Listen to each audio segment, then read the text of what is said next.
के मुख्य अतिथि गुजरात राज्य के माननीय कृषि मंत्री श्री राघव जी भाई पटेल, साथ ही पधारे हैं माननीय मंत्री श्रीमान बच्चू भाई खाबड़ और अन्य महानुभावों का भी हम स्वागत करते हैं।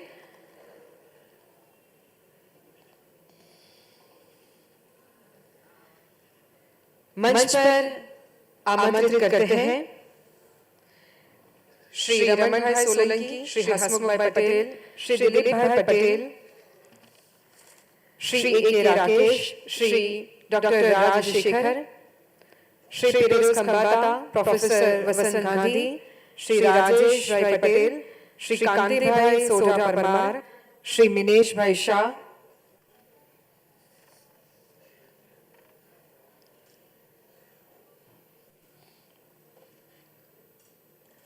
और हमारे बीच पधार रहे हैं गुजरात राज्य के माननीय सहकार मंत्री श्री जगदीश भाई विश्वकर्मा। आपका भी बहुत बहुत स्वागत।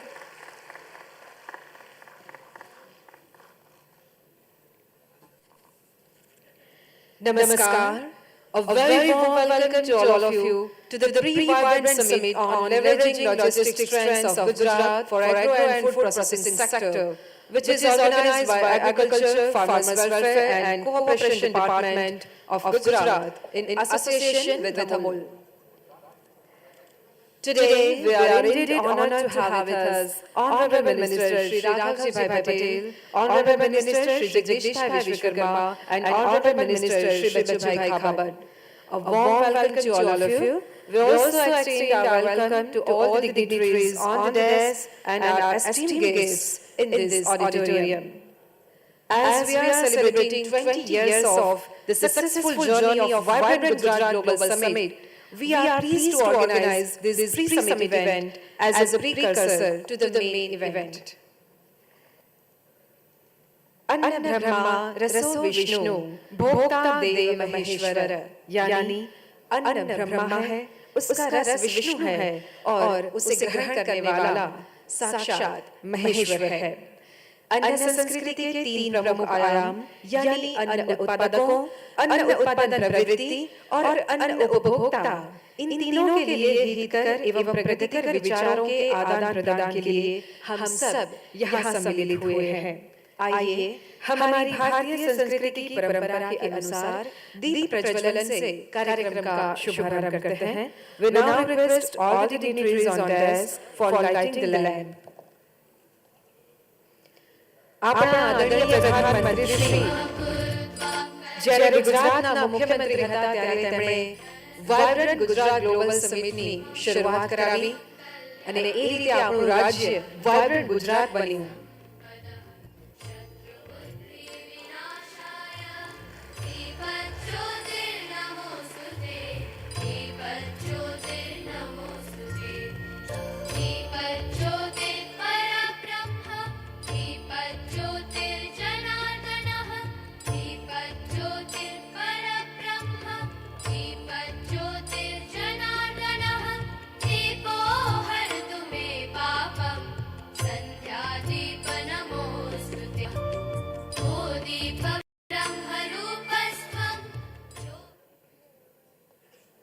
बहुत बहुत धन्यवाद आप सभी का।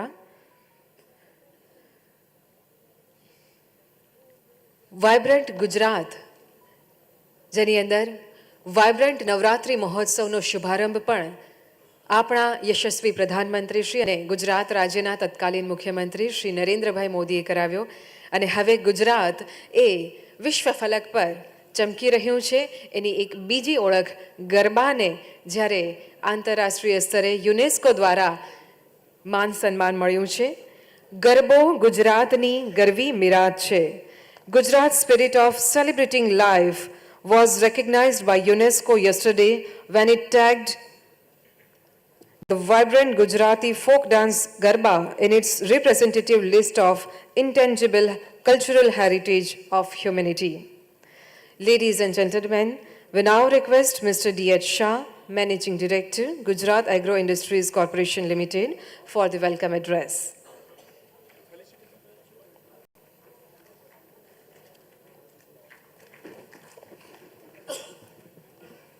हेलो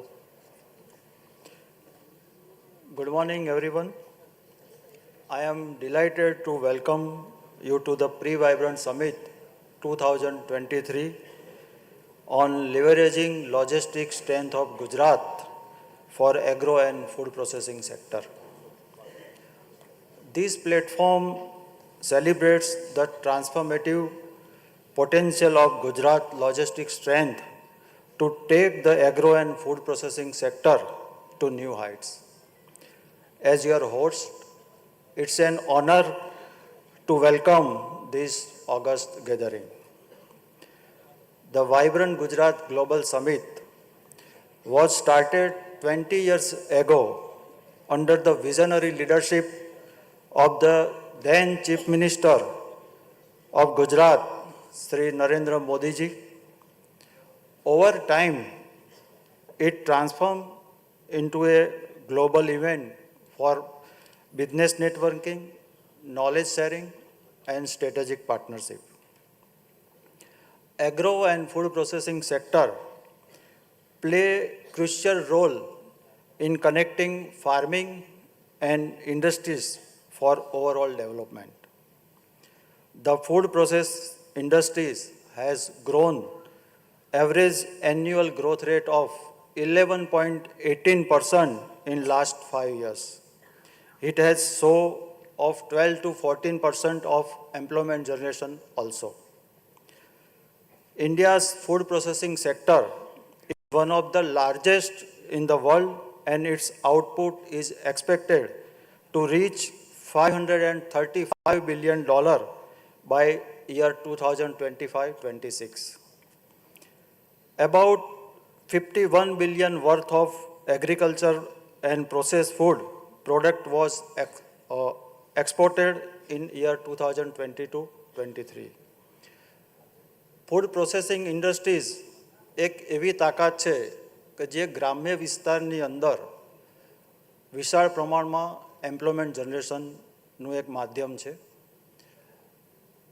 પ્રધાનમંત્રી formalisation of micro food processing કે જે ભારત સરકારની સ્કીમ છે એના અંતર્ગત આપણે જોઈએ તો અત્યારે ગામડાની અંદર ખાસ કરીને બહેનો કે જેની જોડે એવી કોઈ ટેકનિકલ સ્કિલ નથી છતાં પણ વિશાળ પ્રમાણમાં આ ઉદ્યોગ સાથે જોડાયેલા છે અને એવા કેટલાય દાખલા છે કે પોતાનું કુટુંબ તો ચલાવતા જ હોય સાથે સાથે ગામડાની અંદર લગભગ 15થી 20 વ્યક્તિઓને રોજગારી પણ પૂરી પાડતા હોય. આ ફૂડ પ્રોસેસિંગ ઇન્ડસ્ટ્રીઝની તાકાત છે. Gujarat has a witness an unprecedented growth in agriculture sector. The production of horticulture crop in Gujarat has increased from about 60 lakh ton to 260 lakh ton in last 20 years. So it's a right time to leap forward in agro and food processing sector. Friends, Gujarat stands as a shining example of how logistical prowess can significantly impact various industries. The logistical strength of Gujarat are the backbone of its economic vibrancy. The state's well-connected ports, extensive road and rail network, efficient warehousing facilities, and business-friendly environment forms an ecosystem ripe for fostering the growth and development. Gujarat is a home to several major ports like Kandla, Mundra, Dahej, and Hazira. These ports play a crucial role in handling both domestic and international trade. ગુજરાતના strategic લોકેશનના કારણે ગુજરાતની અંદર જે કોઈ food industries છે એને વિશ્વમાં export કરવા માટે આપણા 1600 કિલોમીટર દરિયા કિનારો અને એના ઉપર આવેલા આપણા પોર્ટ્સ એના કારણે ડાયરેક્ટ માર્કેટ મળે છે. જ્યારે બીજા રાજ્યોમાં જો કોઈ પ્રોડક્શન કરતું હોય તો એને એટલું ટ્રાવેલિંગ અને એટલી કોસ્ટ એડિશનલ થતી હોય છે. આ ગુજરાતના સ્ટ્રેટેજિક લોકેશનના કારણે એક મોટો ફાયદો છે. To showcase as a Gujarat as a preferred global agribusiness destination and enhance the ease of doing agribusiness, a dedicated cell indexed A Agribusiness Extension Bureau has been set up under the able leadership of our Honorable Chief Minister, Sri Bhupendrabhai Patel. So today on this occasion, I extend a warm welcome to guiding light of our department, Sri Raghavjibhai Patel, Honorable Minister of Agriculture, Animal Husbandry, Cow Breeding and Fisheries, who is deeply connected to Gujarat agriculture. We welcome you, sir. I also welcome Sri Jagdish Vishwakarma, sir, Honorable Minister of State Cooperation, Independent Charge. Under his leadership, the strong cooperative sector of Gujarat is getting further augmented. I also welcome Sri Bachubhai Khabad, Honorable Minister of State Agriculture, who has always motivated and support us. આ તબક્કે શ્રી રમણભાઈ સોલંકી, નાયબ દંડક અને ધારાસભ્ય શ્રી બોરસદનું પણ હું સ્વાગત કરું છું. Shri A.K. Rakesh sir, additional chief secretary, agriculture department, has a rich experience in public governance. Team Agriculture Department take this opportunity to express the gratitude for his valuable insight and support. We welcome you, sir. આ તબક્કે અત્રે મંચ ઉપર ઉપસ્થિત જિલ્લા પંચાયતના પ્રમુખ શ્રી હસમુખભાઈ પટેલ સાહેબનું હું સ્વાગત કરું છું. દિલીપભાઈ, એક્સ મંત્રીશ્રી રાજ્ય સરકાર, તથા રાજેશભાઈ પટેલ, પ્રેસિડેન્ટ આણંદ જિલ્લા Bhajap, chairman NDDB Minesh Shah sir, Kamleshbhai, vice chairman Amul, Shri Rajashekhar sir, secretary agriculture department Uttar Pradesh, professor Vasant Gandhi, chairman centre for management in agriculture IIM Ahmedabad, Shri Bhupesh Singhal sir, CGM NABARD, Shri Jayen Mehta, MD GCMF, Amit Vyas, MD Amul, Piroz Khambhata, MD Rasna, and Vice Chancellor, Anand Agriculture University, Katheria sir, તેમજ અત્રે ઉપસ્થિત મીડિયાના કર્મીઓ, આપ સર્વેનું હું ખૂબ સ્વાગત કરું છું. સાથે સાથે I also welcome all esteemed speakers, all participants and officials on behalf of Government of Gujarat and Index A. Once again, I extend my heartfelt welcome to each and every one of you. I am confident that the discussion and collaboration here will pave the way for transformative initiatives to leverage Gujarat's logistical strengths for the growth of agro and food processing sector. Thank you very much. આપ સર્વેનો હું ખૂબ ખૂબ આવકારું છું. જય હિન્દ, જય Bharat.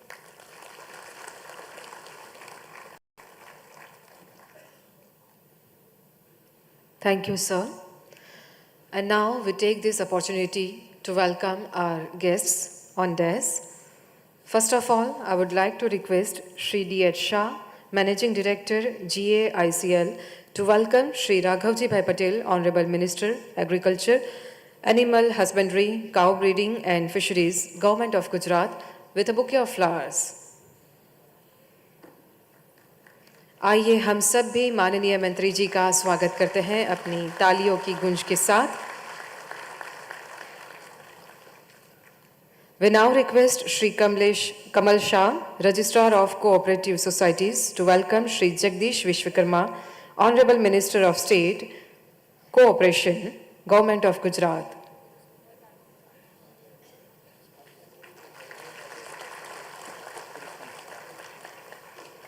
Thank you. We now request Shri S.J. Solanki, Director of Agriculture, to welcome Shri Bachubhai Khabad, Honorable Minister of State, Agriculture, Government of Gujarat.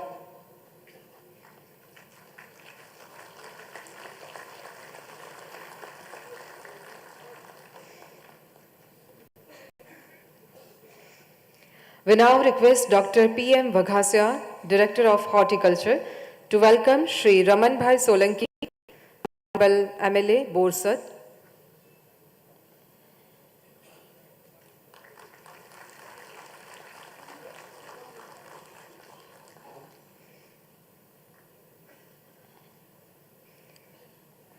We now request Dr. Falguni Thakur, Director, Animal Husbandry, to welcome Shri Hasmukh Bhai Patel, Honorable President, District Panchayat, Anand.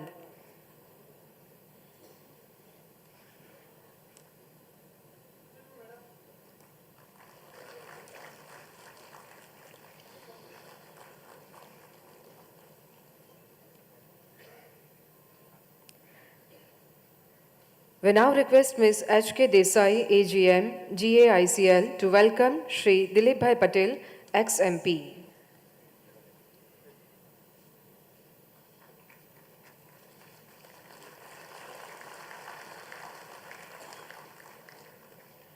We now request Shri B.M. Modi, Director of Gujarat Seed Certification Agency, to welcome Shri A.K. Rakesh, Additional Chief Secretary, Agriculture, Farmer Welfare and Cooperation Department, Government of Gujarat. We now request Shri P.S. Rabari, MD, Gujarat State Seed Corporation Limited, to welcome Dr. Raj Shekhar, Secretary, Agriculture, Government of Uttar Pradesh.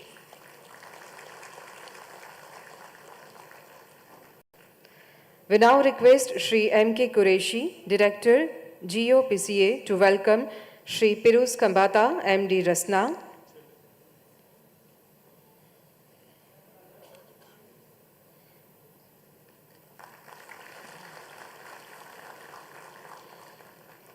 We now request Dr. Kiran Vasawa, Additional Director of Animal Husbandry, to welcome Professor Vasant Gandhi, Professor at IIM Ahmedabad.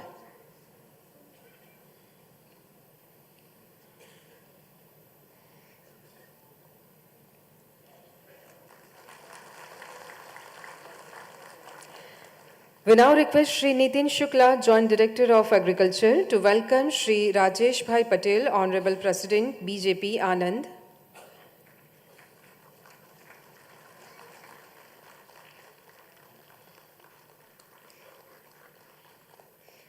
We now request Shri Manish Oza, Chief Finance Officer, Amul, to welcome Shri Kante Bhai Sodha Parmar, Vice Chairman, Amul Dairy, Anand.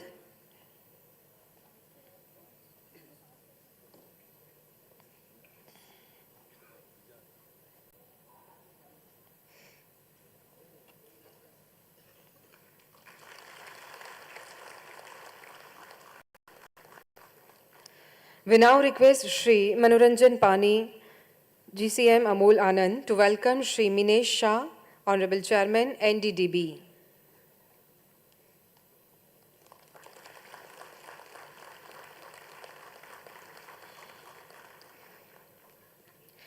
और अब मंच पर आसीन सभी गणमान्य अतिथियों के स्वागत के लिए हम अनुरोध करना चाहेंगे doctor NB Prajapati, director animal husbandry, और doctor KG Brahmakshatriya, joint director animal husbandry.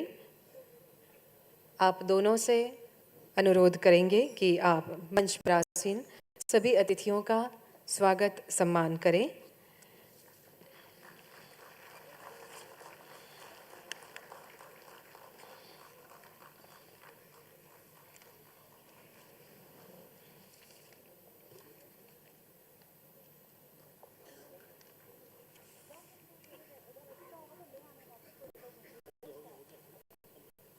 बहुत बहुत धन्यवाद। This event has been organized to create a platform from where, together, we can deliberate upon the development journey of agro and food processing sector. So let's begin this inaugural session with a thematic address by our esteemed guest who has been working since decades in the field of agribusiness.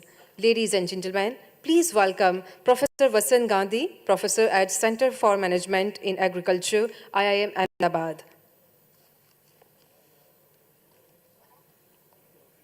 Professor Vasant Gandhi, आइए तालियों के आदर के साथ उनका स्वागत करते हैं।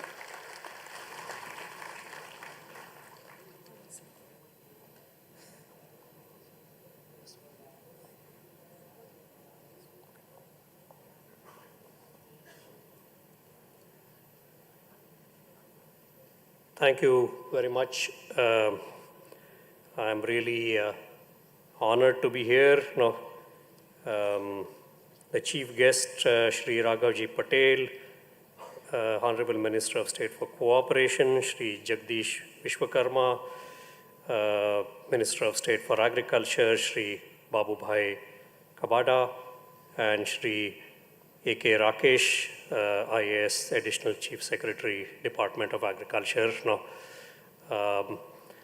thank you very much for giving me this opportunity to speak at the Vibrant Gujarat Summit once again after some years.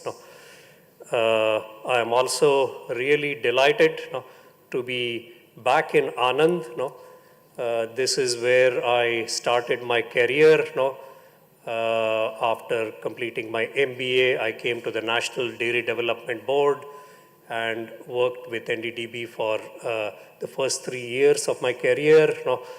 And therefore, I have very fond memories of Anand and the Amul Dairy and all the different bodies here.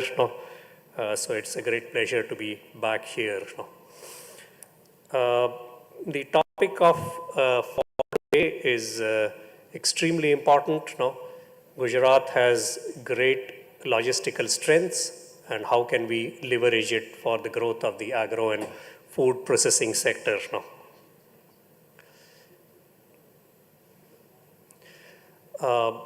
So you may have learned that Gujarat has once again topped the country in logistics.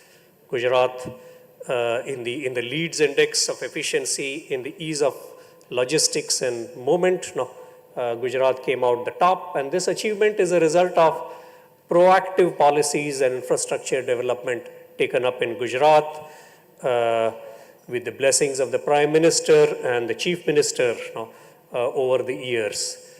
Various projects for boosting ease of logistics include road modernization, double gauging of railways, new railway lines, and new terminals at the ports.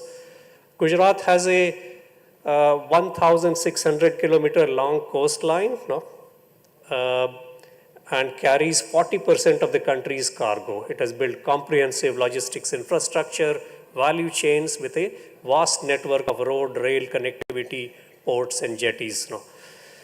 The advantage of road logistics infrastructure encourages and attracts various industries to Gujarat, including the food processing industry.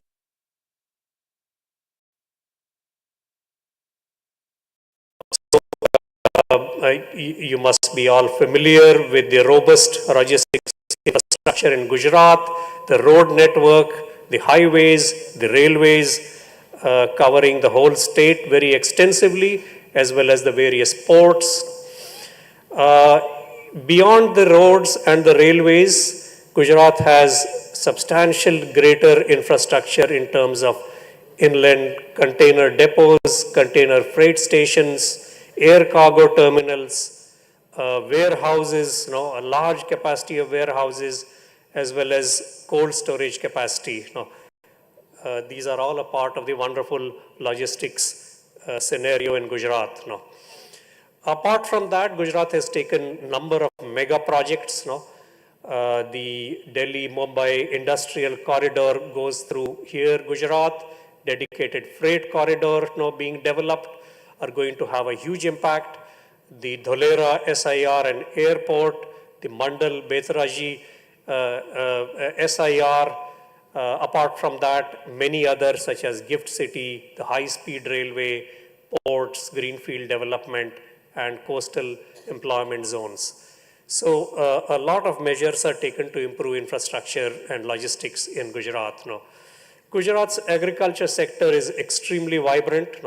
30% of the cotton production of the country takes place in Gujarat, 40% of the groundnut production, almost all of, or almost 84-90% of castor and fennel production. Cumin is another very important crop. Apart from that, mangoes, milk, fisheries, so many other sectors are there in which Gujarat agriculture sector has ventured into and become very good now.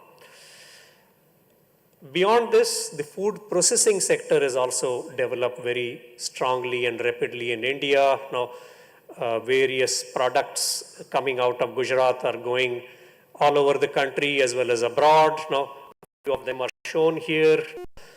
Um, and we have the presence of top brands, top companies, the national companies, Amul, Rasna, Vadilal, Parle, as well as international companies, McCain, Nestle, and so on. There is great strength in the both the agriculture and the agro-food processing sector in Gujarat. Uh, from here, I would like to take you into how can we grow from here? How can we improve from here? And what we find is that despite these strengths, a major challenge today for the growth of agro-food processing industry in the state is marketing. Marketing is not easy. It is a big challenge, has become more important than ever before. Markets have become very competitive and there are large changes in the business environment. For leveraging the logistic strengths of Gujarat, the agro-food processing sector must improve its marketing. This is something very important. Traditional marketing is not working. There is turmoil in marketing due to the internet, disruptive business models, changing consumer habits, increased market unpredictability, and then volatility, uncertainty, complexity, and ambiguity. So all of this, because of all of this, traditional marketing is not working, and advanced marketing skills and tools are urgently required by the industry in Gujarat if they are to grow and prosper. The companies also need to have a much deeper understanding of the main source of income, the customer, and address their needs better on a daily basis. There is need to put the customer firmly at the heart of what the company does. So this is, I believe, going to be very important, meeting the marketing challenge, how to change and improve marketing. And that is what I am going to focus on. Marketing skills and tools are required. Some of the new skills that are required in marketing are neuroscience skills, predictive skills, innovation skills, and adaptability skills. And I will discuss each of these in my address. Also, new tools are required, not just product, but empathic product, not just price, but experiential price, ever-present place, and engaging promotion. It is predicted that better customer engagement will surpass productivity as the main driver of growth. So far, we think of productivity as the main driver of growth. Now it is going to be better customer engagement, better addressing the needs of the customer is going to be the main driver of growth. Let us look at some of these skills briefly. I will not go over all the points, but in terms of the start of marketing, everything a company offers should be seen through the eyes of the customer.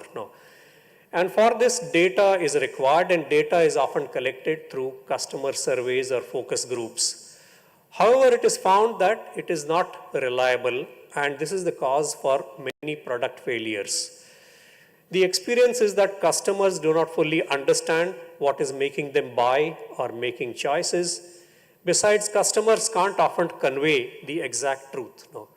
And the result of this is a high rate of failure of new products that the industry faces. 80% fail or don't meet their objectives. And many startups fail in the marketplace. So neuromarketing has come about as a new field, started because marketing as practice does not work. And there is acceptance now of a more emotion-driven decision process rather than just rational.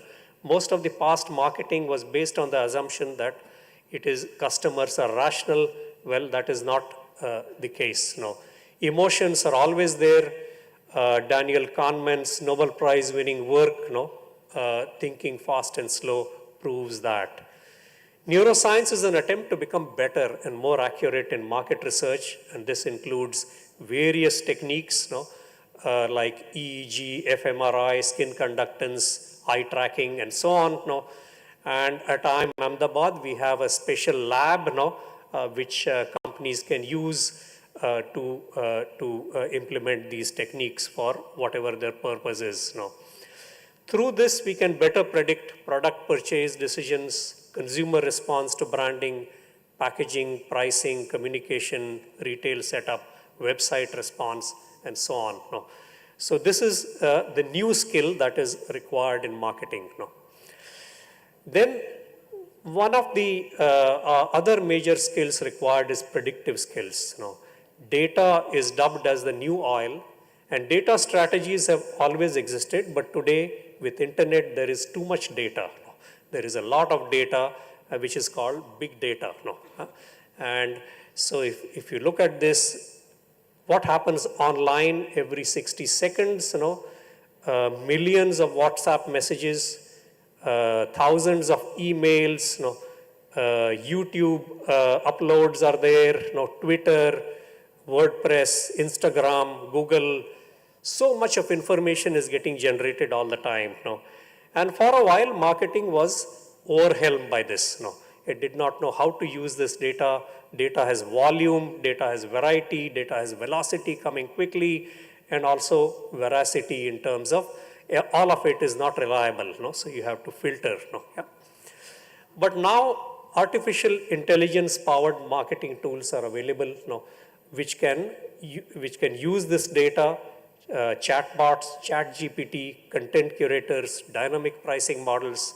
These are both easy to access and affordable now, creating opportunity for businesses to reap the benefits of predictive analytics, even on a low budget, shoestring budget.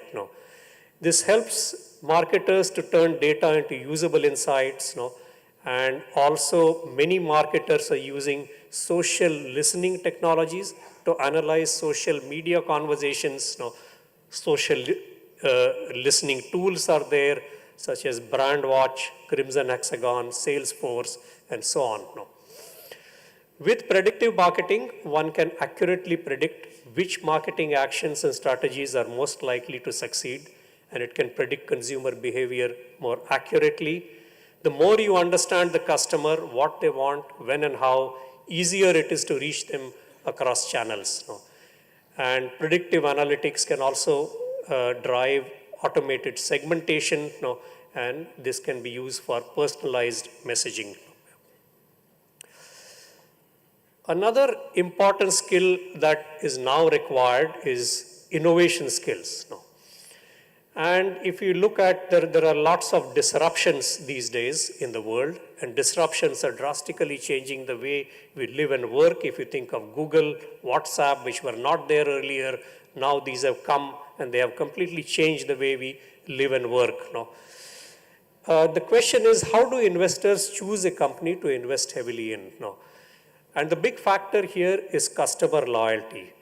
Great companies come out with great new products which loyal fans rush to buy. But these great new products need great innovation. And innovation is very important. And the successful companies are getting into this in a big way. Even standardized McDonald's has come up with McDonald's Next, a different layout in the restaurants, with the times. What is unfortunate is that managers often kill innovation by asking, why do we need it? Who is responsible? How risky is it? Which drastically reduces innovation, and this needs to change. For example, everybody knows about the failure of Nokia. Nokia CEO said, we didn't do anything wrong, but somehow we lost. And this is something that will happen with more companies unless you innovate. Everyone has a substantial capacity for creativity and innovation, but it is suppressed. It needs to be evoked, and techniques are available. At the team level, you need creative processes. Organizationally, you require innovation. Customer innovation. So this is something new that is required. Then you have the adaptability skills.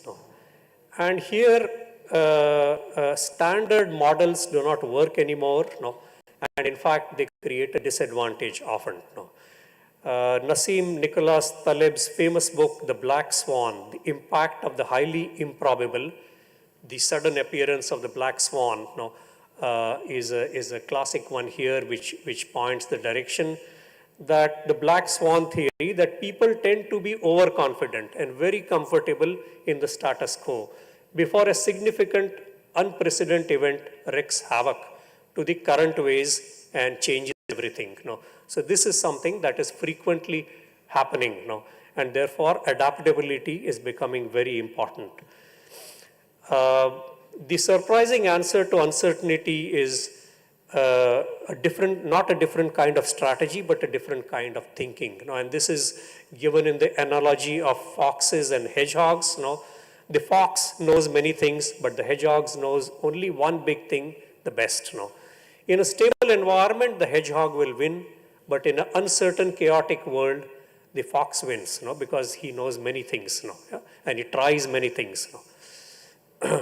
So one has to respond to this world of VUCA that is there, volatility, through increased agility, be ready to change, revise decisions.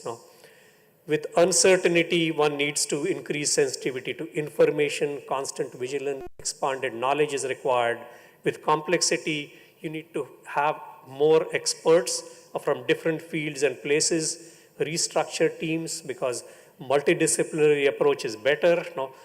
And with ambiguity, one needs to experiment and learn by doing and keep a portion of the budget for the black swans, which are almost invariably going to appear. So this is something that is very important that needs to be incorporated. Apart from this, there are tools that are required, and the 4 P's of marketing, famous 4 P's of marketing, need to change into 4 EPs. And what we find here is that empathy has become very important in business. Your business needs more empathy. Genuine empathy is good for business. For far too long, creating products has been a one-way process. A frequently ineffective approach, reflecting more what the company wants, can produce, and less what the customer really wants. This needs to change and move to a two-way process in which products and services target core customer needs, solve real customer problems, and address key customer pains. And this is what you find in the more successful companies of the world. The design concept can be applied here. The designer toolkit has empathy and experimentation is used to arrive at innovative solutions. What is also important is, from the point of view of empathy, warmth analysis happens faster in our brains than competence analysis. Between warmth and competence, warmth is the top determining factor in customer attitude towards brands. So with empathic products, marketers transmit more warmth towards their customers and connect better with them. There is also a much better way to deal with pricing, and often price is considered only a matter of economics, finance, and cost, but is very much a part of marketing. There has been important research on hidden psychology of value, psychology of price, yielding many principles. For example, rather than presenting one price, present 2 prices, like they did for a journal. 29 for online, 115 for print version. Everyone went for online. But when they put a third option, inserted at 125 for both online and print, 85%, 84% choose this option. So how you present your price is very important. And then similarly, there are other principles such as pain avoidance principle, where you allow payment through other means rather than cash. Anchoring principle, in which you need to know what the anchor price customer has in mind and act accordingly. Fairness principle and money principle. And with all this, what you see is that price is not a rigid accounting number, it is a perception. And if you put it in a way that buyers are going to perceive it better, you are going to make success out of it. Then ever-present place. These days online marketers are buying brick and mortar buying online. What is the reason? The reason is that it is good to be everywhere. No? Yeah? So in this age of internet, social media, smartphones, and so on, new marketing opportunities are created, and one can incorporate the product at every step of the customer's life and shopping journeys. Brand products cannot afford to be hidden anymore in this world because of the speed, abundance of choice, short span. So marketers should make sure that their products and brand messages are present wherever the customer goes and sees, anywhere, anytime. No? And this is something that needs to be implemented. Finally, but one engaging promotion that traditionally the way of promotion was interrupt consumers and grab their attention, like television advertising. Now with the mass adoption of digital technologies, too many brand messages are there, resulting in shifting consumer attention. And so the promotion needs to change from interruption to permission, where customers opt in through newsletter subscription, WhatsApp groups, and so on. And online promotion is beating television now. Promotion is no longer a one-way mass communication, but a two-way conversation with customers. And this is something that is happening. And companies such as Tesla, for example,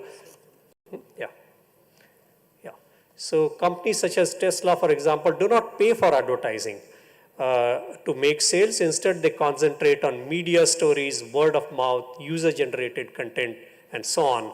Herd marketing, is what is being used. So these means are important to adopt, for better performance in marketing.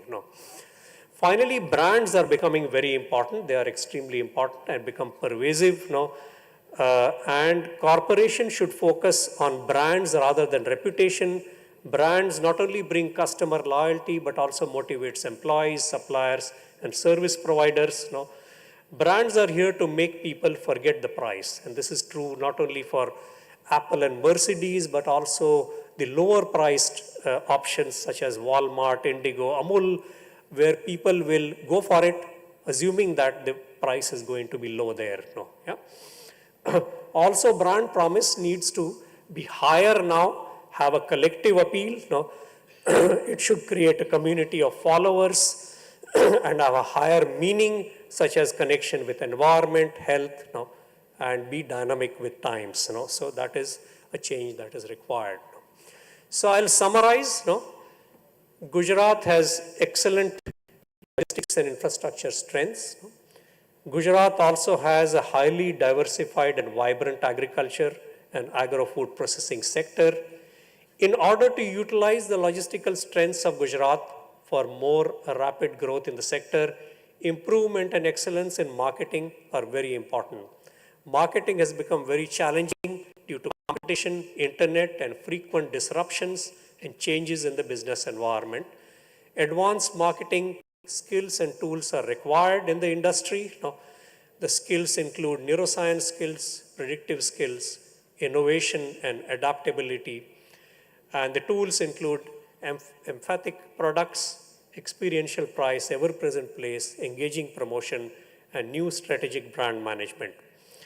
These advanced marketing skills and tools can greatly enhance the performance and success of the agro-food processing industry in Gujarat and lead to the best leveraging of the great logistic strength that Gujarat has.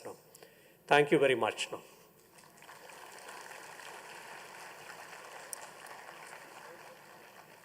Thank you, sir.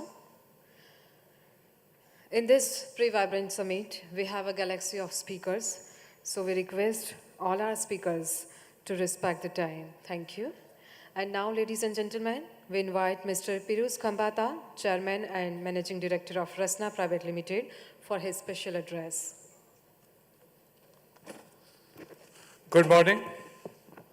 At the onset, I would like to thank the organizers for inviting me today morning. It's a great honor to share the dais with our Honorable Chief Guest, Sri Raghavbhai Patel, Honorable Minister for State for Cooperation Independent Charge, Sri Jagdish Vishwakarma ji, Sri Bachubhai Kharaj ji, Minister of State for Agriculture, Sri A.K. Rakesh, Additional Chief Secretary, my friend, colleague in many, many events, Sri Jayan Mehta, sir, Mr. Minesh Shah, Mr. Vasant Gandhi, and most importantly, Mr. D.H. Shah, Managing Director of Gujarat Agro. My partnership with Gujarat Agro is from many decades because I've been involved with Vibrant Gujarat right from the day Vibrant Gujarat started.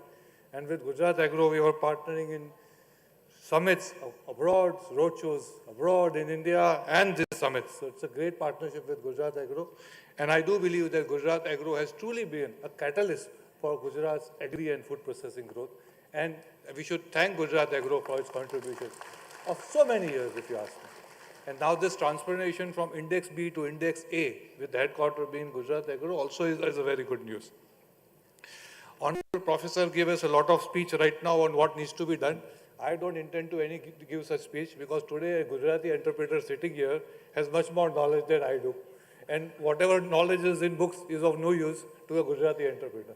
You go to any bar in London, I have to go to bars in London, obviously, not in Gujarat. So nowadays you don't get chips, you get, what do you get? Ragi khakra from Gujarat.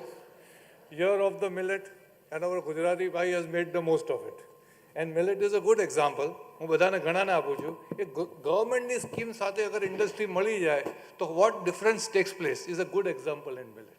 Government schemes and government policies we all think are only for launching in media. No, we can make ourselves part of that policies.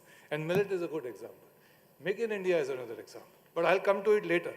Mostly I'll first like to focus on this year's theme for Vibrant Gujarat. Honestly, what is the theme? Viksit India at 47. Now, should Gujarat be 47, the target? No. Gujarat has to be the engine of India's growth. So, Gujarat's target to become Viksit Gujarat should be 30, 35. Think. Now, similarly, let us take our Prime Minister's vision of Make in India. Can Make in India be true without export from India? Can India be 2% export in the world and be world leader? And that is why in this G20, the biggest announcement, Sauti Motu announcement was the India, Middle East, Europe corridor.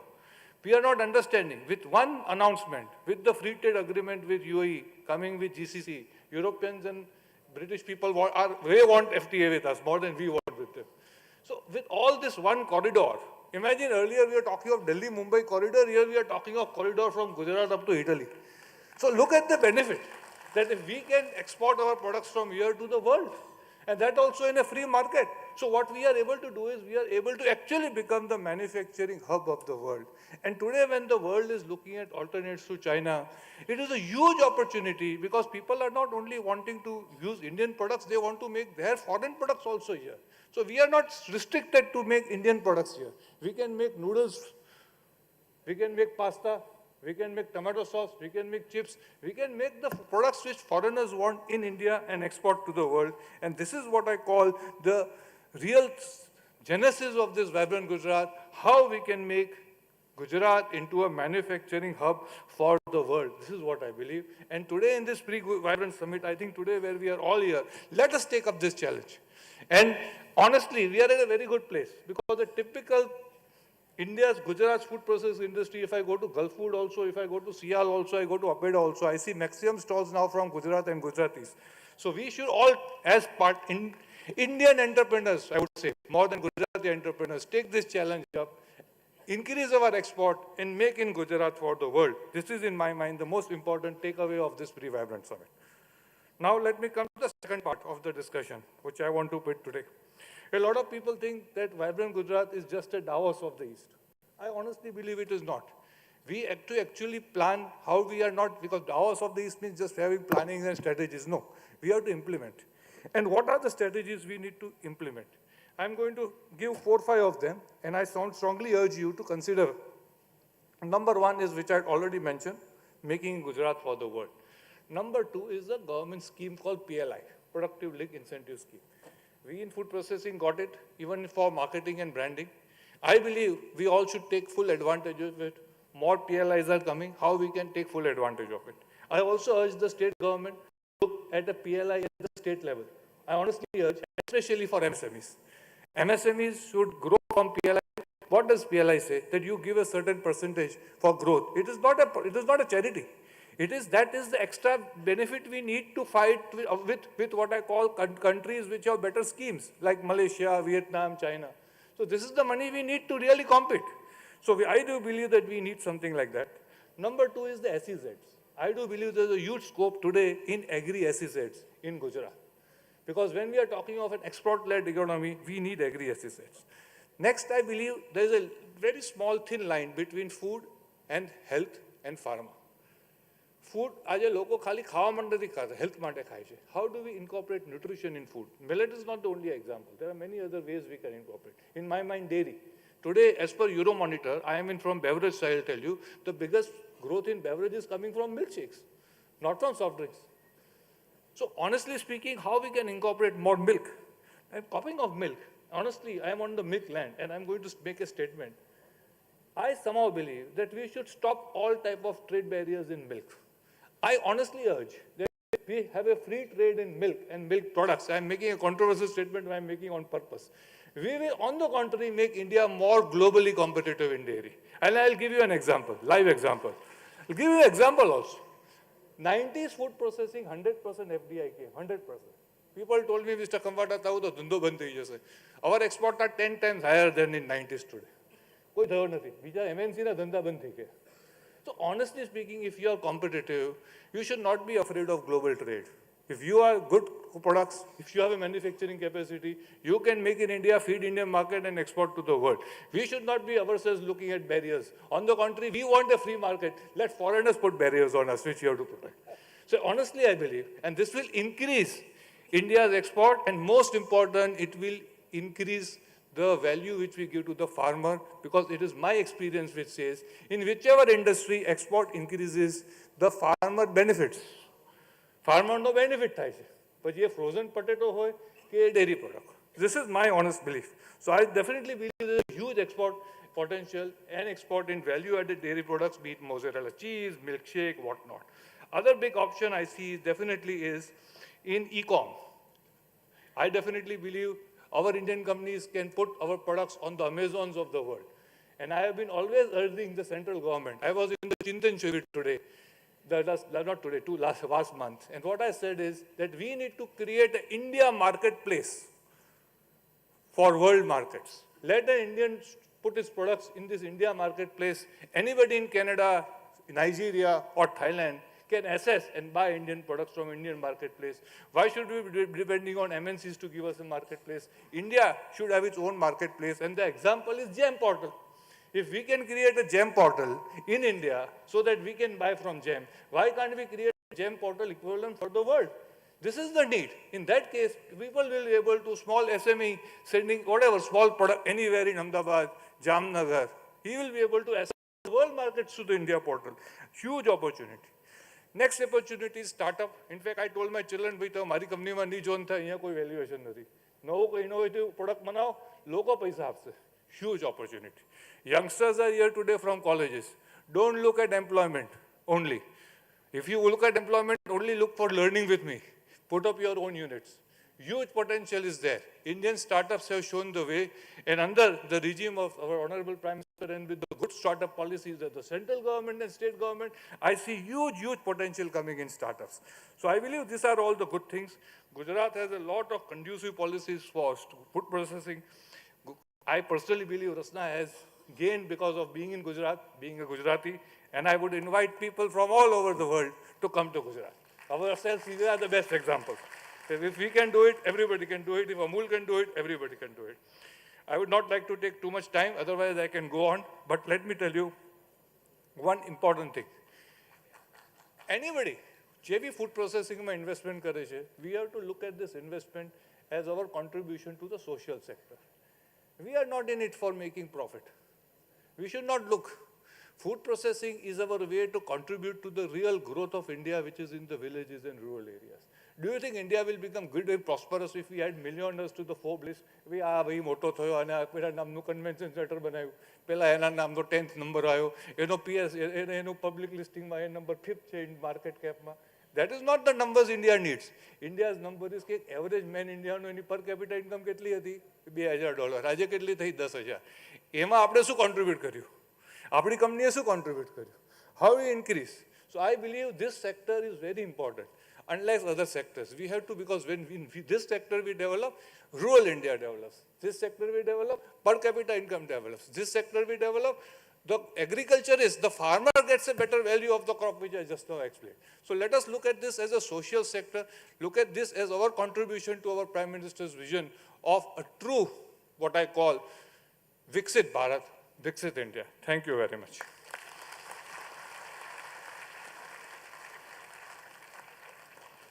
Thank you, sir, for your inspiring words.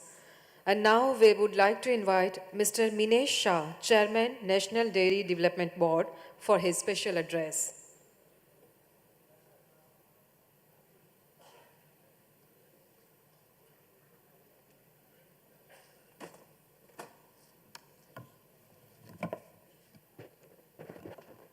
Good morning, Namaskar, Sri Raghavji Bhai Patel ji, Honorable Minister of Agriculture, Animal Husbandry, Cow Breeding and Fisheries, Government of Gujarat, Sri Jagdish Vishwakarma ji, Honorable Minister of State Cooperation, Government of Gujarat, Sri Bachubhai Khabat ji, Minister of State for Agriculture, Government of Gujarat, Sri Raman Bhai Solanki ji, Sri A.K. Ramesh, Additional Chief Secretary, Agriculture, Farmer Welfare and Cooperation Department, Professor Vasant Gandhi, Sri Pirus Kambata, Dr. Rajshekhar, Special Secretary, Government of UP, Sri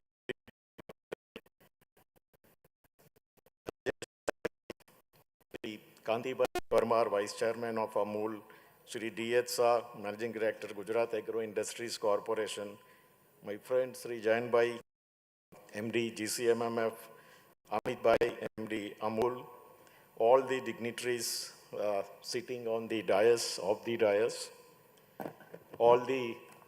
my colleagues from the Anand ecosystem of institutions, NDDB, GCMMF, Amul, all government officials, आमंत्रित अतिथिगण, देवियों और सज्जनों, इस vibrant Gujarat global summit 2024 के तहत आज हम agro and food processing sector पर एक आयोजित प्री समिट कार्यक्रम में आप सभी के साथ मिलना और मेरे कुछ विचार आपके सामने रखना मेरे लिए बहुत ही एक प्रिविलेज मोमेंट है। 2003 में जब वाइब्रेंट गुजरात ग्लोबल समिट की शुरुआत हुई थी, तब से लेकर आज तक आई थिंक इस समिट ने न केवल हमारे देश में बट पूरे दुनिया में एक बिजनेस सेक्टर के लिए क्या नए आइडियाज़ होना चाहिए, क्या नए इनोवेशंस होना चाहिए, हमारी इंडस्ट्री का कैसे डेवलपमेंट होना चाहिए और सबसे महत्वपूर्ण इन सब को कैसे हम इंटरकनेक्ट कर सकते हैं, उसका एक बहुत अच्छा एक प्रतीक बन चुका है। और पिछले 2 दशकों में हमने जो देखा है, गुजरात एक पूरा ट्रांसफॉर्मल एक बिजनेस जर्नी जो गुजरात ने दिखाया है, इसमें इस समिट ने कहीं ना कहीं बहुत ही महत्वपूर्ण भूमिका निभाई है। हम जैसा जानते हैं, गुजरात आज हमारे देश की जीडीपी में ऑलमोस्ट एक ग्रोथ इंजन की तरह जा रहा है और उसका योगदान 8% से भी ज़्यादा है। भारत सरकार, प्रोफेसर गांधी ने बताया, भारत सरकार का जो एक logistic ease across different states एक लीड जो रैंकिंग होती हैं, गुजरात लगातार कुछ पिछले सालों से उसमें बहुत ही अग्रेसर स्टेट बना हुआ है और जो इंडस्ट्रियलाइजेशन एक ट्रांसपोर्ट एंड लॉजिस्टिक सेक्टर के डेवलपमेंट में एक अच्छी भूमिका निभा रहा है। प्रोफेसर गांधी ने बहुत डिटेल में बताया कि हमारी लॉजिस्टिक इकोसिस्टम कैसे वेल कनेक्टेड है, चाहे वो सड़कें हो, रेलवे हो, हवाई अड्डे हो या पोर्ट्स हो। हमारे राज्य में एक बहुत ही विशाल नेटवर्क है, जो राज्य के भीतर आपको ट्रांसपोर्ट करना हो या बाहर ले जाना हो, बहुत एक अच्छी तरह सारे इंडस्ट्री को एक अच्छा मीडियम प्रदान करता है। मैं उसकी डिटेल में नहीं जाना चाहूँगा, बट मैं एक थोड़ा एग्रीकल्चर के संदर्भ से बताना चाहूँगा। अगर हम एग्रीकल्चर सेक्टर देखेंगे तो वर्ल्ड का जो फूड बास्केट है उसमें हमारी जो अर्थव्यवस्था है और ज़्यादातर जो गुजरात ने जो उसमें योगदान दिया है, एग्रो और फूड प्रोसेसिंग सेक्टर का बहुत ही इम्पोर्टेंट भूमिका है।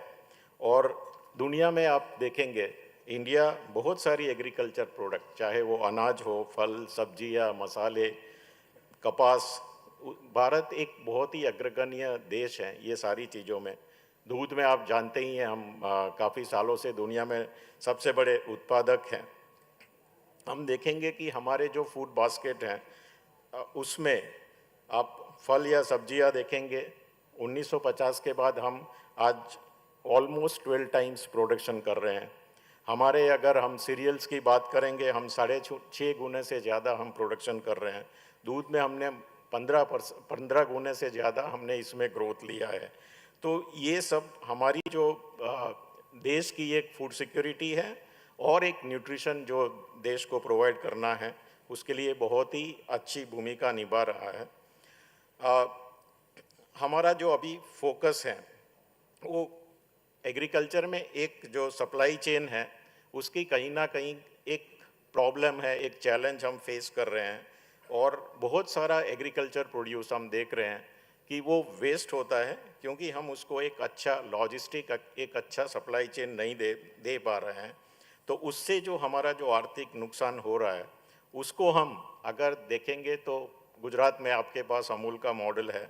ऑपरेशन फ्लड के तहत हमने एक गांव के स्तर से में जो दूध उत्पादन होता है उसको पूरा एक मेट्रो तक पहुंचाने के लिए एक अच्छा लॉजिस्टिक नेटवर्क किया। एक प्रोसेसर्स हो, रिटेलर्स हो, सबका एक बहुत बड़ा एक इंफ्रास्ट्रक्चर बनाया। और इसी मॉडल को शायद हमें बाकी सारे जो एग्रीकल्चर के हमारे कमोडिटीज़ हैं उसको हमें सारे कमोडिटी में इस मॉडल से हम कहीं ना कहीं कोई सजेशंस ले सकते हैं। आज हमारा जो दूध का मॉडल है, हम कंज्यूमर का जो रुपया है उसमें से 75 से 80% शेयर हम प्रोड्यूसर को वापस दे रहे हैं। तो ये मॉडल अगर हम बाकी एग्रीकल्चर प्रोड्यूस में भी अगर यूज़ करेंगे, कंज्यूमर से जो हम पैसा कमाते हैं उसका बहुत सारा हिस्सा हम प्रोड्यूसर को पहुंचाएंगे तो किसान हमारे साथ और जुड़ेंगे। हमने देखा करीब करीब आज 2 लाख से ज़्यादा गांव में डेयरी काम करती हैं, सहकारी समितियां उसमें बनी हुई हैं। पूरा दूध का वहाँ से संकलन करना, उसको परिवहन करके ग्रामीण क्षेत्र से पहले तो प्रोसेसिंग प्लांट में ले आना, फिर उसको एक जो हमारे कंजम्पशन सेंटर्स हैं, मेट्रोज़ हैं, बड़े अर्बन सेंटर्स हैं, वहाँ तक पहुँचाना, ये सारी एक बहुत अच्छी सप्लाई चेन हो गई हैं। हम इसमें रोड मिल्क टैंकर का यूज़ करते हैं, हमने रेल मिल्क टैंकर किया। आपको याद होगा बहुत साल पहले ही हमने अमूल से कलकत्ता एक रेल मिल्क टैंकर भेजना चालू किया। आज भी वो दूध आनंद से कलकत्ता पहुंच रहा है। तो कहीं ना कहीं हमें ग्रामीण क्षेत्र को एक शहरी क्षेत्र के साथ जोड़ने के लिए हम लॉजिस्टिक को कैसे अच्छी तरह यूज़ कर सकते हैं, कमोडिटीज़ को वो ट्रांसपोर्टेशन के दौरान अच्छा रखना भी पड़ेगा, मतलब लॉजिस्टिक्स में उसकी क्वालिटी पे ना इम्पैक्ट हो वो भी हमें देखना पड़ेगा। और इसी तरह से कुछ जो मुख्य जो लर्निंग है जो डेयरी सेक्टर से शायद हम बाकी के एग्रो फूड इंडस्ट्रीज़ में यूज़ कर सकते हैं। एक सबसे पहले है हमें जो बिचौलियों हैं जो बीच में जो प्रोडक्शन और सप्लाई के बीच में है उनको शायद हमें कम करना पड़ेगा। और जैसा मैंने बोला रूरल सेक्टर को अर्बन सेंटर से जोड़ना पड़ेगा और बीच में जितने भी हमारे बैरियर्स हैं उसको निकालना होगा। दूसरा, हमें कोल्ड स्टोरेज और वेयर हाउसिंग पे बहुत ही फोकस करना पड़ेगा क्योंकि अगर हमें लॉजिस्टिक में इन्वेस्टमेंट करना है तो ये एक बहुत ही बड़ा सेक्टर है। हमारी जो अभी एग्रीकल्चर सेक्टर में जो वेस्ट हो रहा है, जो भी प्रोडक्ट्स वेस्टेज हो रही हैं, अगर हम अच्छा वेयर हाउस कोल्ड स्टोर प्रदान कर पाएंगे तो जो हमारे पोस्ट हार्वेस्ट लॉसेस हैं करीब करीब 15 से 20% सबका अनुमान है, इतना हम लॉस करते हैं प्रोडक्शन होने के बावजूद, उसको हम बचा सकते हैं।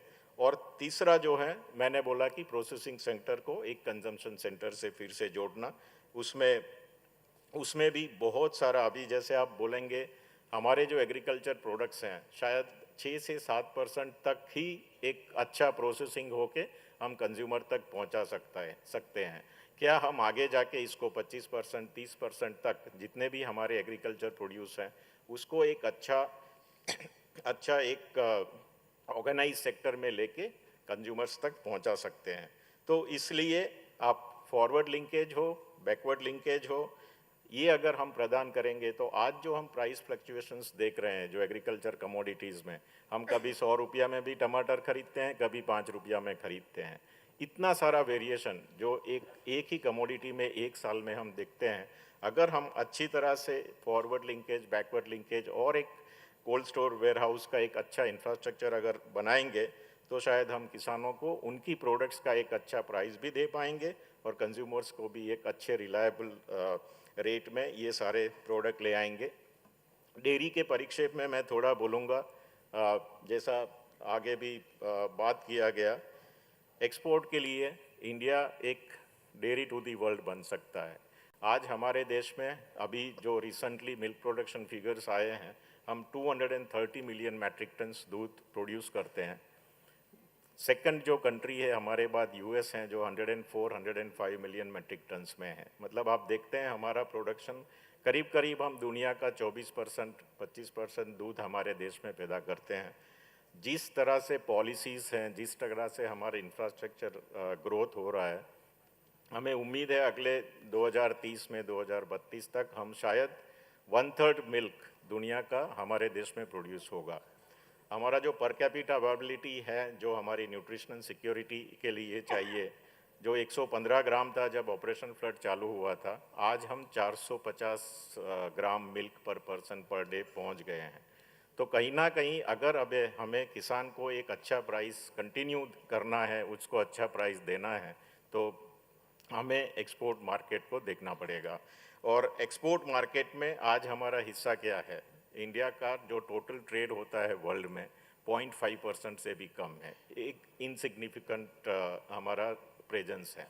क्या हम एक अच्छा उसमें हमारा हिस्सा हो सकता है? हमारा आप लॉजिस्टिकली देखेंगे बहुत ही एडवांटेज है। आप ईस्ट में देखिए, हमारे वियतनाम, श्रीलंका, बांग्लादेश, आप जो कोई भी कंट्रीज़ देख लीजिए, ये सारे दूध का प्रोडक्ट इंपोर्ट करते हैं। वेस्ट में जाइए, आपके सारे गल्फ कंट्रीज़ जो हैं वो दूध और दूध के जो प्रोडक्ट्स हैं उसको इंपोर्ट करते हैं। तो हम एक बहुत ही अच्छी तरह प्लेस हैं, हम बहुत ही अच्छी तरह हमारे जो प्रोडक्ट्स हैं उसको एक्सपोर्ट करके और अच्छा एक उसका वैल्यू एडिशन जो होगा किसान तक पहुंचा सकते हैं। अभी हाल ही में कोऑपरेटिव मिनिस्ट्री ने बहुत अच्छे स्टेप्स लिए हैं। एक multi state cooperative, national multi state cooperative export के लिए फॉर्म किए हैं, जिसमें अमूल चीफ प्रमोटर है। ऑर्गेनिक प्रोडक्ट्स को लोकल मार्केट और एक्सपोर्ट करने के लिए national organic multi state cooperative बनी है, जिसमें एनडीडीबी और अमूल फिर से दोनों प्रमोटर हैं। और मुझे लगता है कि ऐसे जो इनिशिएटिव लिए जा रहे हैं और जो इंफ्रास्ट्रक्चर सपोर्ट ऐसे समिट से हो रहे हैं, हम कहीं ना कहीं एक अच्छे हमारा जो प्रोड्यूस हैं उसको एक्सपोर्ट कर पाएंगे। बहुत अच्छा उससे हम आमदनी किसानों तक पहुंचा पाएंगे। और अभी जो एक एग्रीकल्चर के लिए जो इकोसिस्टम और एक एक्सीलेंट नेटवर्क जो दोनों मिलके इंफ्रास्ट्रक्चर हो रहा है, मुझे पूरी उम्मीद है गुजरात सरकार कृषि और फूड प्रोसेसिंग सेक्टर को जो प्रोत्साहित करने के लिए एक इन्वेस्टर फ्रेंडली पॉलिसी लागू कर रही है। हम आगे जाके एक कुशल लॉजिस्टिक, डाइवर्स एग्रीकल्चर और स्ट्रेटेजिक जो गवर्नमेंट इनिशिएटिव हैं उसके साथ मिलके इनोवेशन और इकोसिस्टम का एक अच्छा निर्माण करके और एक की प्लेयर के रूप में गुजरात और हमारे देश का एक हमारे पास जो क्षमता है उसको पूरी तरह उसको यूज़ करेंगे और क्षेत्रीय और राष्ट्र के दोनों के आर्थिक विकास को एक बढ़ावा भी देंगे और एक महत्वपूर्ण योगदान देंगे। Thank you so much for the organisers for giving me this opportunity. Thank you. Thank you very much, sir. And now we invite Shri A.K. Rakesh, who is the guiding force in the agribusiness growth story. Please welcome Shri A.K. Rakesh, Additional Chief Secretary, Agriculture, Farmers Welfare and Cooperation Department, Government of Gujarat, for your address.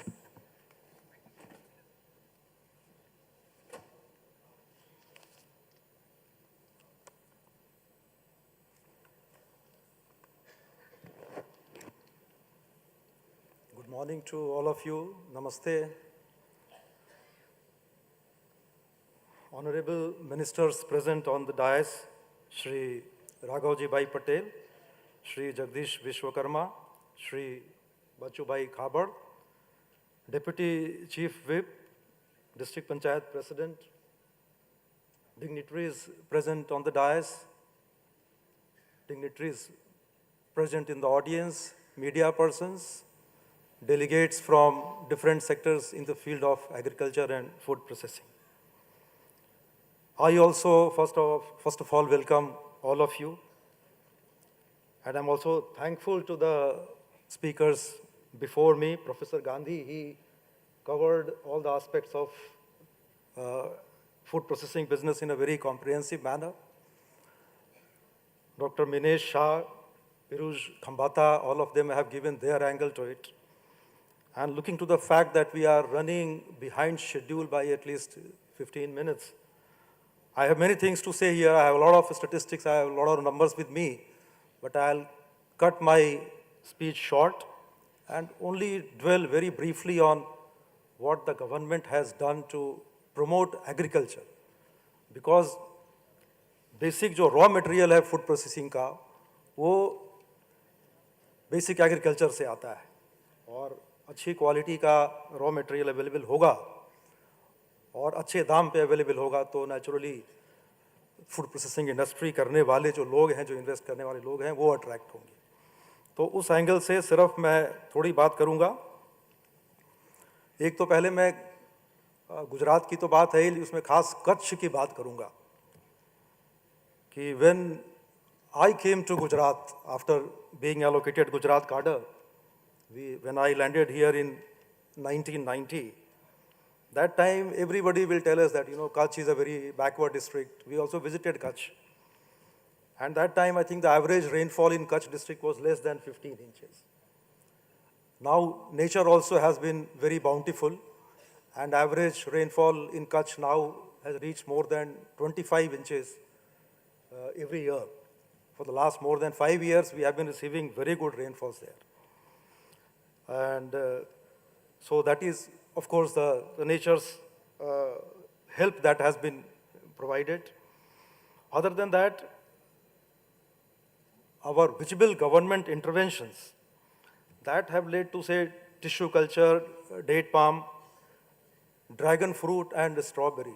Like, I think the best quality dragon fruits, they are being grown in Kutch district. Earlier, I think it was all imported. And now, the quality of dragon fruit being grown in Kutch is better than the ones that were imported earlier. So I'll say the Kutch has emerged as the fruit basket of Gujarat. Not only Gujarat, but I'll say, I don't know, I don't have that number with me, but maybe probably the #1 district in the whole country itself. बाकी यहाँ काफ़ी बात की गई कि infrastructure जो गुजरात में available बहुत ही अच्छा है.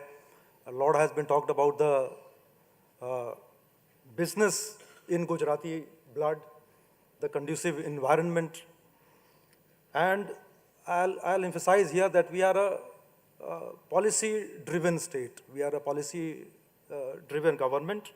We do not believe in doling out favors on our whims and fancies. So everything is governed by policies here. And recently, if you have been following the newspapers, I think Micron has made a big investment here. And that MOU was signed in record time. All the clearances were given in record time. So you can imagine if such a huge investment is cleared in a matter of a few weeks, I think food processing industry proposals, they will be relatively smaller compared to, say, the Micron investment. So I think all the proposals, all the people who are willing to invest here, their proposals will be cleared in no time. So that is one very good positive aspect of Gujarat, that we clear the things at the fastest possible pace. I'll talk a little about the government interventions, which has gone to the betterment of the grassroots agriculture. State has launched Mukhyamantri Crop Storage Yojana, which aids setting up small godowns on farm to reduce post-harvest losses. Then to reduce post-harvest losses and double farmers' income, Kisan Parivahan Yojana was also launched to assist farmers for the purchase of vehicles to market their produce. The state has given due attention to accelerating the pace of water resources development to increase the net water availability by creating additional storage, improvement in water use efficiency,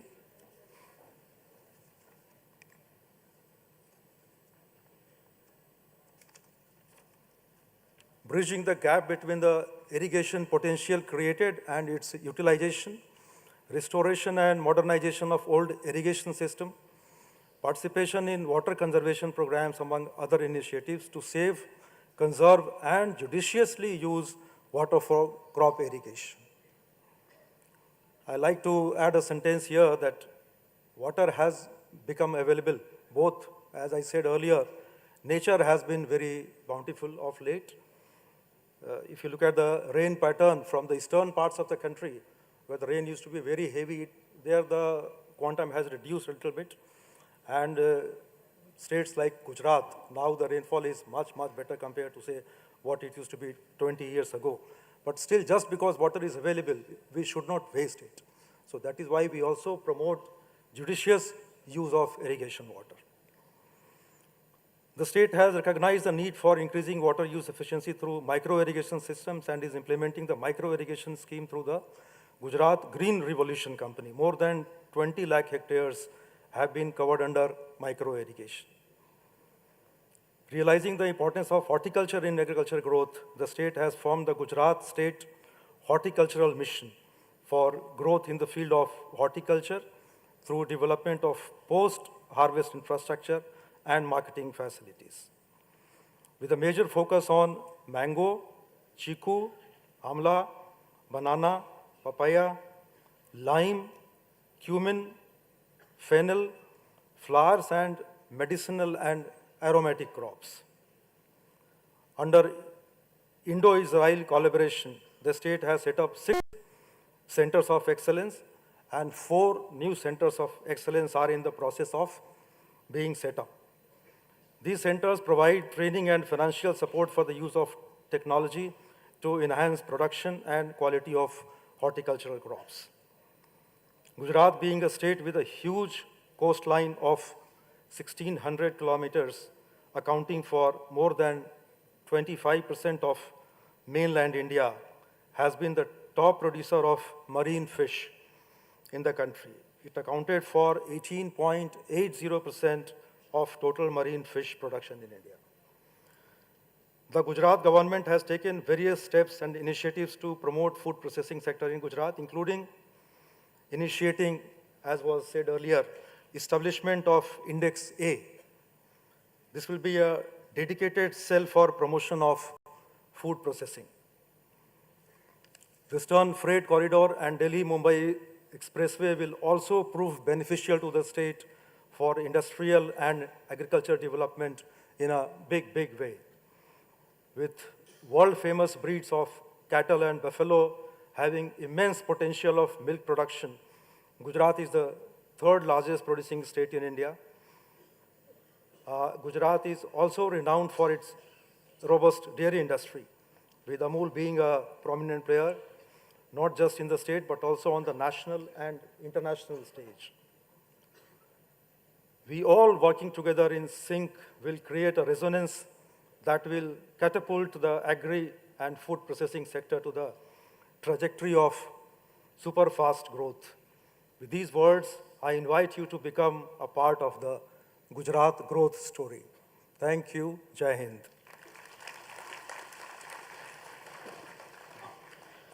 Thank you very much, sir. The Honorable Prime Minister of India, Shri Narendra Modi ji said, India's growth story is a story of transformation and change, of innovation and reform, of creating opportunities and securing the future. And Gujarat has realized his vision. Now we bring to you an AV about the achievements and the initiatives taken by Government of Gujarat in agro and food processing sector.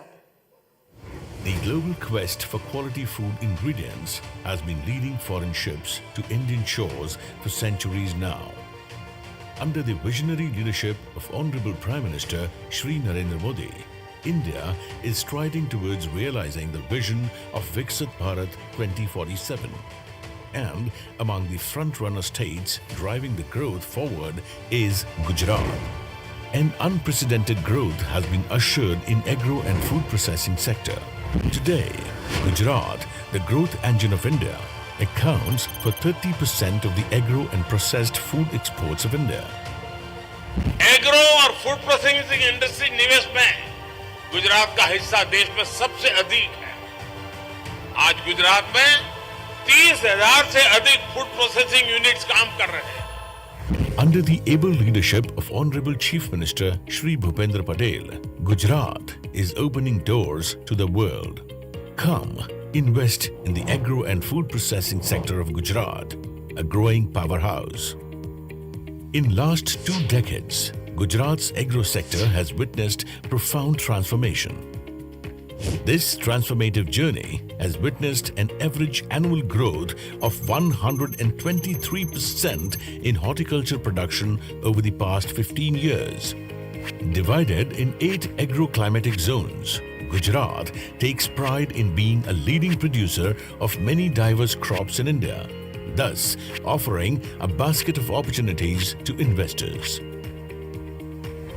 The 1,600-kilometer long coast belt is significant to Gujarat's blue economy, contributing 19% of the marine production of the country and advancing brackish water aquaculture farming.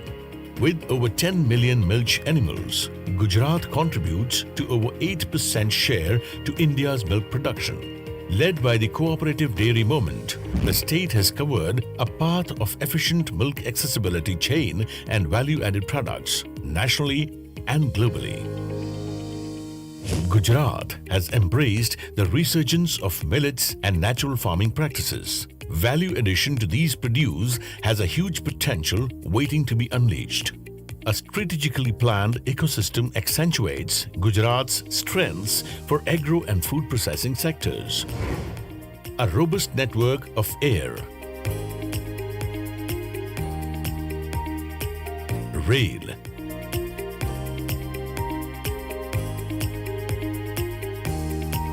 road,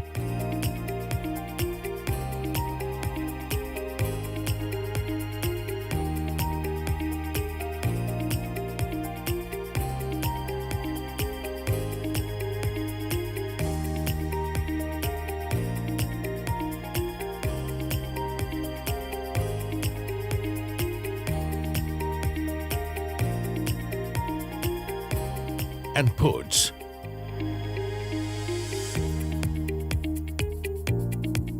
Makes Gujarat a well-knit hub for agricultural enterprises. 38% of Delhi-Mumbai Industrial Corridor, that is DMIC, passing through the state, augments its logistic strengths, further making it a global gateway. Gujarat extends warm invitation to investors to be part of its growth trajectory in the agro and food processing sector. This sector has been designated as thrust sector under the Atmanirbhar Gujarat schemes, wherein investors are greeted with a myriad of incentives. Government of India offers a gamut of incentives as well. In order to handhold the investors in this sector, Gujarat has recently set up Index A, dedicated to foster investments in agribusiness sector of Gujarat. Index A welcomes you to invest in the ecosystem of policy-driven governance, state-of-the-art infrastructure and enterprising farmers. At the flagship event of Government of India, World Food India 2023, Gujarat showcased its agro and food processing potential to global investors. The state seminar witnessed participation of a wide spectrum of speakers and delegates. As a partner state, Gujarat Pavilion received over 1,000 visitors. B2B meetings opened avenues for 100+ potential collaborations. Come, reap the benefits of agro-industrial growth in the fertile land of Gujarat. Come, invest in the agro and food processing sector of Gujarat, a growing powerhouse.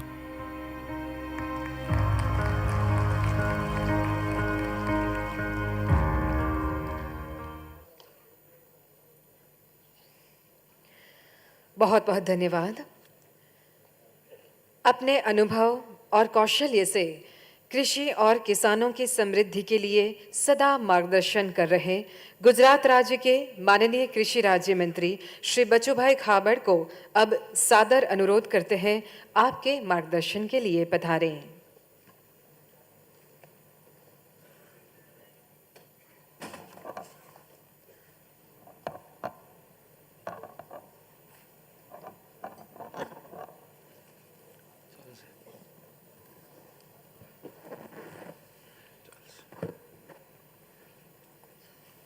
आज के pre vibrant summit में उपस्थित हमारे गुजरात के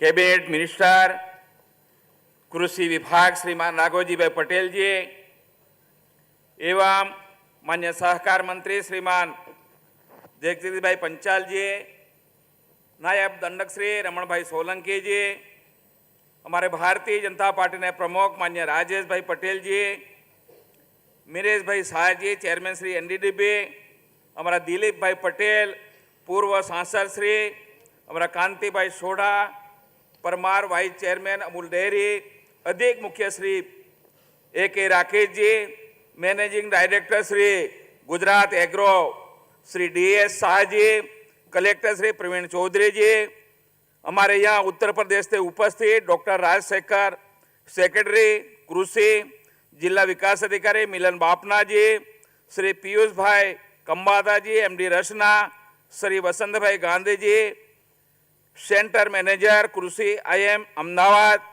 एवं ये मंच पर उपस्थित महानुभाव और यहाँ के उपस्थित सभी उद्योगकारों और अधिकारी एवं मीडिया के दोस्तों का आज के ये कार्यक्रम में उपस्थित आप सभी का मित्रों स्वागत करता हूं।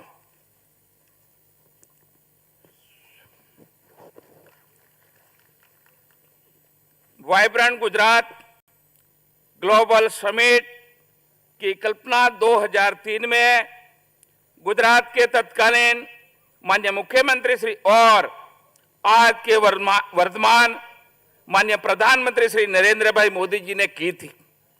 वाइब्रेंट गुजरात ग्लोबल समिट आज बिजनेस नेटवर्किंग, ज्ञान साझा करने और व्यापक सामाजिक आर्थिक विकास के लिए रणनीति साझेदारी के लिए सबसे प्रतिष्ठित वैश्विक मंचों में एक बन गया है। माननीय प्रधानमंत्री जी की इस विरासत को आगे बढ़ाते हुए उनके मार्गदर्शन और गुजरात के माननीय मुख्यमंत्री श्री भूपेंद्र भाई पटेल के नेतृत्व में गुजरात सरकार जानकारी 2024 में वाइब्रेंट गुजरात ग्लोबल समिट के 10वें संस्करण का आयोजन कर रही है। मुझे ये बात से कहते हुए खुशी होती है कि वाइब्रेंट गुजरात ग्लोबल समिट तहत आज अमूल आनंद डेयरी में agro and fruit processing sector को बढ़ावा देने के लिए प्री-वाइब्रेंट समिट का आयोजन किया गया है। एग्रो एंड फूड प्रोसेसिंग क्षेत्र गुजरात के आर्थिक विकास में प्रमुख योगदान करने वाले क्षेत्र में एक है और ये माननीय प्रधानमंत्री श्री की विकसित भारत की 2047 में दृष्टिकोण में भी योगदान हो रहा है। फसलों की वैश्विकता, मजबूत बुनियादी का ढांचा, अनुकूल नीतियों, विविध संसाधनों की उपलब्धता के कारण Gujarat agro and fruit processing के लिए बहुत अनुकूल है। गुजरात राज्य औद्योगिक और कृषि विकास के साथ देश के विकास में भागीदार बन रहा है।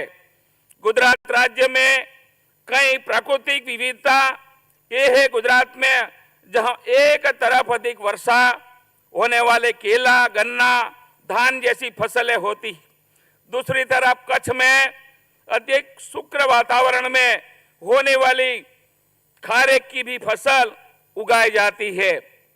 इसी वजह से गुजरात को 8 एग्रो क्लाइमेटिक जोन में विभाजित किया है। गुजरात में प्राकृतिक वातावरण की विविधता के कारण 40 के ज्यादा विभिन्न प्रकार के अनाज, तिलहन, दलहन, फल, सब्जियां और मसाले की पाक की खेती हो जाती है। कृषि के क्षेत्र में राज्य सरकार द्वारा किए गए कई कदमों आगे सहाय योजना के कारण गुजरात राज्य देश में कृषि क्षेत्र में अग्रिम राज्य बन गया है। गुजरात राज्य के विविध फसलों के उत्पादन के बारे में बात करें तो 2001-2 में कुल अनाज फैसले का उत्पादन 45.15 लाख मीट्रिक टन था, वो 2022-23 में बढ़कर 27.22 लाख मीट्रिक टन हो गया है, जो 93% की वृद्धि दर्शाता है। 2001-2 में कुल फसलों का उत्पादन 3.69 लाख मीट्रिक टन था, वो 2022-23 में बढ़कर 17.93 लाख मीट्रिक टन हो गया है, जो 386% की वृद्धि दर्शाता है। 2001-2 में कुल तिलहन फसलों का उत्पादन 36.30 लाख मीट्रिक टन था, वो 2022-23 में बढ़कर 72.52 लाख मीट्रिक टन हो गया है, जो 99% की वृद्धि आज बताता है। कपास गुजरात की मुख्य फसल रही है।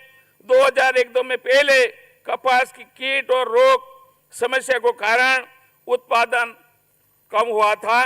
तकनीक और अपनी टेक्नोलॉजी के बारे में बीटी कपास की किस्मों को मान्यता देने के बाद और गुजरात के सही मार्गदर्शन प्रदर्शन करने की वजह से 2001-2 में कपास का उत्पादन 17 लाख गांठ था, वो 2022-23 में बढ़कर 1 लाख गांठ का आज हो गया, वो 488% की बढ़ती दर्शाता है।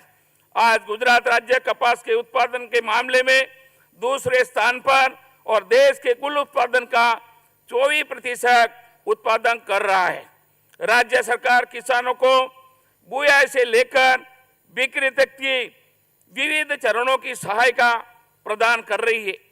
आजकल मजदूरों की कमी की वजह से विभिन्न कृषि गतिविधियों के आसान और अधिक कुशल बनाने के लिए किसान को कृषि में अधिकतम मशीनीकरण अपनाना आवश्यक है। आधुनिक मशीन उपकरणों की लागत अधिक होती है, इसलिए गुजरात सरकार द्वारा खेती की गतिविधियों के लिए ट्रैक्टर और आधुनिक उपकरण पर सहायता दी जाती है। इसके लिए इस साल में 700 करोड़ से ज्यादा का बजट का प्रावधान गुजरात सरकार ने किया है। पिछला सालों में जलवायु परिवर्तन के कारण राज्य में कई बार भारी बारिश, चक्रवात, बिन मौसमी बारिश जैसी कई प्राकृतिक आपदाएं आती है। उसमें सरकार प्रभावित किसानों की मदद और सहायता के लिए कृषि सहाय पैकेज की तुरंत घोषणा करती है, ताकि किसानों की आय प्रभावित न हो। पिछले सालों में 86 लाख किसानों को 10,000 करोड़ से भी ज्यादा रकम की सहायता राज्य सरकार ने की है।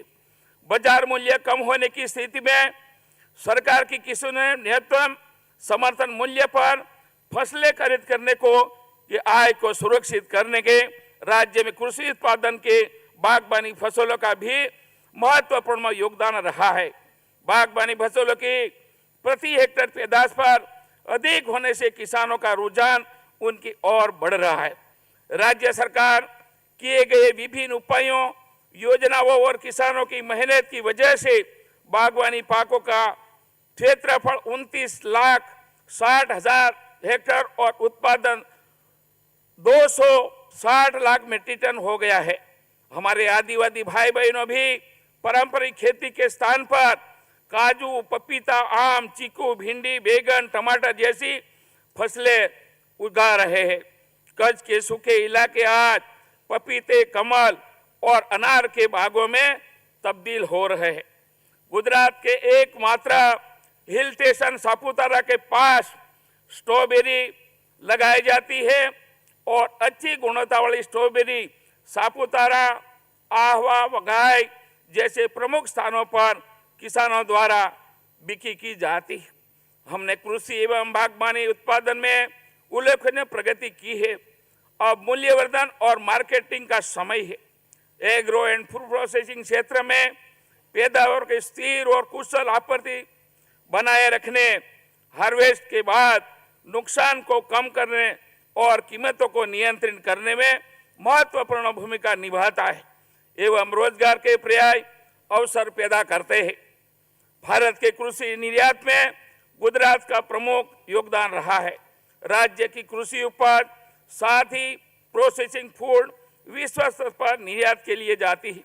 यह क्षेत्र राज्य की समग्र आर्थिक वृद्धि को बनाए रखने और बढ़ाने में महत्वपूर्ण भूमिका निभाता है। एग्रो एंड फूड प्रोसेसिंग क्षेत्र में रॉ मटेरियल की आपूर्ति मौसमी होती है, उस बारिश पर निर्भर है। इसलिए इस क्षेत्र के विकास के लिए विशेष अलग से विचार विमर्श की जरूरत है। इस क्षेत्र में छोटे बड़े सारे निवेशों के लिए समान अवसर मिले। इंडेक्स ए संस्थागत तरीके से एग्रो एंड फूड प्रोसेसिंग क्षेत्र को सही गति प्रदान करने के लिए हमने agro business extension bureau index A की स्थापना की है। हमारे पास पहले से ही इंडेक्स बी का अनुभव है, जो गुजरात सरकार का सिंगल विंडो क्लियरेंस और निवेश के अवसरों की तलाश कर रहे हैं, निवेशों को सुविधा प्रदान करते हैं। इसको ध्यान में रखते हुए हमने गुजरात में एग्रो फूड प्रोसेसिंग क्षेत्र में निवेश को बढ़ावा देने के लिए इंडेक्स ए की स्थापना की है। मुख्य वाइब्रेंट समिट के हिस्से को रूप में कृषि व्यवस्थापन और खाद्य प्रसंस्करण क्षेत्र पर एक पूर्व वाइब्रेंट समिट आयोजन किया जा रहा है। इस आयोजन का उद्देश्य कृषि व्यवसाय क्षेत्र में नई पहल का मार्ग प्रस्ताव करने के लिए विचार मंथन और विचारों के आदान प्रदान के लिए एक मंच तैयार करना है। इंक्यूबेशन सेंटर नए स्टार्टअप के सफलता की बातें, कल्चर के नियंत्रण दृष्टिकोण द्वारा निकास, सप्लाई चेन मैनेजमेंट ऐसे विविध विषय है जिस पर उद्योग, शैक्षणिक संस्थान और सरकार के वक्ता अपने अनुभव साझा करेंगे और अपने विचारों करेंगे। गुजरात सरकार एग्रो एंड फूड प्रोसेसिंग क्षेत्र में गुजरात का समर्थन देखने के लिए आगे वाले सभी लोग का स्वागत करते हैं। गुजरात का कृषि विभाग हमारे आदरणीय प्रधानमंत्री जी के आत्मनिर्भर भारत और लोकल फॉर वोकल के दृष्टिकोण को साकार करने के लिए सर्वोत्तम नीतियां, प्रोत्साहन और व्यवसायिक स्थितियां प्रदान करके एक व्यवसाय अनुकूल वातावरण बनाने की और प्रतिबद्धता और अग्रसर है। कृषि और खाद्य संस्करण क्षेत्र में आने वाले वर्षों में गुजरात में कई नई परियोजना आ रही है, जैसे FMC, fast moving consumer goods उत्पादों के लिए खाद्य विनिर्माण उद्योग, विदेशी प्रौद्योगिकरण आधारित ब्लूबेरी वृक्षारोपण परियोजना, डेयरी उत्पादन प्रसंस्करण संयंत्र स्थापित करने की परियोजना को कोल्ड स्टोरेज दर्शाने की संयम आदि। इसमें कृषि क्षेत्र में, कृषि और खाद्य प्रसंस्करण क्षेत्र में रोजगार के नए अवसर सूचित होंगे, जो हमारे देश के युवाओं का डेमोग्राफिक डिवीजन पूरा उपयोग करे, विकसित बनाने की और आगे बढ़े।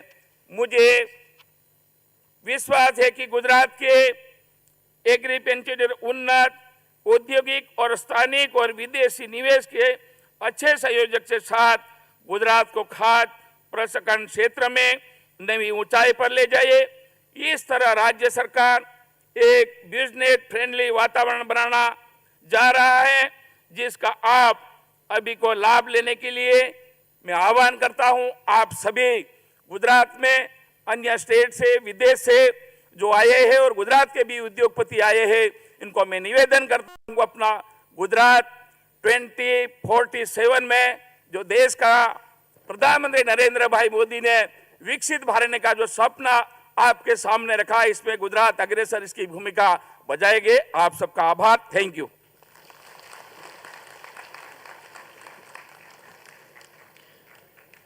धन्यवाद माननीय मंत्री महोदय। सहकार से समृद्धि इस संकल्पना को साकार करने की दिशा में सदैव कर्तव्यरत ऐसे गुजरात राज्य के माननीय सहकार मंत्री श्री जगदीश विश्वकर्मा जी को अब सादर अनुरोध करते हैं अपने प्रेरणादायी उद्बोधन के लिए।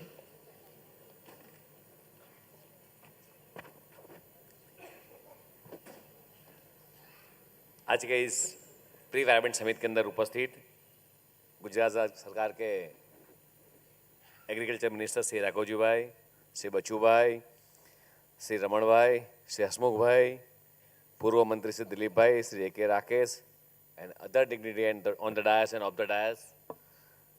मैं समझ सकता हूँ कि करीबन 10 बजे से हम लोग बैठे हैं और काफ़ी लंबा स्पान हो चुका है और राघवजी भाई को हम सबको सुनना है।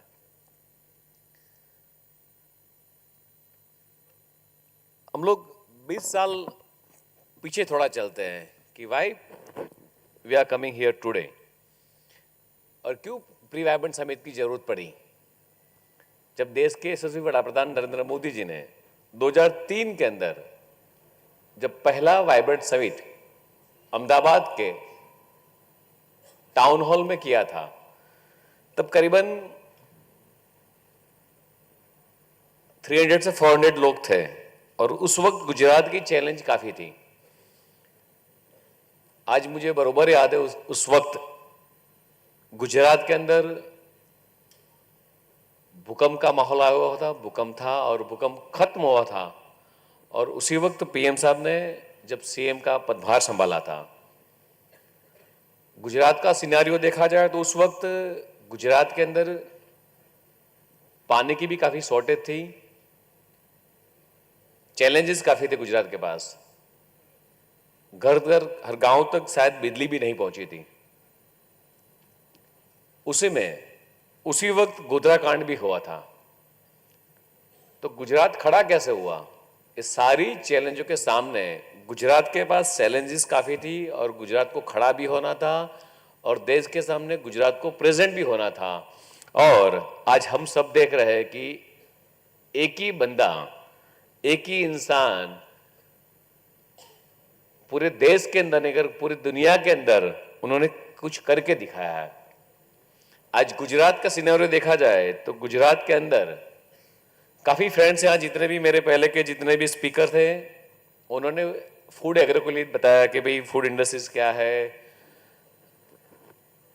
हम सबको पता है, जिस इंडस्ट्री से हम लोग आ रहे हैं, हम सबको पता है कि फूड इंडस्ट्रीज क्या है। मगर मैं इतना कहना चाहूंगा कि आज गुजरात के अंदर 20 साल के अंदर पिन से लेकर प्लान तक सारी चीजें मैन्युफैक्चरिंग हो रही है। सेगमेंट वाइज इंडस्ट्रीज आज गुजरात के अंदर डेवलप हुई है। आज जब उत्तर प्रदेश के एग्रीकल्चर सेक्रेटरी भी आए हुए हैं और काफी अदर लोग भी आउट ऑफ गुजरात से आए हुए हैं, तो मैं एक बात जरूर कहूंगा कि गुजरात के अंदर गांधीधाम के अंदर एक छोटी सी पिन वहां मैन्युफैक्चर हो रही है। बड़ौदा के अंदर टाटा ने जो प्लांट डाला, वहां जेट रफाल भी वहां मैन्युफैक्चर होगा।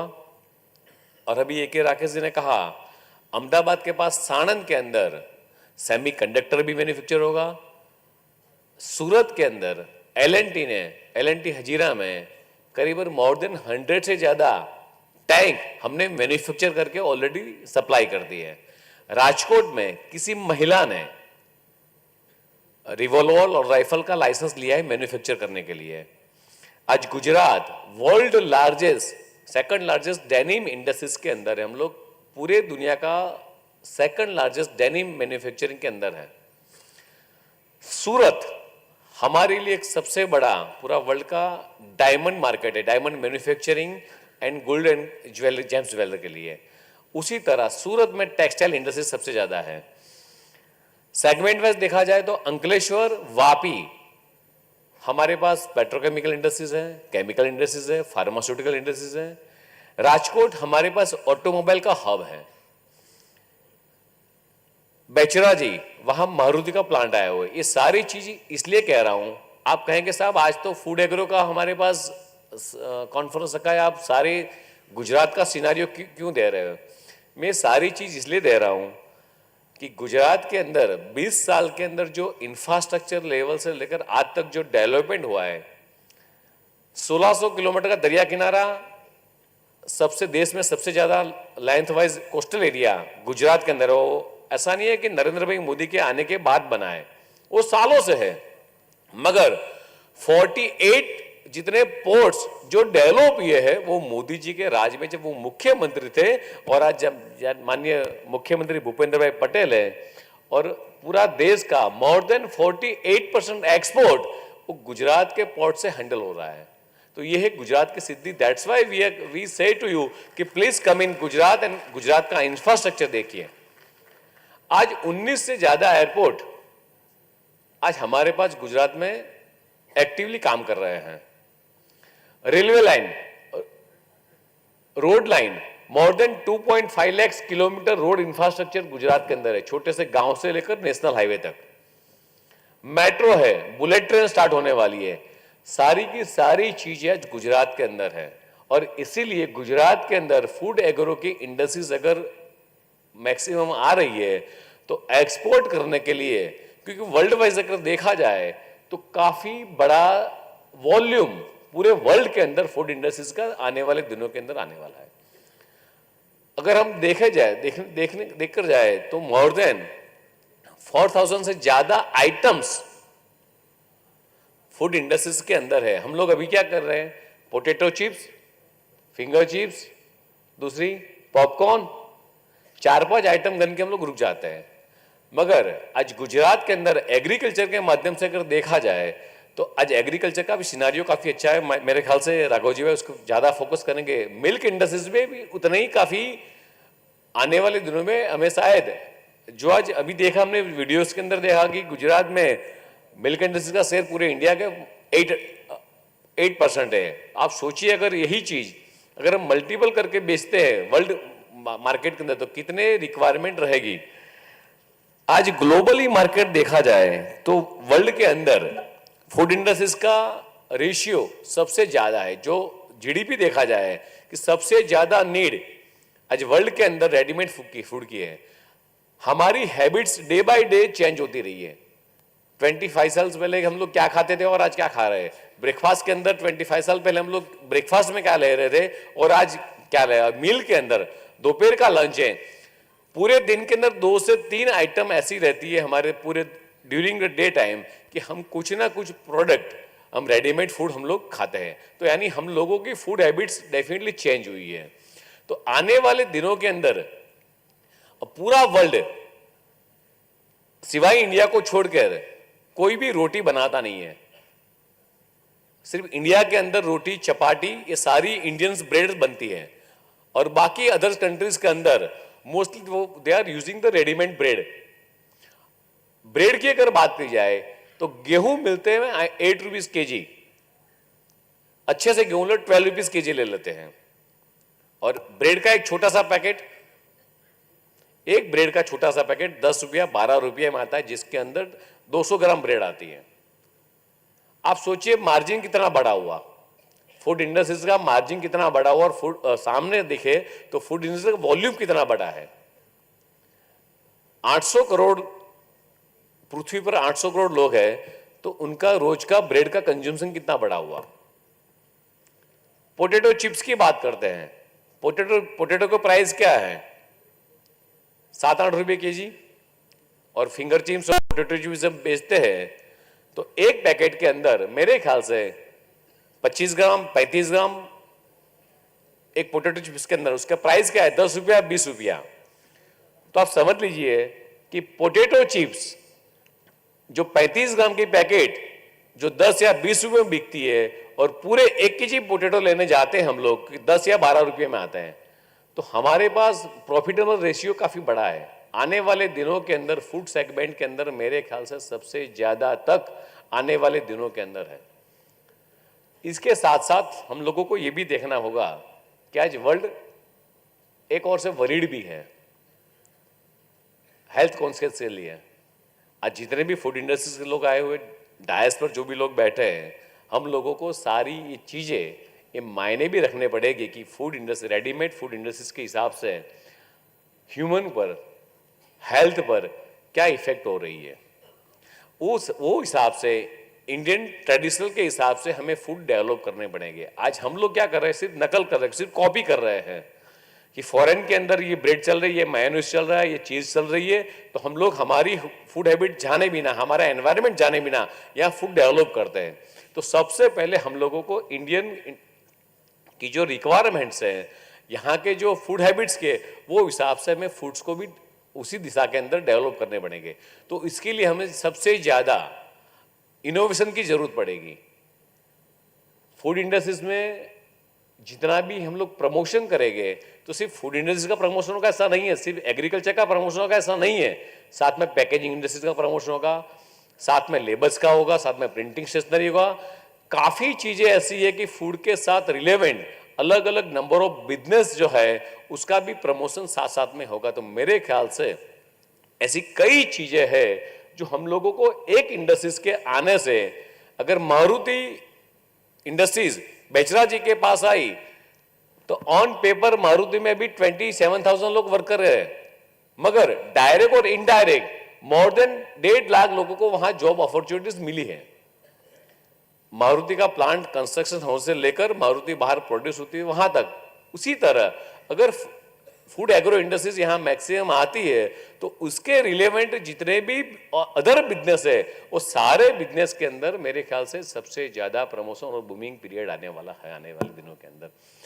आज ये प्री-वाइब्रेंट समिट के अंदर काफी लोग बाहर से भी आए हुए हैं। मेरे ख्याल से इस पर गौर करना चाहिए कि इंडियन ट्रेडिशनल के हिसाब से इंडिया को और गुजरात को और बाहर विदेश के अंदर क्या क्या रिक्वायरमेंट्स है, अगर हम लोग एक बार सेग्रीगेट कर पाएंगे तो यही फोकस हम लोग आने वाले दिनों के अंदर हमारे फूड इंडस्ट्रीज में भी ये टेक्निक और ये स्टार्टअप में हम लोग शायद प्रमोशन कर पाएंगे। सिर्फ आज काफ़ी सारी बातें भी हुई है और इस कार्यक्रम के बाद काफ़ी सारे सेमिनार्स भी होने वाले हैं, मगर आने वाले दिनों के अंदर फूड इंडस्ट्रीज की चैलेंजेस क्या है, कॉम्पिटिशन्स कहाँ है, इस सारी चीज़ों पर भी गौर करना पड़ेगा। सिर्फ प्री वाइब्रेंट इवेंट करने से आज का ये कार्यक्रम खत्म नहीं होता है, काफ़ी लंबा सफ़र है।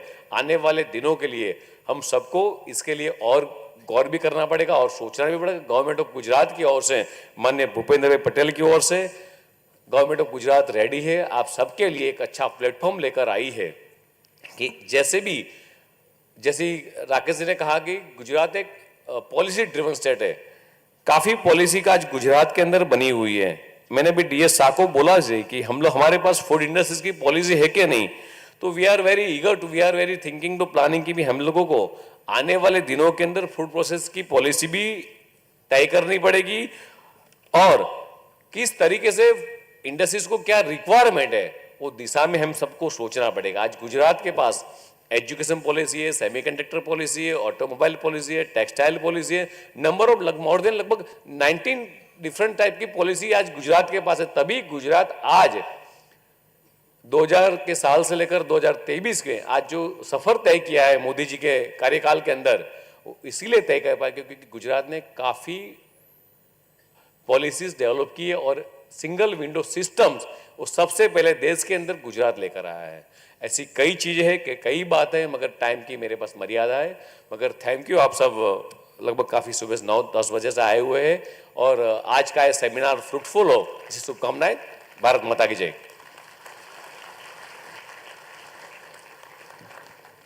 बहुत बहुत धन्यवाद माननीय मंत्री महोदय आपका। हम सब के लिए अपार प्रसन्नता की बात है कि आज के इस कार्यक्रम में मुख्य अतिथि के रूप में पधारे हैं माननीय मंत्री श्री राघव जी भाई पटेल, जो आज अपने करकमलों से मोबाइल वेटरनरी यूनिट को भी फ्लैग ऑफ कराएंगे। ज़मीन से जुड़े और ज़मीनी विषयों को अपनी अनूठी सूझबूझ से सुलझाने में समर्थ ऐसे कृषि, पशुपालन, गौ संवर्धन और मत्स्य पालन विभाग के हमारे माननीय मंत्री श्री राघव जी भाई पटेल को आइए तालियों की गूंज के साथ आमंत्रित करते हैं अपने मार्गदर्शन के लिए।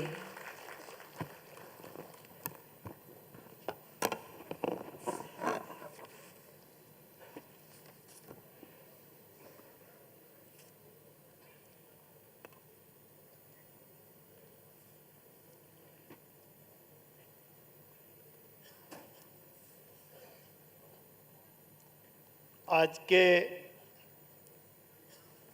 इस महोत्सव प्री वाइब्रेंट समिट 2023 के अवसर पर हमारे यहाँ उपस्थित रहे आदरणीय मंत्री महोदय श्री जगदीश भाई विश्वकर्मा जी, माननीय मंत्री श्री बच्चू भाई खाबड़ जी, हमारे विधानसभा के नायब दंडक श्री रमण भाई सोलंकी जी, हमारे जिला भारतीय जनता पार्टी के प्रमुख राजेश भाई पटेल जी, जिला पंचायत के प्रमुख हसमुख भाई पटेल जी, हमारे अधिक मुख्य सचिव श्री कृषि पशुपालन श्री ए.के. राकेश जी, उत्तर प्रदेश से आए हुए एग्रीकल्चर सेक्रेटरी श्री राजशेखर जी, हमारे यहाँ का पूर्व सांसद और पूर्व मंत्री दिलीप भाई पटेल जी, वाइस चेयरमैन अमूल के श्री कांति भाई सोढ़ा परमार जी, चेयरमैन श्री एनडीडीबी श्री मितेश भाई शाह जी, हमारे गुजरात एग्रो इंडस्ट्रीज कॉरपोरेशन के एमडी श्री डी.एच. शाह जी, आनंद के कलेक्टर श्री प्रवीण भाई चौधरी जी, यहाँ उपस्थित रहते हुए टेक्निकल स्पीकर श्री औद्योगिक साहसिक और यहाँ जो उपस्थित हुए सब उद्योगपति, अग्रणी, प्रेस मीडिया के सब मित्रों, अधिकारीगण और सब भाइयों और बहनें, ये गुजरात राज्य के ये आनंद प्रदेश ने देश को सरदार पटेल जैसा लौह पुरुष और त्रिभुवनदास पटेल जैसे सहकारी क्षेत्र के महान लीडर्स दिए हैं। आनंद जिले की ये भूमि अपनी समृद्ध सांस्कृतिक विरासत, औद्योगिक उद्यमिता और प्रगति के प्रति प्रतिबद्धता के लिए जानी जाती है। इस गौरवशाली भूमि पर आज आयोजित एग्रो एंड फूड प्रोसेसिंग क्षेत्र पर प्री वाइब्रेंट समिट न केवल हमारे किसानों को भविष्य को बेहतर बनाने के लिए है, बल्कि हमारे देश और राज्य की खाद्य सुरक्षा एवं आर्थिक समृद्धि सुनिश्चित करने के लिए भी बहुत महत्वपूर्ण है। गुजरात राज्य को राष्ट्र की प्रगति की नींव के रूप में स्थापित करने के उद्देश्य से 2003 में तत्कालीन मुख्यमंत्री नरेंद्र भाई मोदी के नेतृत्व में वाइब्रेंट गुजरात ग्लोबल समिट की शुरुआत की गई थी। इस समिट को विभिन्न क्षेत्रों के विकास और अविरत विकास को बढ़ावा देने के उद्देश्य से शुरू की गई थी। गुजरात देश का एक महत्वपूर्ण औद्योगिक राज्य है जो पिछले 2 दशकों से भारत की अर्थव्यवस्था को गतिशील बनाए रखने के लिए उसका महत्वपूर्ण योगदान रहा है। इन प्रयासों के परिणाम स्वरूप गुजरात राज्य आज वैश्विक स्तर पर निवेश के लिए सबसे पसंदीदा स्थानों में से एक बन गया है। मित्रों, હવે હું ગુજરાતીમાં વાત કરીશ। मैं અહીં ઉદ્યોગ સાહસિકોને પણ સાંભળ્યા, વહીવટકર્તાઓને પણ સાંભળ્યા અને પદાધિકારીઓને પણ સાંભળ્યા. અને આપણે બધા જાણીએ છીએ એમ 2003 થી તત્કાલીન મુખ્યમંત્રી નરેન્દ્રભાઈ મોદી, જે દેશના અત્યારના આપણા યશસ્વી વડાપ્રધાન છે, દુનિયાના સર્વોચ્ચ લોકપ્રિય નેતા છે, એણે ગુજરાતને ઔદ્યોગિક ક્ષેત્રે ગુજરાતનો સર્વાંગી વિકાસ થાય એવા હેતુસર એણે આ વાઇબ્રન્ટ ગુજરાત નામનો કાર્યક્રમ શરૂ કર્યો. મને બરોબર યાદ છે ત્યારે એનો ઘણો બધો વિરોધ પણ થયો હતો, પણ નરેન્દ્રભાઈનું જે વિઝન હતું, જે દ્રઢતા હતી, એના પરિણામે તેઓ મક્કમ રહ્યા. દેશના ખ્યાતનામ ઉદ્યોગપતિઓ આ કાર્યક્રમને સહકાર આપવા લાગ્યા. દુનિયાભરની મોટી મોટી કંપનીઓ, જે મલ્ટીનેશનલ કંપનીઓ કહી શકાય, એના ચેરમેનો, સીઈઓ આ કાર્યક્રમમાં જોડાતા ગયા. અને જેનો શરૂઆતમાં વિરોધ થતો હતો, એ કાર્યક્રમને આજે આખો દેશ અનુસરી રહ્યો છે. જો કોઈને આભારી હોય આ બધું, તો માત્ર ને માત્ર નરેન્દ્રભાઈ મોદીની દીર્ઘદ્રષ્ટિ, એની દ્રઢતા, એની મક્કમતા અને ગુજરાતને ઔદ્યોગિક ક્ષેત્રે નંબર 1 બનાવવા માટે એણે એ વખતે જે કલ્પના કરી હતી, એ કલ્પના જ કારણભૂત છે. આ કાર્યક્રમની શરૂઆતને 2 દશકાનો સમય પસાર થયો અને આપ બધા જોતા હશો એમ ઔદ્યોગિક ક્ષેત્રે ગુજરાતનો સર્વાંગી વિકાસ થયો. અને સર્વાંગી વિકાસમાં જો કોઈ પાયાનું કામ હોય તો આ વાઇબ્રન્ટ ગુજરાત, વાઇબ્રન્ટ સમિટ અને આવા પ્રી વાઇબ્રન્ટ સમિટો છે. આવા સમિટોના કારણે આપણે અહીંયા સેમિનારો થાય, રોકાણકારો, વહીવટકર્તાઓ, વપરાશકારો, ઉદ્યોગકારો, આ બધાની જે સમસ્યાઓ છે એની ચર્ચા થાય, એના ઉકેલ માટેની વિચારણા થાય, નીતિઓ નક્કી થાય અને ક્ષેત્રનો વિકાસ કઈ રીતે વધુ ગતિ પકડે એ દિશામાં કાર્યવાહી થાય.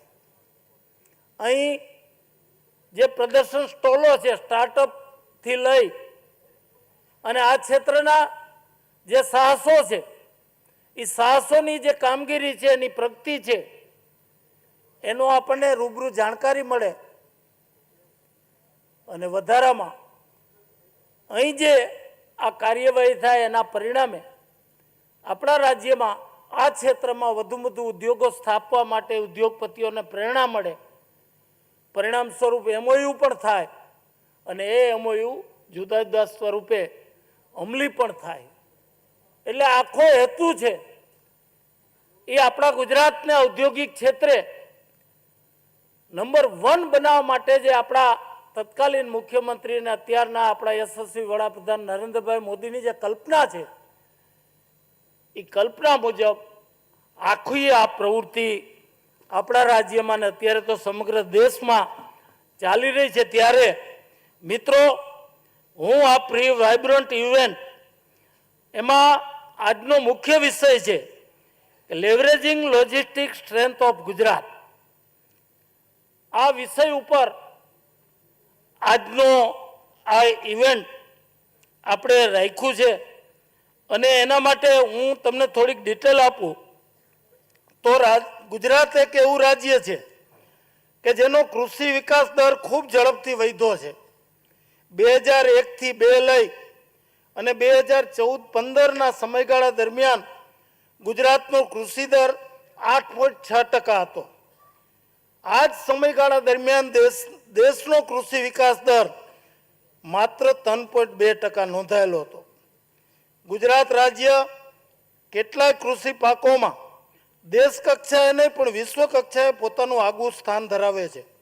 ગુજરાતે વિશ્વને તેની પ્રથમ કપાસ અને દિવેલાની સંકર જાતો આપેલી છે. ગુજરાત દેશમાં મગફળી, દિવેલા, ચીકુ, પપૈયા, ભીંડા, અજમો, જીરું અને વરિયાળીના ઉત્પાદનમાં પ્રથમ સ્થાન ધરાવે છે, જ્યારે તલ, દાડમ અને ધાણાના ઉત્પાદનમાં બીજું સ્થાન ધરાવે છે. આ ગુજરાત કૃષિ ક્ષેત્રે જ્યારે આટલી પ્રગતિ કર્યું છે ત્યારે કેળા, રીંગણ, મેથી અને સીતાફળના ઉત્પાદનમાં ગુજરાતનું આપણા દેશમાં ત્રીજું સ્થાન છે અને કપાસના ઉત્પાદનમાં રાજ્યનો હિસ્સો 24% જેટલો છે. બાગાયતી પાકોનો વિસ્તાર જે 6 લાખ હેક્ટર હતો એ વધીને 19.59 લાખ હેક્ટર થયો છે. આમ રાજ્યના બાગાયતી પાકના વિસ્તારમાં 3 ગણો વધારો થયો છે. એના ઉત્પાદનમાં 56 લાખ મેટ્રિક ટનથી વધી અને 264 લાખ મેટ્રિક ટન બાગાયતી પાકોનું ઉત્પાદન, એટલે કે લગભગ એમાં 5 ગણો વધારો થયો છે. રાષ્ટ્રીય સ્તરે બાગાયતી પાકોના વિસ્તારમાં ગુજરાત 6ઠ્ઠા ક્રમે અને ઉત્પાદનમાં 5મા ક્રમે ગુજરાતનું સ્થાન છે. ગુજરાતની કેસર કેરી અને ભાલિયા ઘઉંને જીઓ ટેગિંગ મળેલું છે અને રાજ્ય બહાર કેસર કેરી અને ભાલિયા ઘઉંની દેશ અને વિદેશમાં ખૂબ જ માંગ છે. હરિયાળી ક્રાંતિ પહેલાં દેશ અને ગુજરાતમાં કૃષિ ઉત્પાદનમાં આપણે સરપ્લસ થયા છીએ અને આ સંજોગોમાં વધારાના ઉત્પાદનને વેલ્યુ એડિશન અને ફ્રૂટ પ્રોસેસિંગ આધારિત ઉદ્યોગો માટે આપણા ગુજરાતમાં ખૂબ ઉત્તમ તકો રહેલી છે. ફૂડ પ્રોસેસિંગ સેક્ટરમાં રોકાણ વધવાના કારણે પોસ્ટ હાર્વેસ્ટ લોસીસમાં ઘટાડો થશે, ખેડૂતોના ઉત્પાદનોના સારા ભાવ મળતા થશે અને નિકાસને ખૂબ વેગ મળશે. અને એના માટે જે માળખાકીય સુવિધાઓ જોઈએ એ તમામ સુવિધાઓ જ્યારે ગુજરાતમાં ઉપલબ્ધ છે, ખાસ કરીને રોડ, રસ્તા, ગુજરાતના તમામ વિસ્તારો આજે સારા રોડથી જોડાયેલા છે. ગુજરાતને આંતરરાષ્ટ્રીય એરપોર્ટોની સગવડ પણ મળેલી છે. રાજકોટ, અમદાવાદથી લઈ અને આપણે આ એરપોર્ટના માધ્યમથી દેશ અને વિદેશમાં આપણી એગ્રો પ્રોડક્ટની નિકાસ પણ કરી શકી એવી સ્થિતિ છે. 1600 કિલોમીટર લાંબો આપણો દરિયા કિનારો છે અને એમાં મુન્દ્રા, કંડલાથી લઈ અને સારા સારા બંદરો છે, જેના પરિણામે આપણે આયાત અને નિકાસ બંનેની દરિયાઈ માર્ગે પણ સારી સુવિધાઓ ઉપલબ્ધ કરી શકી છે. રાજ્યના ઉત્તર ભારતના વિસ્તારોમાંથી જે કૃષિ પેદાશો છે એને નિકાસ કરવા માટે જો દરિયાઈ રસ્તે સગવડતા મળે એમ હોય તો આપણા દરિયાઈ બંદરો કંડલા અને મુન્દ્રા ખાતે મળી શકે એમ છે. એટલે જો આવા એગ્રો પ્રોસેસ યુનિટો ગુજરાતમાં ઊભા કરવા હોય તો ઉત્તર ભારતના રાજ્યોમાંથી પણ આપણને કાચો માલ મળી શકે એમ છે અને અહીં આપણા દરિયાઈ બંદરોના કારણે એની નિકાસ પણ થઈ શકે એમ છે. એટલે દરિયાઈ માર્ગની પૂરી સગવડતા છે, રોડ રસ્તાની પૂરી સગવડતા છે અને હવાઈ રસ્તે પણ આપણને પૂરી સગવડતા ગુજરાત રાજ્યમાં ઉપલબ્ધ છે. ત્યારે પરિવહન ક્ષેત્રે આપણા ઉત્પાદન માટે કોઈ તકલીફ ન પડે એવી વ્યવસ્થા રાજ્યમાં છે. ઉપરાંત સરકારની પ્રોત્સાહક નીતિઓ છે. ઉદ્યોગકારોને તમામ પ્રકારની પ્રાથમિક સુવિધાઓ, માળખાકીય સુવિધાઓ મળી રહે એના માટે પણ સરકારનું પૂરું આયોજન છે.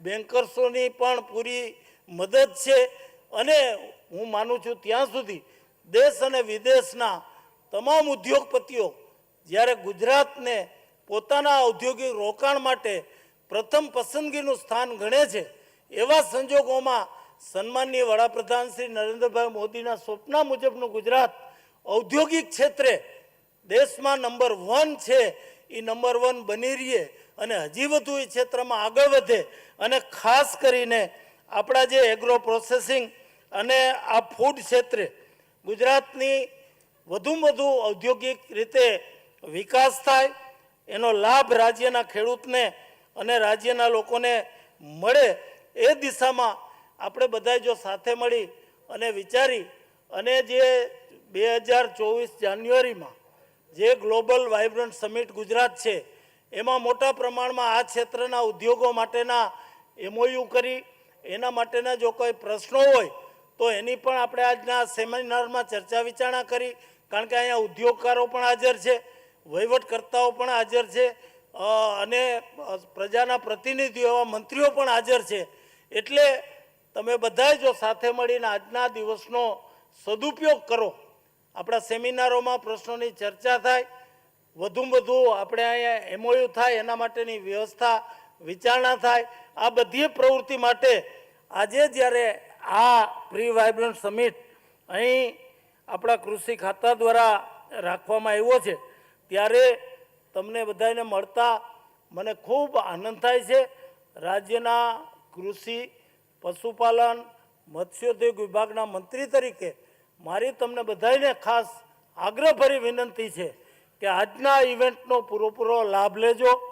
તમારા જો કંઈ વિચારો હોય, મનમાં કોઈ મૂંઝવતા પ્રશ્નો હોય તો એની પણ સેમિનારમાં ચર્ચા કરજો અને વધુમાં વધુ MOU થાય એ દિશામાં સૌ સાથે મળી અને આપણે આજના પ્રસંગને સફળ બનાવવા માટે પ્રયત્નો કરીએ એ જ અપેક્ષા સાથે સૌનો આભાર. અસ્તુ. ભારત માતા કી જય.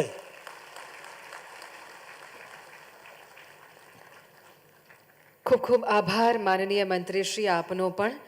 આપણા સૌ માટે આનંદની વાત છે કે માનનીય મંત્રીશ્રી આજે જે ટેકનિકલ સેશન યોજાવાનું છે તેમાં પણ ઉપસ્થિત રહીને આપણું ઉત્સાહવર્ધન કરશે. ટેકનિકલ સેશન આ સત્ર પછી તરત જ રાખેલ છે, માટે આપ સૌને વિનંતી આપનું સ્થાન જાળવી રાખશો. ધન્યવાદ. And now, ladies and gentlemen, we have come to the very important segment of this event, and that is MOU signing ceremony.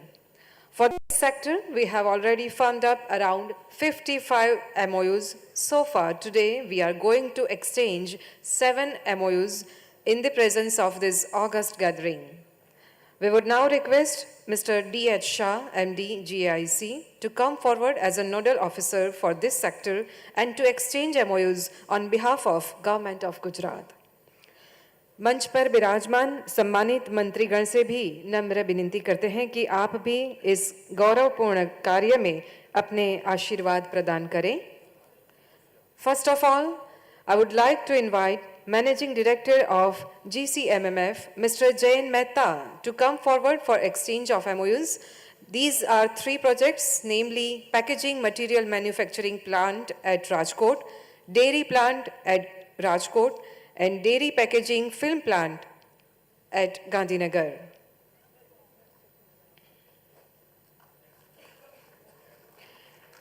समस्त गुजरात के लिए ये गौरवपूर्ण क्षण.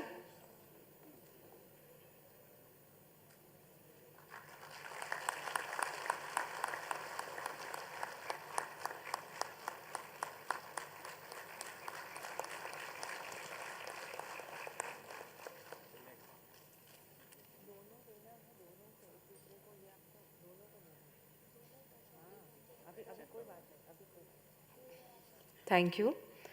And now I would like to invite Managing Director of Firelive Growers and Farmers Group, Mr. Dev Patel, to come upon the stage for exchange of MOUs. The project is about Blueberry Protected Cultivation Farming Project at Junagadh.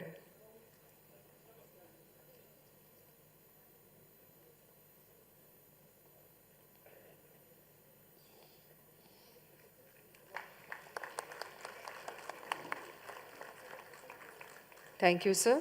Now I would like to invite the representative of CIL Nova Petrochemicals Limited, Mr. Rajan Srivastav, to come upon the stage for exchange of MOUs. The project is about establishment of ethanol plant having capacity of 300 kiloliters per day at Sanand.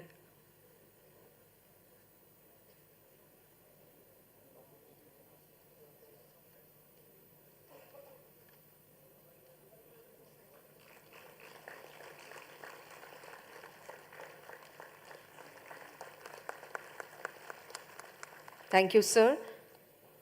Now I would like to invite Chairman and Managing Director of Subhangai Exime Private Limited, Mr. Pragnesh Shah, to come upon the stage. There are two projects, namely establishment of Agro SEZ at Bajau and market linkage to farmers-producer organizations.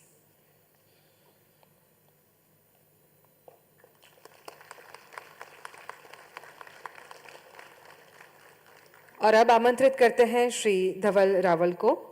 Now onwards, the MOUs are regarding strategic partnership with government.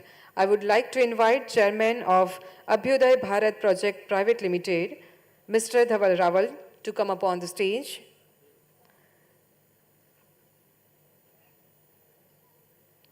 The strategic partnership is for creating help desk for the micro food processing projects at Indexed A.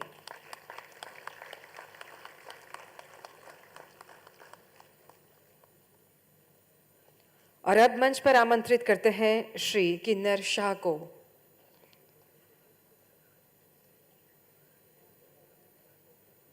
Please welcome Production Head of Bharat Biogas Energy Limited, Mr. Kinnar Shah. The strategic partnership is for providing training to farmers to boost up natural farming.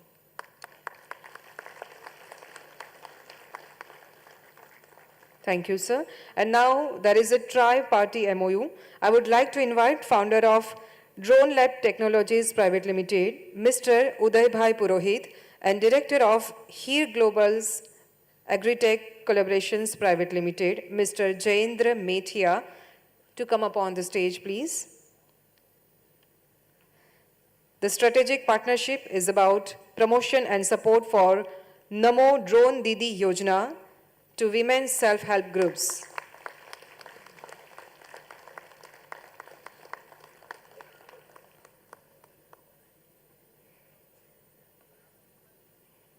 बहुत बहुत धन्यवाद आप सभी का और सबको शुभकामनाएं. So before we conclude this inaugural session, we would now invite Mr. Jain Mehta, MD, Gujarat Cooperative Milk Marketing Federation, for the vote of thanks.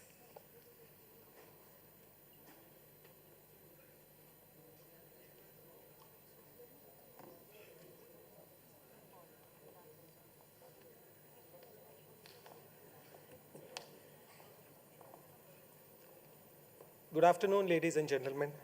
It's my great pleasure to convey the vote of thanks for the success of this very first Pre-Vibrant event at the milk capital of India, Anand.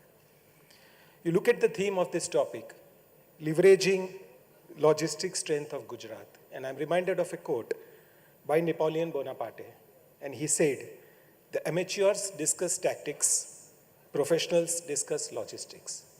So this is the success and the vision of our government to have thought about a very, very important subject, to see that the growth of Gujarat continues to be very, very fast, very, very vibrant, and of course, helping India become the strongest and among the fastest growing economies in the world. Great US military strategist also once said that you won't find it difficult to prove that battles have been won or lost primarily because of the logistics. And that is why this seminar is of utmost importance. And the 20 years of Vibrant Gujarat, which has been inspired by our Honorable Prime Minister and now the Chief Minister of Gujarat, actually motivates all of us as partners to this state for progress in this very, very vital sector, which is agriculture, because it is a source of livelihood for lakhs of farmers, not only in Gujarat, but across the country. And what Gujarat does shows the way to the country. And what is the Vibrant Gujarat success is all of the government approach. This is where we have now seen that for last 20 years, this has been working on very well. And we are really thankful to all the three honorable ministers. Ministry Raghavji Patel, Honorable Minister of Animal Husbandry, Agriculture, Cow Breeding, Government of Gujarat. Sri Jagdish Vishwakarmaji, our Minister of Cooperation. And Sri Bachubhai Khabad Sahab, Honorable Minister of State Agriculture, Government of Gujarat, for sparing the valuable time in gracing this occasion and making this event a great success. We are also thankful to Rakesh sir, Honorable Additional Chief Secretary, Agriculture, Farmer Welfare and Cooperation Department, and also other distinguished guests on the dais, Shri Minesh Shah ji, Chairman NDDB, Piruz Khambata, Chairman Rasna, Vasant Gandhi sir, Professor of IIM Ahmedabad, and also other leaders of our district and the state, Shri Raman Bhai Solanki Sahib, Hasmukh Bhai Patel Sahib, Dr. Raj Shekhar, Secretary Agriculture, Government of Uttar Pradesh, Shri Yogesh Bhai Patel ji, Shri Vipul Bhai Patel ji, Kamlesh Bhai Patel Sahib, Rajesh Bhai Patel Sahib, Kanti Bhai Soda Parmar sir, who is Honorable MLA and also Vice Chairman of Amul Dairy, Chairman and Managing Directors of different district unions of Gujarat, the entire board of Amul Dairy, Anand, which is here today, Shri Bhupesh Singhal ji, CGM NABARD, and Dr. Kathiria ji, Vice Chancellor, Anand Agriculture University, and all distinguished guests for coming here and gracing this occasion and making it a great success. The credit for success of this show actually, and I would request all of you to give a big hand to Shri D.H. Shah sir, who actually conceptualized this program. And it's about 100 days back, on Sir 22nd of August, you called me and said that we are looking at conducting a Pre-Vibrant event and we are looking at good location for that. I warmly invited him to Anand, and next day Hetal ma'am came and she visited all the venues, and after that for successively last 100 days with lot of involvement of Rakesh sir, Shah Sahib, Kamal Shah Sahib, and all the team from the government of Gujarat came over, made meticulous arrangements in making this event a great success. And really we would like to thank them, and not only them but also Shri Praveen Chaudhary sir, the Honorable Collector of Anand, Shri Milind Bapna ji, the entire team of Gujarat administration from Anand district for the success in this particular thing. I also like to thank all the speakers of all the panel discussions who have come all the way from different parts of the country, the exhibitors, the sponsors, and members of the media for coming in such a large number and showcasing the strength of Gujarat to the world through this particular event. Before I end, I would like to thank the chairman of Amul Dairy, the managing director, and the entire board for giving us perhaps the biggest auditorium in the entire state of Gujarat. This newly inaugurated auditorium with a capacity of 1,550 seats is actually a showcase of how Amul leads the country and is looking forward to becoming a strong force in the world. So I'd like to thank the entire team and also the event management company ESCOM for wonderful organization of this particular event. And before I close, I would end with some learnings from Chanakya's Arthashastra. And in his Arthashastra, he talked about Saptang.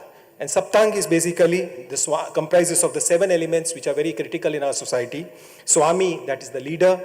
Janpad, which in our case is the customers and the stakeholders. Durg, that's infrastructure. Kosh, that is finances. Dand, that's the workforce. And Mitra, that is the allies, service partners, and the vendors and all the service providers. So if we are able to address and align all of these, the growth and prosperity will be a natural outcome. This is what we are seeing in this event. This is what we are seeing in the Vibrant Gujarat model, and this we are seeing in the growth of our country. And I end this event thanking all of you, all the 7 Saptang for their active participation and making this event a great success. And before I close, let me remind you, picture abhi baki hai. The Vibrant Gujarat event begins on 10th of January, exactly a month from now, 2024, and look forward to your participation in that event also. Thank you so much. Thank you very much sir. और इसी के साथ आज का ये उद्घाटन सत्र का हम समापन करते हैं, आगे बढ़ते हैं टेक्निकल सत्र की ओर। मैं मंच पर विराजमान हमारे सम्मानित अतिथिगण से विनम्र अनुरोध करना चाहूँगी कि कृपया आप मंच के सम्मुख प्रथम पंक्ति में अपना स्थान ग्रहण करें। આપ સૌને વિનંતી, આપનું સ્થાન જાળવી રાખશો। આપણે તરત જ ટેકનિકલ સેશન શરૂ કરી રહ્યા છીએ। માનનીય મંત્રીશ્રી અને મંચ પર વિરાજમાન મહાનુભાવો પ્રથમ 2 હરોળમાં તેમનું સ્થાન ગ્રહણ કરે તે દરમિયાન આપ સૌને વિનંતી કે આપ આપનું સ્થાન જાળવી રાખશો। સહકારની અપેક્ષા છે।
And we also invite our panelist, Mr. Vinod Kumar Arora, DGM Agribusiness Unit, SBI Ahmedabad, and Mr. Gulshan John, Managing Director, NedSpine India.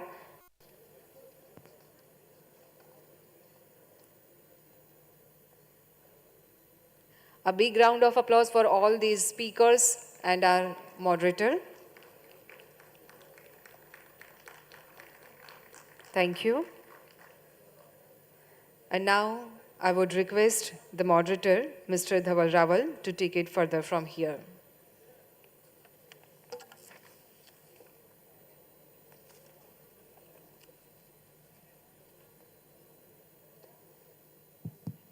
Hello બધાને નમસ્તે અને ગુડ આફ્ટરનૂન. જેમ કે મિનિસ્ટર શ્રી રાઘવજીભાઈએ કહ્યું છે કે આ સેશન આપણું ઇન્ટરેક્ટિવ રહેવું જોઈએ અને જે એક્સપર્ટ્સ આપણી પાસે અહીંયા આગળ અત્યારે મંચ ઉપર હાજર છે એમના પ્રેઝન્ટેશનમાં આપણે છેલ્લે એક ક્વેશ્ચન આન્સર પણ રાખીશું અને બધાને મારી વિનંતી છે કે બધા આમાં એકદમ જેને કહેવાય સક્રિયતાથી ભાગ લેજો. Thank you.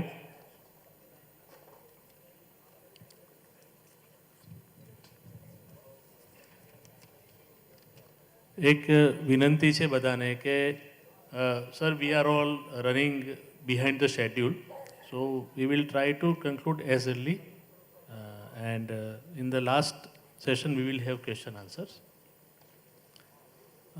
સો પહેલું જે આપણું ફર્સ્ટ સેશન ટેકનિકલ સેશન છે that is exploring multimodal logistic connectivity for the growth of the agribusiness sector in the Gujarat.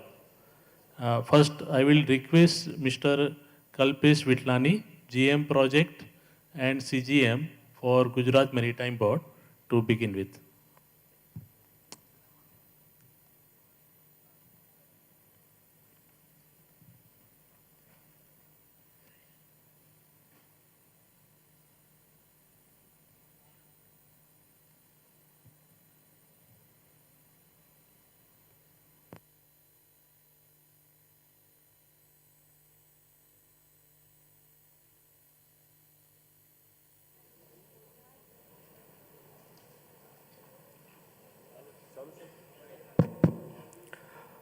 Good morning, everybody. At the outset of this esteemed conference, I extend my warm regards to Honorable Cabinet Minister for Agriculture, Animal Husbandry, Cow Breeding and Fisheries, Government of Gujarat, Shri Raghavjibhai Patel. Honorable Minister of State Cooperation, Independent Charge, Government of Gujarat, Shri Jagdish Vishwakarma ji. Minister of State Agriculture, Government of Gujarat, Shri Bachubhai Khabar, and Additional Chief Secretary, Shri A.K. Rakesh sir. Thank you, organizers, for giving me this opportunity to come and speak on multimodal logistics.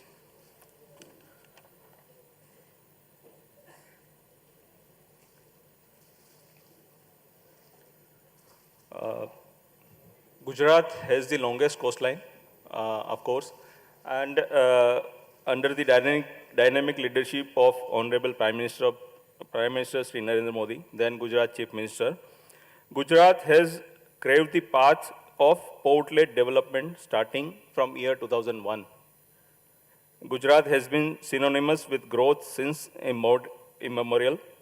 It is often termed as the economic engine, a growth engine of India, with Gujarat's contribution of about 18% of India's industrial output, accounting for about 9% share of Gujarat's GDP, constitutes more than 30% of India's export, and almost amongst top 5 states in attracting direct FDI. And since last few years, we are amongst number 3 in the FDI attraction. At present, Gujarat handles almost 416 million metric ton cargo, which is 1/3 of India's total cargo, which is handled in the country.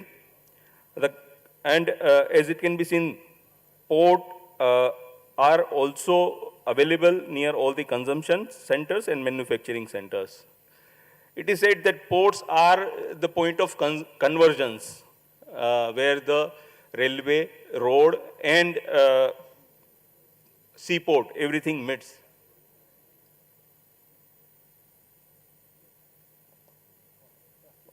Sorry. This can be again seen that Gujarat is always ahead from all other states in handling cargo for non-major ports also. So GMB handles almost 60% or 64% of the total cargo handled by non-major ports in the country. Projection says that potential cargo which can be handled by the non-major ports of Gujarat is more than 750 million metric ton per annum. And that is industrial as well as agriculture both, which will roughly amount to 40% of India's throughput in the next coming years. As I said earlier, that seeds of development are sowed by Honorable Shri Narendra Modi, sir, in the year 2001. Starting then, GMB developed various business models, which has fructified multifold results for the states and the country.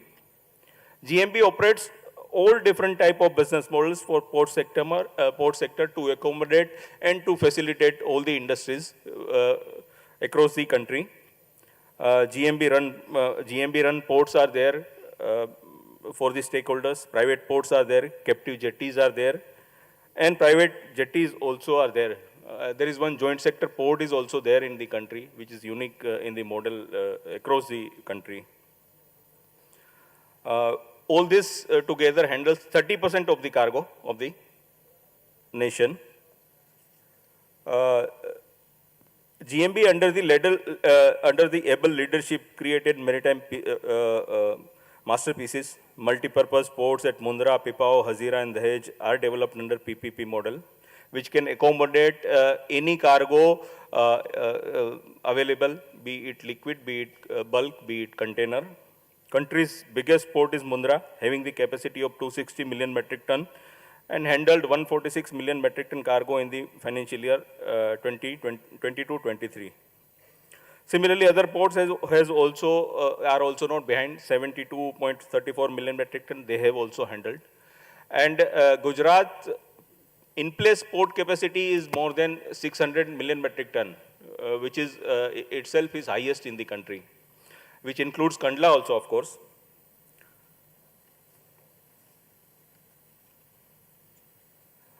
At present, there are few brownfield and greenfield ports are under development. India is energy importing country, and Gujarat is pivotal in securing country's need for energy. We have in-place capacity of almost 30 million metric ton for LNG import in the Gujarat, and more are coming at Jafrabad, Swan, and which is a floating regasification unit, and CNG terminal at Bhavnagar. This Bhavnagar port will accommodate container as well as bulk cargo also, and CNG terminal. So it will be a unique brownfield project. GMB was operating this port since long, Bhavnagar. GMB has kept that right with themselves and developed this another facility nearby. So that is again remarkable policy achievement of government, which will help overall stakeholders. There are two more ports which are under development. Chhara port at Simar, they will start their operation for LNG soon. I think by January 24 they are starting their operations. Development of Navlakhi port under able leadership of Gujarat. We have developed 435 meter of jetty at Navlakhi, which will overall help all the stakeholders across the country. Northern hinterland is dependent on Navlakhi, and that is unique place which gives stakeholders. So that is one thing. GMB is not behind in providing social infrastructure in the Gujarat. Fishery harbour at Madwad, Verawad and Sutrapara is under development with huge capacity, with ultra-modern facilities under able leadership of Shri Raghavji Patel, as you all know. And other than this, wherever opportunities are given, GMB participate for social cause everywhere. Coming to the railroad connectivity and movement of the goods, the theme is today's session is multimodal logistics connectivity. And so these are the goods which are moved by rail and road. GMB ports are well connected with road, rail and pipeline network to its production consumption center in Gujarat and with the neighboring states also. Further strengthening through expansion and upgradations are being planned to capture the future potentials. Cargo mentioned here are handled by road and railways.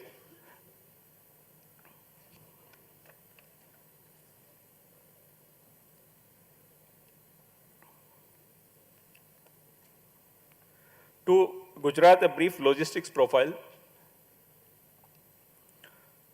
To further giving boost to enhance road and rail connectivity of existing and future ports, GMB has earmarked around 14 rail and road connectivity projects amounting to rupees 3,000 crore, which will be being implemented by NHAI, RNB and railways.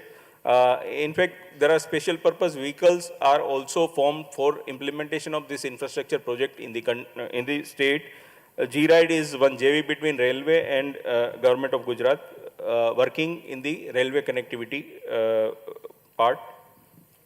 And these are few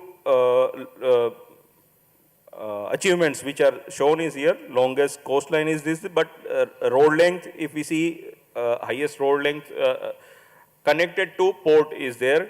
Container freight station, inland container depot, that are maximum in the state. Air cargo terminals are coming. Multimodal logistics park are also planned in the state with the help of various state agencies and PPP policies. Multimodal there are few, if we see, there are few benefits which are shown here of MMLP. MMLP are being planned by various states-owned agencies to facilitate an ease of logistics in the states. Of course, we need to expand our storage capacities. Numbers are coming in further slides, but we need to do that.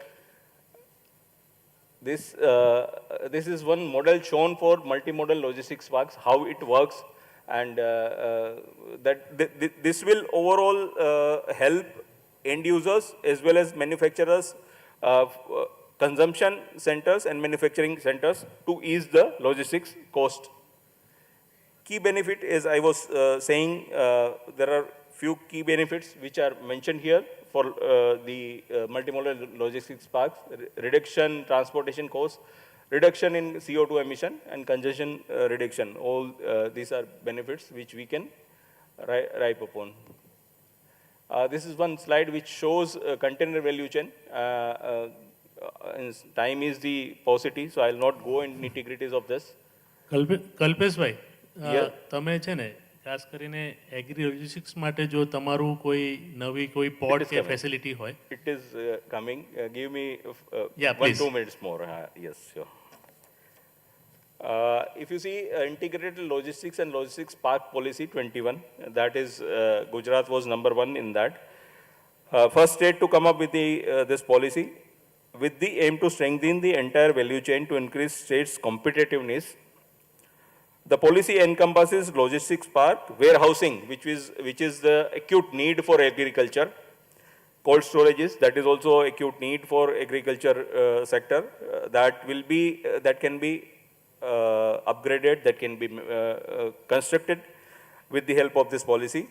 For the emphasizing on the focus on associated development with the sector of logistics, GMB has established a special purpose vehicle, GPLCL, to implement projects related to logistics.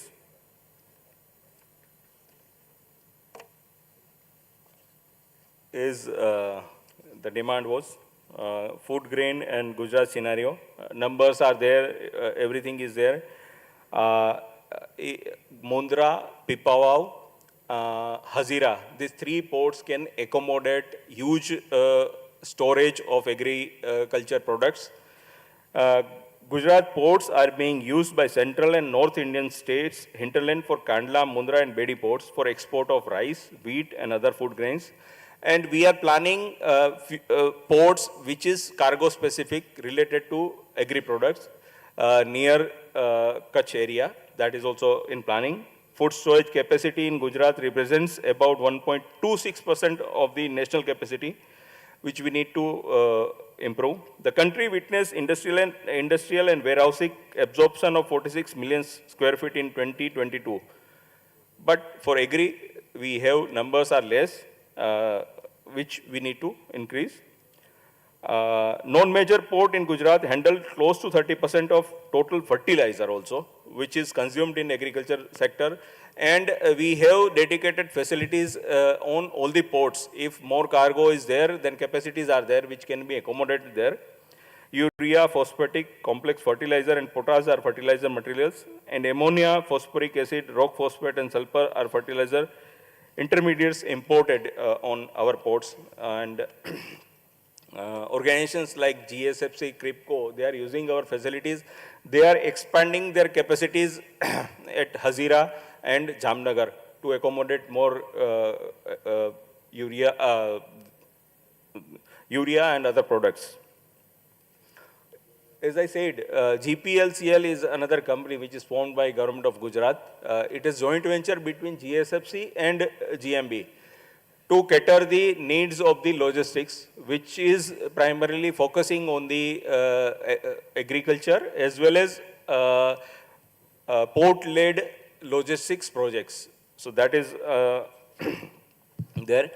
We are constructing one GCT, Gati Shakti terminal at Bedi, which will cater to, Bedi is near Jamnagar, which will cater to container terminals, PFT at the place.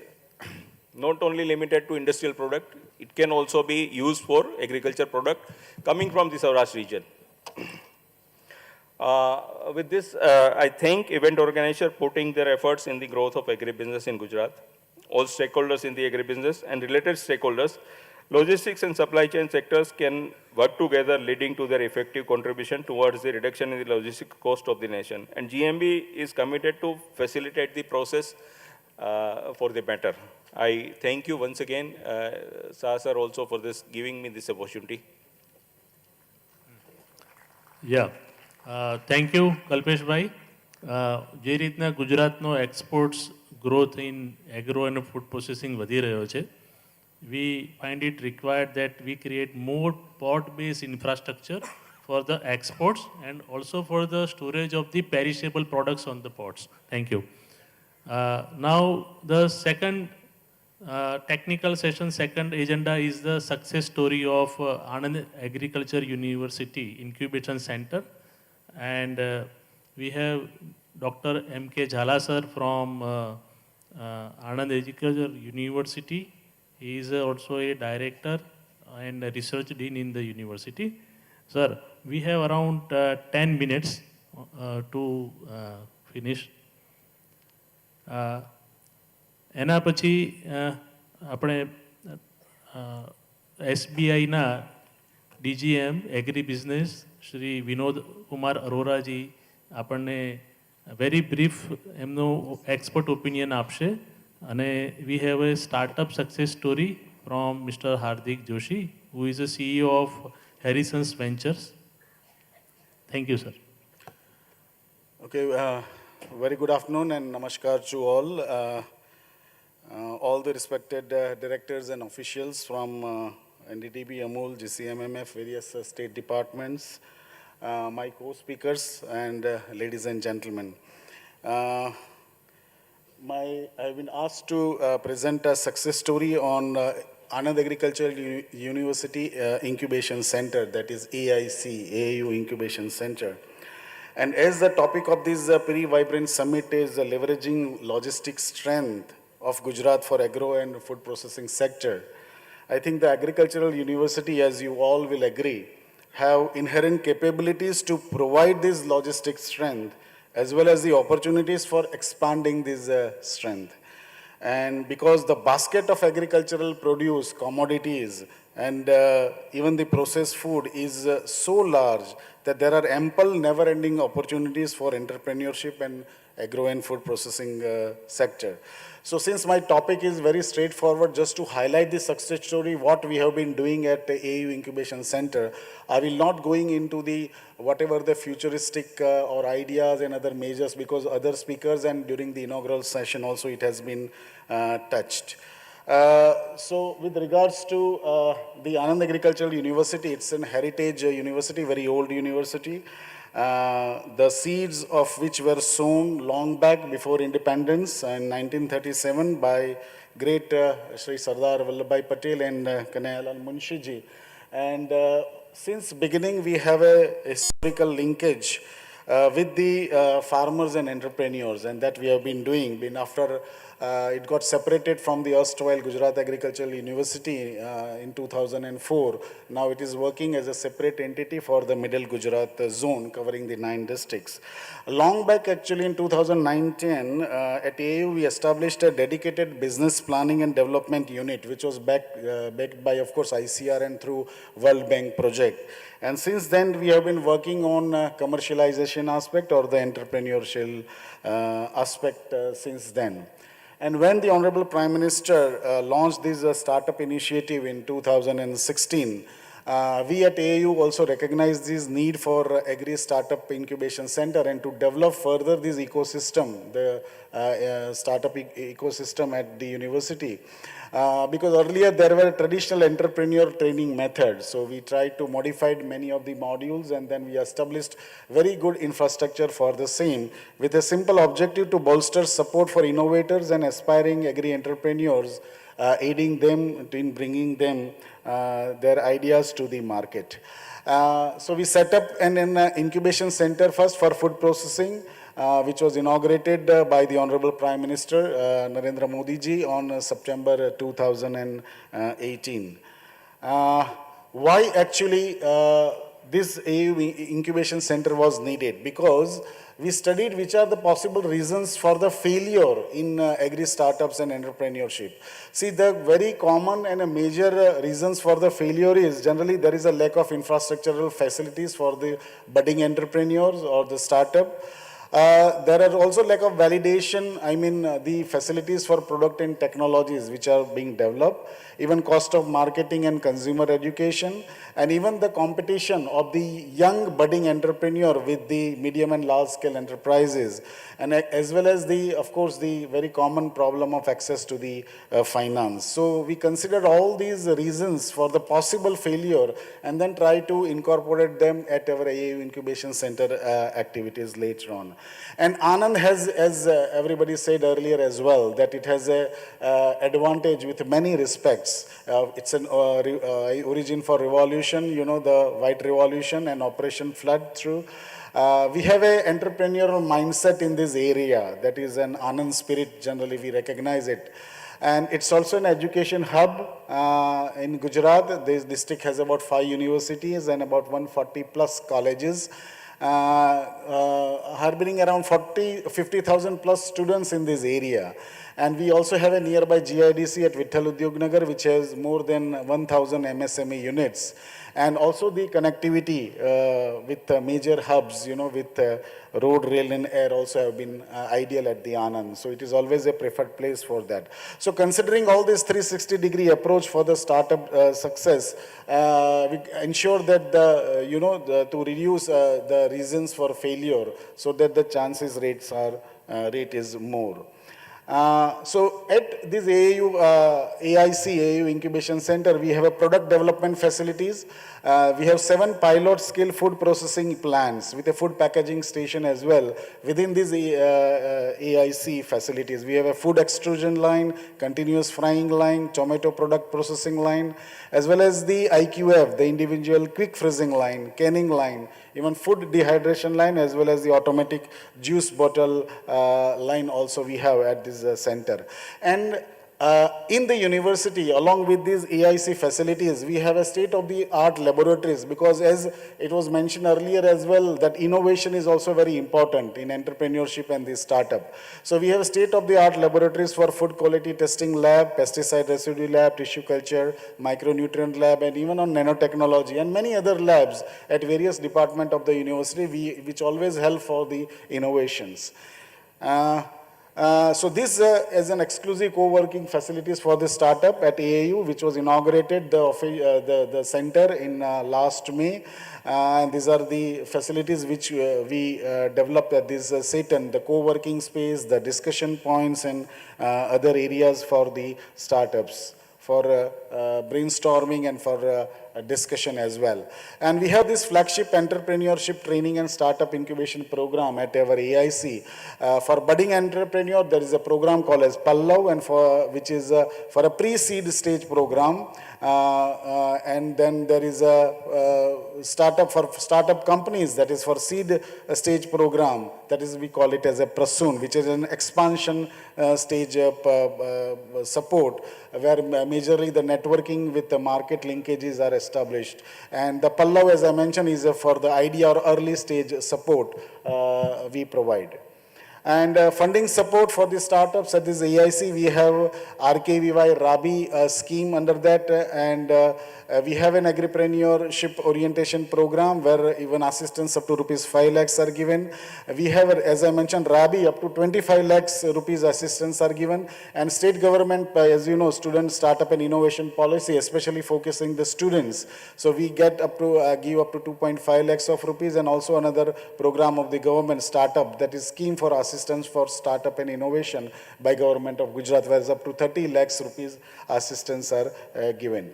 And we have a 50+ mentor pool where we have an experts in all these sectors, in food processing, agricultural scientists, business mentors, financial experts. And these are the main events which we conduct. Sensitizing event, we invite the expert lectures, workshops, networking events, as well as exhibitions.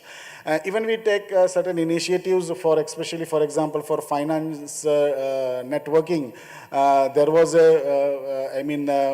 kind of a workshop with the senior bankers of Gujarat State, and Regional Director of Reserve Bank of India also attended this workshop.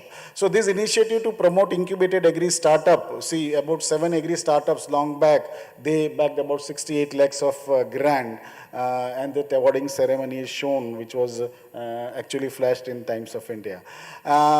And various other initiatives as well to promote incubated agri startups. Pre-Vibrant Gujarat Summit in 2021 was also held at our campus at AAU, where Honorable Prime Minister also addressed this gathering virtually, and the Honorable Chief Minister and Governor Shri were also present during this program, and they attended the exhibitions as well. These are the recognition and achievements. A few of the our startup, the Honeyveda, now the next, of course, he will be presenting on that. So is the scene with Honorable Shri Parshottam Rupalaji. There is a Manja. He is also another startup from incubated at our AAU center, and then Minister of State for Agriculture at the Government of India, one of the another startup. Honorable Shri Dilip Sanghani sir, also one of our startup. It is interacting. One of the social worker, the bottom center which is shown, he is also one of the social worker. He has now a very good promising startup he has started. And one top right also is one of the farmer. He is actually working on moringa, and many products he has started on moringa, and he is a very successful startup as well. So then we established this AIC, AAU Incubation Center. It's a Section 8 company, not-for-profit company, which we have established, and this is the team. I am actually the chairman of this, along with the other officials of the university, as well as the CEO of the team. So overall, 130+ agri-food startups have been incubated, in seed stage about 58, and in idea stage about 72. And these are the few of the examples of our incubated startups from AAU. We have trained, as I mentioned, 130+, out of which, interestingly, 31 were women startups we have started. And nearly funding of nearly 2 crores have been provided through various government schemes. And these are all the successful startups brand which you can see. And many are, they have come out with very interesting products they have come. For example, this Bama deals with a casein-based dog food. The Pura portion is for, it is started by a lady. He works on a millet-based product for lactating women. We have Mr. Soya, that is a few ready-to-eat products it provides. The teology, he comes with a herbal tea products, and where he comes with a cup having a pre-mixed tea powder, only hot water has to be added. So like this, many ideas come to our startups, and then we give a hand-holding and support, the financial support as well. And 30 plus female entrepreneurs, they were incubated, and these are also few of the examples of their brand. For example, Asia, the top left, I think they are having stall here also at this Pre-Vibrant Summit. They are working on banana fibers and producing many home products from these banana fibers as well. Just because of the short of time, I am not describing each and every startup here. So these are the success story. The Beyond Responsibility Farming, actually that is a startup from Karnataka. It helping farmers to adopt natural farming practices through its Beyond Responsible Farming with a trademark, and it's an alternate solution to increase soil health and food quality without sacrificing yield level. And they have also organized one very big program in Andhra Pradesh in the near Tungabhadra river with Shri Shri Ravi Shankar, the group, whatever activities they have been doing. So they have undertaken a very successful program. Second, Manja deals with, for the first time, it's a Haryana-based startup incubated at our AIC. And they have built an exclusive platform to connect all the stakeholders for aquaculture sector. This is for the first time. So suppose you need a fish seeds, then there's a mobile app. So you just add the location, it will show you where these feed seeds of this particular fish is available nearby, in Pune region or in Delhi or whatever region it's available. And for Honeyveda, I am not describing because the next speaker, he will be speaking. He is a startup from incubated at our center. So this is Beyond Splash, the detailed statistics, and they have generated, even employment also is generated by this startup. That is again an advantage. These many units they have sold. Very successful startup. Another Manja, as mentioned, for the fish. So that mobile app, it gives all the details about whatever the source of those fish seeds and other things. They have both on App Store as well as Google Play. Those apps are available. And the Honeyveda, the one which is a very successful startup incubated at our AIC center, and this actually flashed in a very popular, program, Shark Tank India on Sony television. They have developed a very good network of honey producer, the processing and marketing. They got also a financial offer during the Shark Tank itself. So the next speaker will highlight more on this very unique, successful startup incubated at our AAU Incubation Center. So I also invite all of you to visit our center and have a more further interaction as well on that. Thank you very much. Thank you, Jala Sahib. So just very quick summary. AAU has a food incubation facility. All the available young talent startups can, I think they can use it, right, for product development? Is there any protocol or registered startup can use it, or anybody can come and use it? If they are having an idea with them, they can come. We have a different cohorts for that. So that idea will be further, strengthened depending on whatever innovation and their backup, research backup, even if it is required, even financial assistance it is required. And then they go to the next stage, the seed stage, proposed seed stage, where the more financial backup is given, and then industrial tie-up is done, and then they can have their own unit later. And they have more than 50 mentors, highly qualified scientists and food technologists available there to guide you. Now I will request Shri Vinod Kumar Aroraji, DGM Agri-Business Unit SBI, to give his guidance and expert opinion.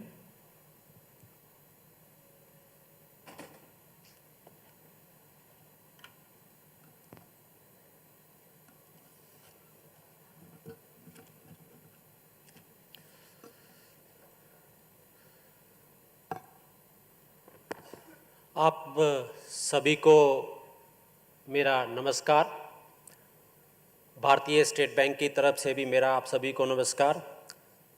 मेरे लिए ये गर्व की बात है कि मैं आज यहाँ आप सबके सामने हमारे बैंक के जो फूड प्रोसेसिंग रिलेटेड प्रोडक्ट हैं या फाइनेंस से रिलेटेड प्रोडक्ट हैं, थोड़ा सा ब्रीफ में, क्योंकि समय का 2-3 बार बोला गया है कि ब्रीफ में बताना है, तो समय की सीमा नहीं है लेकिन बताना ब्रीफ में है।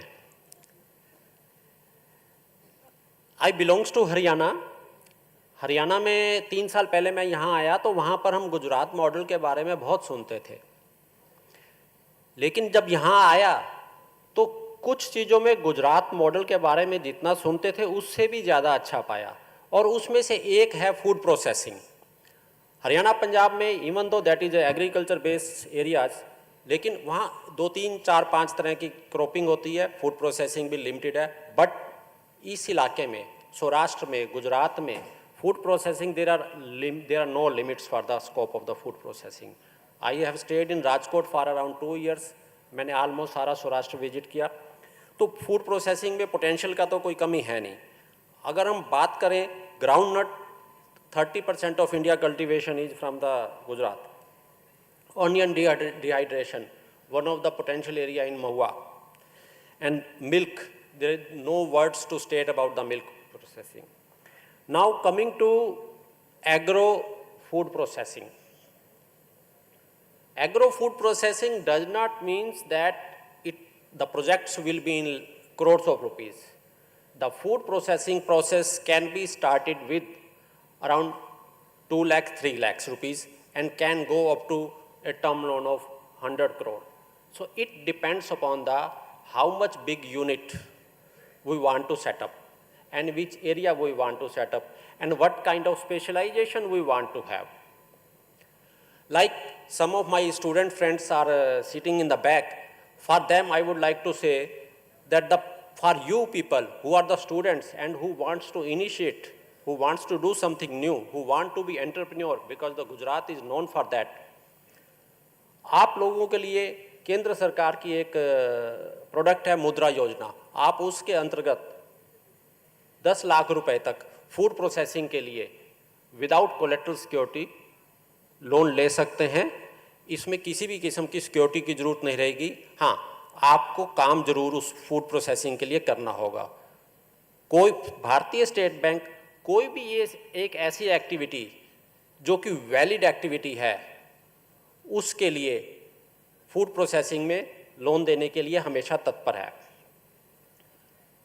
लास्ट 1-1.5 साल से फूड प्रोसेसिंग पर जैसे केंद्र सरकार ने भी इम्पोर्टेंस ज़्यादा दी, 1 डिस्ट्रिक्ट 1 प्रोडक्ट को, उसको ध्यान में रखते हुए हमारे बैंक ने भी गुजरात स्टेट में agriculture food processing, agro food processing unit से रिलेटेड 3 हमने प्रोसेसिंग सेल अपने बनाए हैं। और ड्यूरिंग द लास्ट 6, क्योंकि पहले ये जो लोन सैंक्शन किया जाते थे, it was used to be done in the normal branches, तो शायद कस्टमर्स को कुछ इश्यूज आते थे। बट फॉर द लास्ट 6 महीने से हमने जो 3 सेंटर्स अपने बनाया, 1 is at Rajkot, 1 is at Ahmedabad and 1 is at Baroda, तो उन यूनिट से, उन सेंटर से हम लोग पिछले 6 महीने में अराउंड 500 करोड़ के प्रपोजल्स लोन अमाउंट्स के सैंक्शन कर चुके हैं और प्रेजेंटली 300 करोड़ के प्रपोजल्स हमारे पास हैं। हमारी तरफ से अभी हमने एक बहुत बढ़िया प्रोडक्ट लॉन्च किया है, एग्री एंटरप्राइज लोन, जिसमें कि आप 10 lakhs एंड अबव से लेके अप टू 100 CR तक के प्रपोजल्स भी करा सकते हैं। आपके प्रोजेक्ट वाइबल हो, गवर्नमेंट से सब्सिडी है, that will be also taken into consideration. Rate of interest will be depending upon कि आपके जो आप प्रोजेक्ट देते हैं उसके ऊपर क्या रेटिंग आती है। और सिक्योरिटी जो है that is stipulated at 40% of the loan amount. But अगर आपका प्रोजेक्ट लेवल छोटा है, 5 करोड़ तक का है, तो हम उसमें without collateral security CGTMSE coverage लेके भी उसको किया जा सकता है। केंद्र सरकार का एक और प्रोडक्ट है एग्री इंफ्रा फंड। उसमें प्राइमरी प्रोसेसिंग, ग्रेडिंग, उससे रिलेटेड जितने भी लोन हैं, 2 करोड़ तक के लोन अमाउंट पर केंद्र सरकार से सब्सिडी मिलती है रेट ऑफ इंटरेस्ट में। रेट ऑफ इंटरेस्ट भी उसमें फिक्स है, 9% रेट ऑफ इंटरेस्ट पर हम देते हैं। और फिर कोई कोलेटरल सिक्योरिटी नहीं है, ओनली CGTMSE कवरेज लिया जाएगा। और उस 9% में भी 3% की आप सब्सिडी आपके अकाउंट में क्वार्टरली बेसिस पर ऑटोमेटिकली विदाउट आपके किसी भी तरह के क्लेम भेजे हुए ऑटोमेटिकली आपके अकाउंट में आती रहेगी। तो effective rate of interest under agri infra fund scheme is only 6%। इसमें आप रूरल गोडाउन के लिए भी कर सकते हो, कोल्ड स्टोरेज के लिए भी कर सकते हो, किसी भी एग्री प्रोडक्ट की प्रोसेसिंग, ग्रेडिंग, सॉर्टिंग, जहाँ पे major nature of the agri product नहीं चेंज होती, उसके लिए आप कर सकते हैं। ये एक बहुत अच्छा प्रोडक्ट है, 6% rate of interest, you won't get anywhere. हाँ, yes, I would like to mention here, it is not only with SBI, it is available with all the banks. So these are the major two products presently which we are marketing for agri food processing. Again, in the end, I would like to only say one thing, कोई भी activity आप अगर agri food processing से related करना चाहते हैं, जिस पर आपको गवर्नमेंट ऑफ गुजरात या गवर्नमेंट ऑफ इंडिया से कोई भी सब्सिडी या ग्रांट मिलती है, भारतीय स्टेट बैंक उसमें आपके साथ पूरी तरह से साथ देने के लिए तैयार है। Thank you. Thank you, Arora sir. To summarize, State Bank is very aggressive to finance in agri-food processing, and they have set up a different mechanism or a processing loan application facility in the Gujarat state, and I have visited them. It is very good, and they are giving a special focus for agro food processing loans, and they have created 3 centers, that is Ahmedabad, Baroda and Gandhinagar. Baroda, Gandhinagar and Rajkot. Thank you, sir.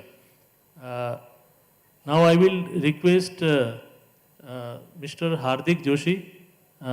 Hardik bhai, એકદમ જેટલું બને એટલું ઝડપથી, હા. He will tell us about his success story.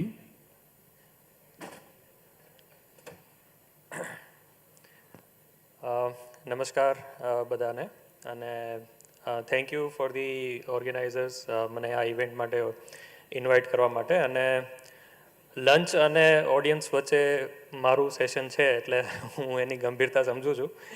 I will try to wrap up myself as soon as possible. So, I've been told the subject as a success story of my startup, Haniveda. Now, if I summarize what we do at Haniveda, it's like I would like to present it in a way that we are trying to change the way we humans are dealing with honeybees, also how we harvest bee products and deliver them to consumers. This is essentially what we are doing for last 8 years. The activity has started as a hobby while I was working in a company. It was a weekend activity.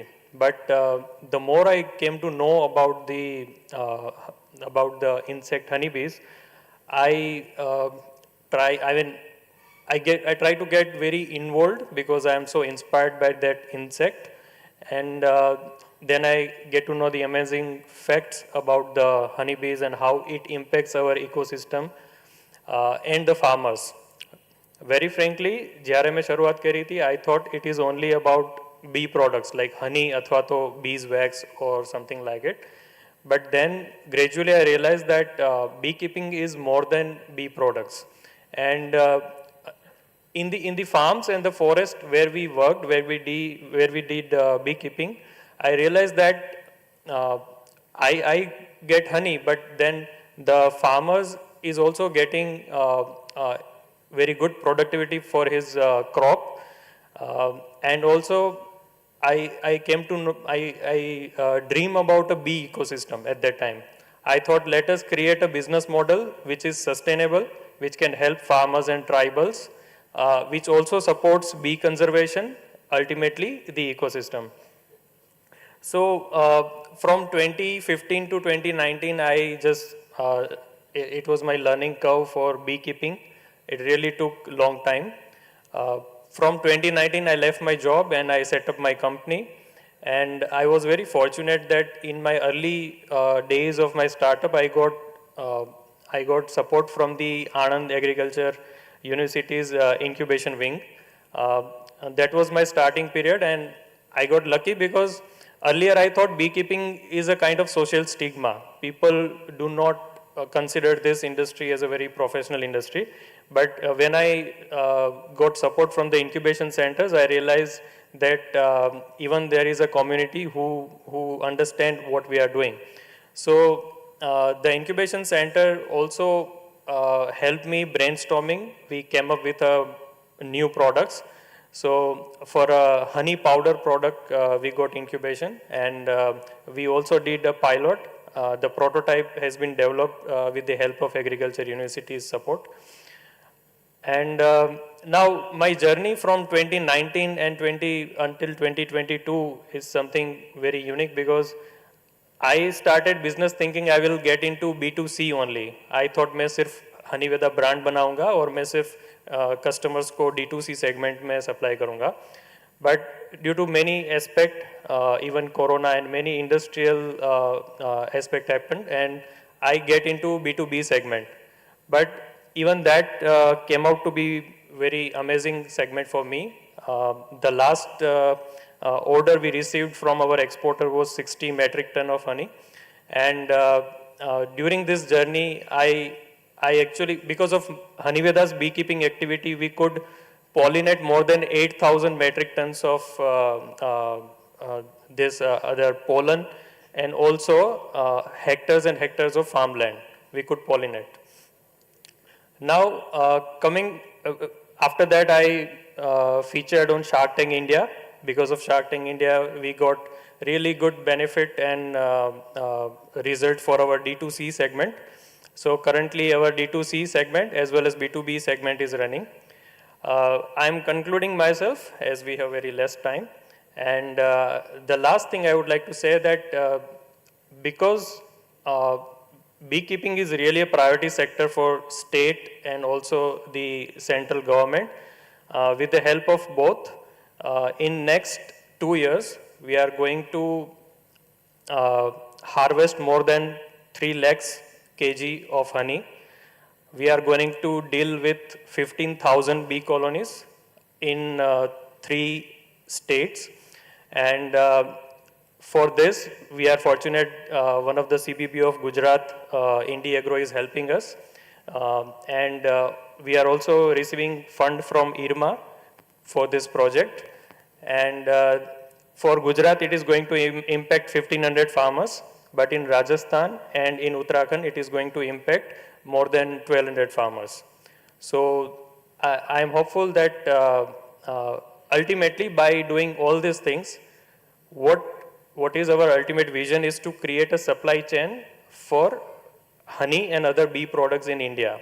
The supply chain that we have for a dairy product in Gujarat, we wish to create the similar kind of sustainable, traceable supply chain for the honey products. Thank you. Thank you, Hardik bhai. It looks that you have worked very hard in last 3-4 years, and your vision is very huge vision, and we all convey our best wishes that you get it done. Now I will invite Mr. Gulshan John, who is a Managing Director of Net Spices, and he will speak about the new world emerging trends and future of food processing supply chain in India. Good afternoon, everybody. Being the last session before the lunch, I think it's going to be a bit long for everybody who's here. I'll try to keep it short, and actually my presentation is a bit long, but I try to concise it and make it as efficient as possible. Can we have the presentation uploaded?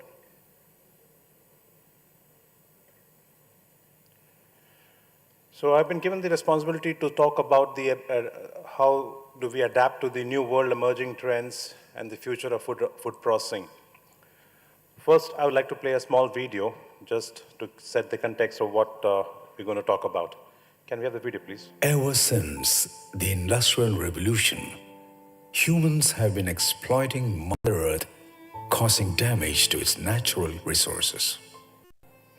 This is leading to an increase in greenhouse gases emissions, causing global warming, rivers getting polluted, drought, shortage in clean drinking water, and reckless plastic wastages, creating an imbalance in nature. Many times, what looks like the end of a tunnel is merely a bend in the tunnel. Welcome to the sustainable future. Are you ready for the NetSpice journey? At NetSpice, we are laying down our efforts to bring a change that creates a sustainable future. A future where we farm and process in a sustainable way to create a balance to protect nature by lowering the carbon emissions by 60%, recycling the water to save up to 100,000 liters per day.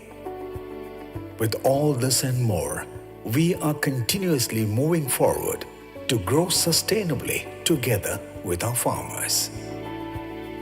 NetSpice, working together on sustainable spicing. Thank you.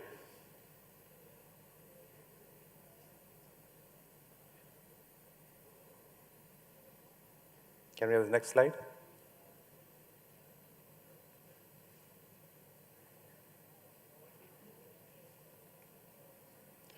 Yeah, just to start with, a small introduction. I've got the numbers out there. I'm not going to run through the numbers, but just to tell you in a brief, NetSpice is a Rotterdam-based Dutch company.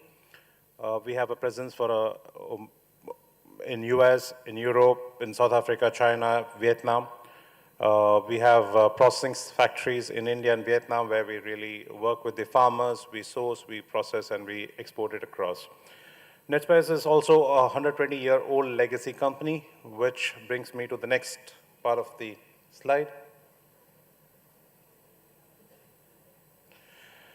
Yeah. So the only thing which is constant in this universe is change. We have been facing changes which is coming into our businesses. Talk about 1990s, people were talking about basic cleaning of the spices, which came into certifications. Many companies didn't want to get into certifications. Then came the microbiological contaminations like steam sterilization. Then customers started asking about pesticide residues. It went further into sustainable certified products. And of course, what's coming up and what we see today is customers talking about what is your CO2 footprint, what is your greenhouse gas emission contribution. And these are things which is going to cause all the changes that we need to bring about. So the current focus, what most of the leading companies across the globe that they look for are how to reduce, reuse, and recycle. Sustainable farming, talking about biodiversity. We talk about sustainable factory. We're talking about green financing, using of artificial intelligence, blockchain, and data analytics. This is what most of the leading food companies are going towards, from conventional to sustainable. The United Nations has come up with the 17 SDG goals, Sustainable Development Goals, and most of the leading food companies are going from conventional to sustainable.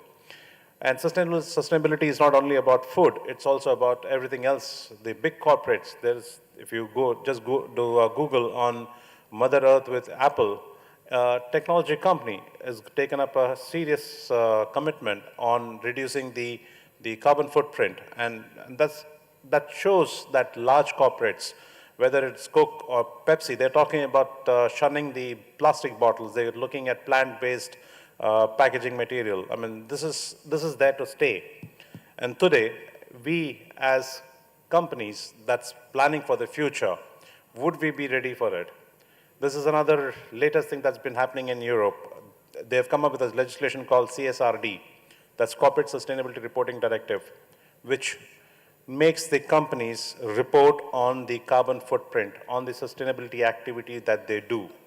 This is here to stay, which means it's not only about the company itself, but also about their subsidiaries in outside Europe. For suppliers in India, in US, in Vietnam or Sri Lanka, anybody who wants to supply to Europe will have to get into sustainability. You would be audited. The European companies would get their balance sheet audited by chartered accountants. One of the clauses would be that they need to report on sustainability, and these will be audited. So this is here to stay. This is going to change. Even recently, the Prime Minister was there for the COP28 meeting in the Middle East, where we have to make commitments on reducing our carbon footprint. So this is here. Does it have anything to do with spices? Yes, we are all part of it. I mean, the reason I say spices and food products is because we are all part of it. And CSRD impacts both the upstream and the downstream. Now that brings me to answer a question that many people have been asking. Why sustainability? One, it's an ethical thing to do. Two, it's economic thing, because as the world moves that side, it makes economic sense that we all adapt to sustainability. And three, it's a future proof. It has to be done. That's the only way forward. At NetSpice, we have sustainability in two levels. We do sustainability activities on the farm, we do on the factory. On the farm, we have something called the NetSpice Farmer Partnership Program that we run. We have programs running in Rajasthan, in Gujarat, in Kerala, in Andhra Pradesh. We have a sustainable NFPP program running in Vietnam for black pepper. We have over 5,000 farmers in our network. We do close to about 17,000 hectares of farming activity. And this is the way this is going to be going forward. Where the traditional supply chain has the farmer and so many intermediaries and then the customer, what we try to do is we take responsibility of whatever is happening between the farmer and the customer, and it's our responsibility to bring everything under one control. I'm not going to go in detail, but most of you do know under the sustainable programs, the various activities we do is on training, on visits, we work on package of practices, how can we help farmers reduce the dependency on synthetic molecules, try to increase the productivity, we bring traceability to the farm.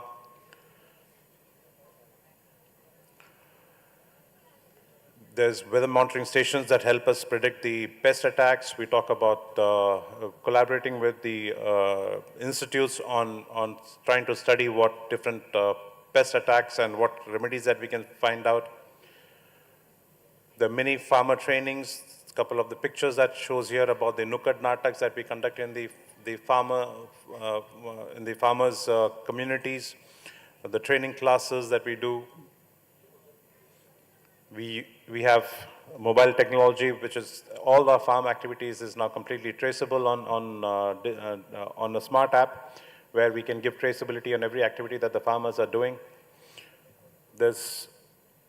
And finally, the sustainability, the factory part is the first factory that we have set up in Gujarat, and this is going to be a very different approach on how food is processed.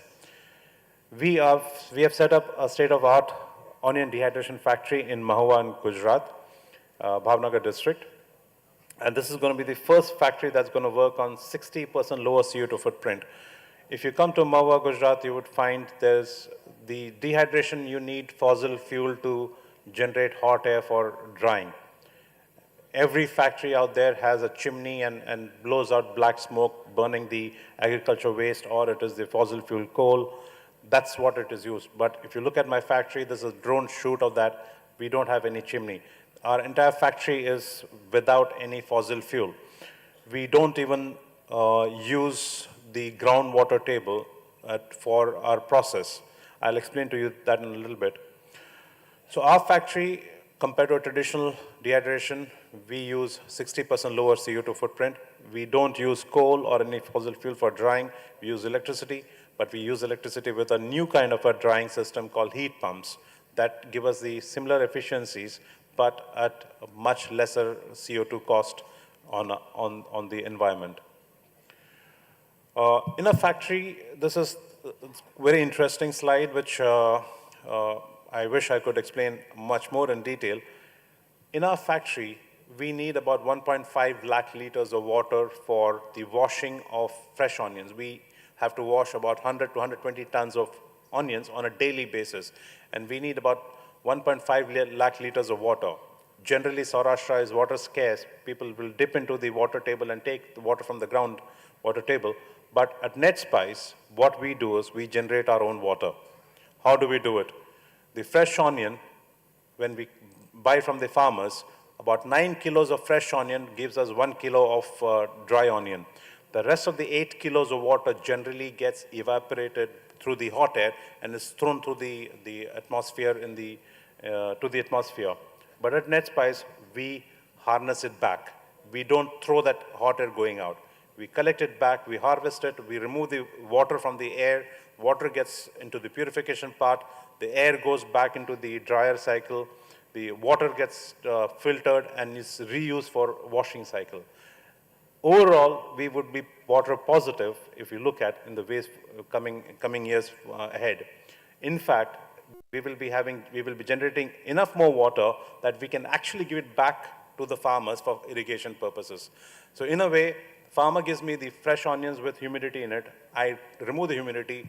I use it for cleaning. I treat it, make it fit for agriculture, and I can in the future I can give it back to the farmer for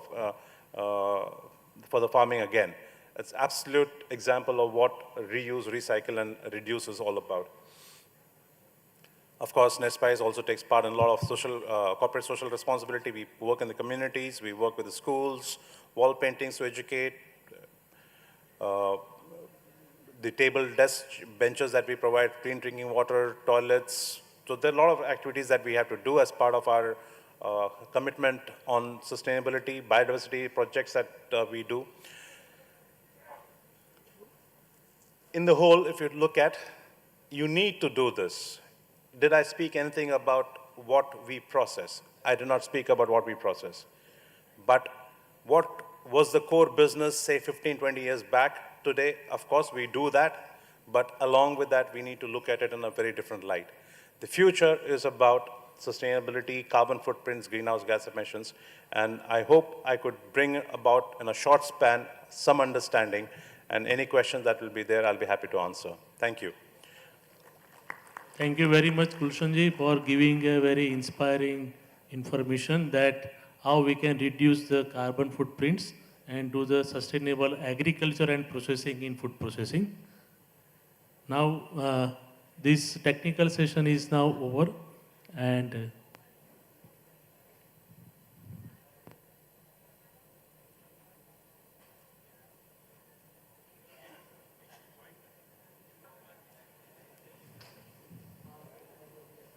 Thank you, sir, and thank you all our speakers. We express our sincere gratitude to our speakers, and I would now request Shri Anita Jula to please come upon the stage and give a memento to Shri Dhaval Rawal, our moderator for all 3 sessions.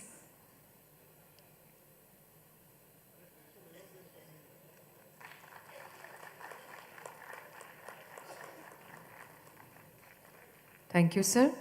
अब आमंत्रित करते हैं श्री राजेंद्र सिंह राजपूत जी को कि आप श्री कल्पेश विठलाणी जी को स्मृति चिन्ह भेंट करके सम्मानित करें।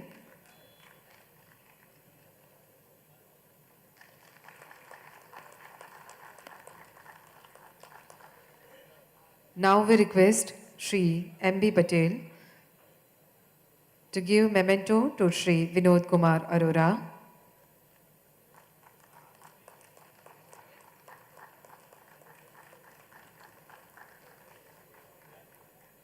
Thank you, sir. Now we request Dr. Anil Patel to present a memento to Dr. M.K. Jhala.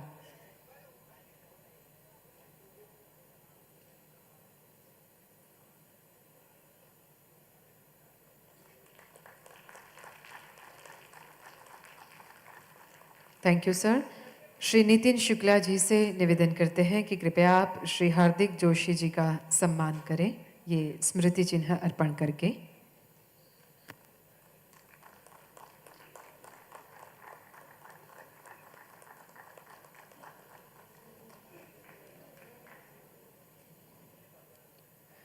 धन्यवाद। और श्री जे.बी. उपाध्याय जी से विनती है कि आप श्री गुलशन जॉन का सम्मान करें, ये स्मृति चिन्ह अर्पण करके।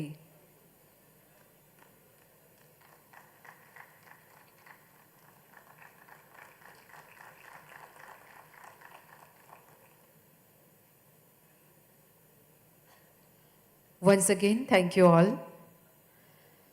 So, ladies and gentlemen, we had a great start of our Pre-Vibrant Summit event. with our inaugural session as well as our technical session. So here we take our lunch break.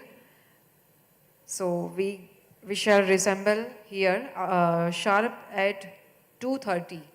After 30 minutes, we will reassemble here for our next session.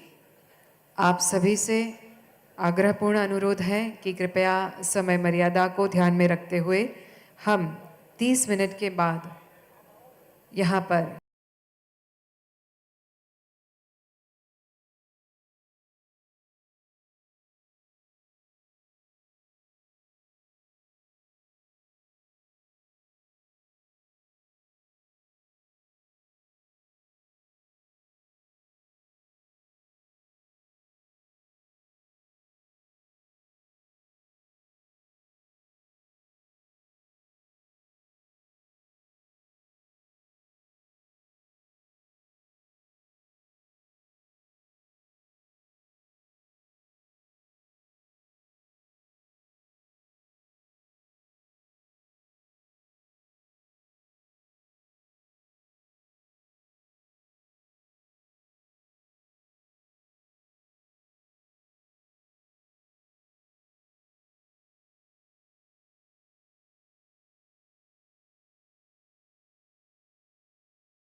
आ जाइए।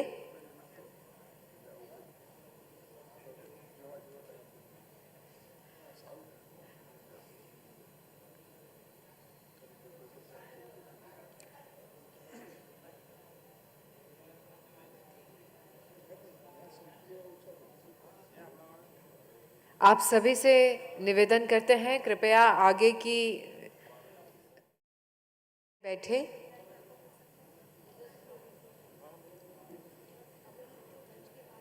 અહીંયા ઓડિટોરિયમમાં ઉપસ્થિત આપ સૌને વિનંતી કે તમે બધા આગળ આવી જશો, શરૂઆતની હરોળમાં આપનું સ્થાન ગ્રહણ કરશો। ફક્ત પહેલી હરોળ છોડીને બાકી આપ બેસી શકો છો। પાછળ જે પણ લોકો હજી છે સ્ટેજની ડાબી બાજુ પાછળ જે લોકો બેઠા છે પ્લીઝ આગળ આવી જશો।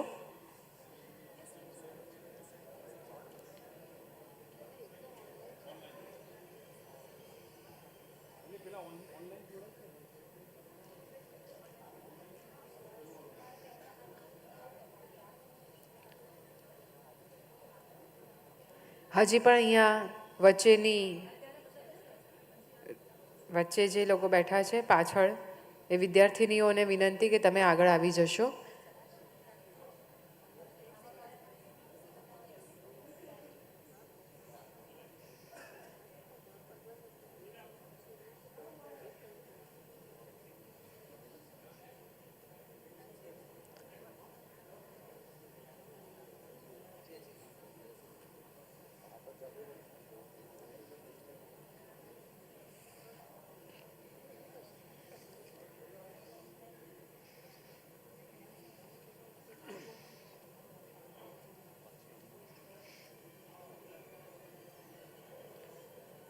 Namaskar.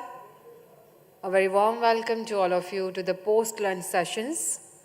So after this delicious lunch, now we can start our second session, technical session, and it is on food supply chain management for One Earth, One Family, One Future.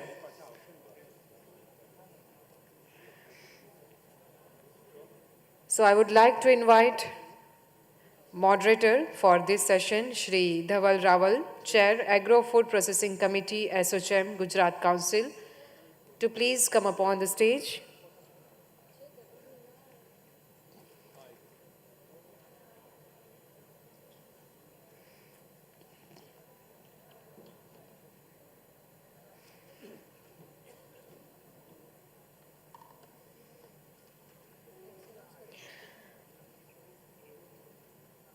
फिर एक बार आपका स्वागत। And we have on stage Dr. B. Dayakar Rao, Principal Scientist and CEO, NutriHub, ICAR, Indian Institute of Millet Research. Sir आपका भी बहुत बहुत स्वागत। और अब आमंत्रित करते हैं mister Sanjay Mittal, Senior Partner, IBM Consulting, India, South Asia, to please come upon the stage.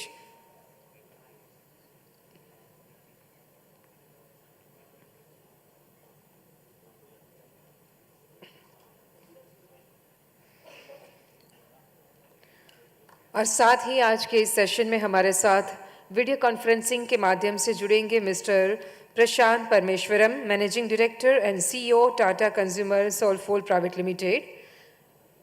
We welcome you sir. नमस्कार। So now we can start the session. Over to you sir. Shri Dhaval Raval.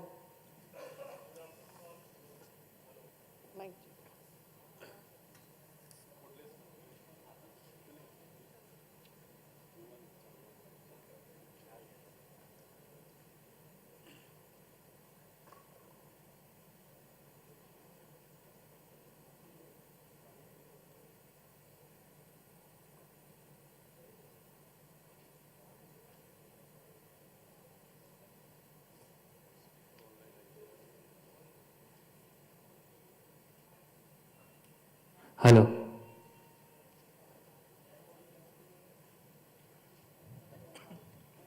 Hello. Good afternoon to all. This session, we will discuss about the food supply chain management and in line with the saving the environment, that is one earth, one family and one future. We have with us Dr. B. Dayakar Rao and Mr. Sanjay Mittal, and we have online presence of Mr. Prashant. So I see a very large gathering of the young students, startups, technocrats, young entrepreneurs. So I hope this session will be interactive and we can have some question answers in the last. So first I will request Dr. P. Dayakar Rao to start with.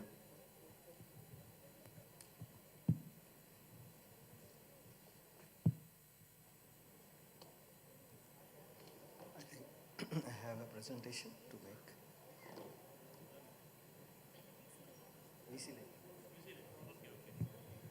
Hello.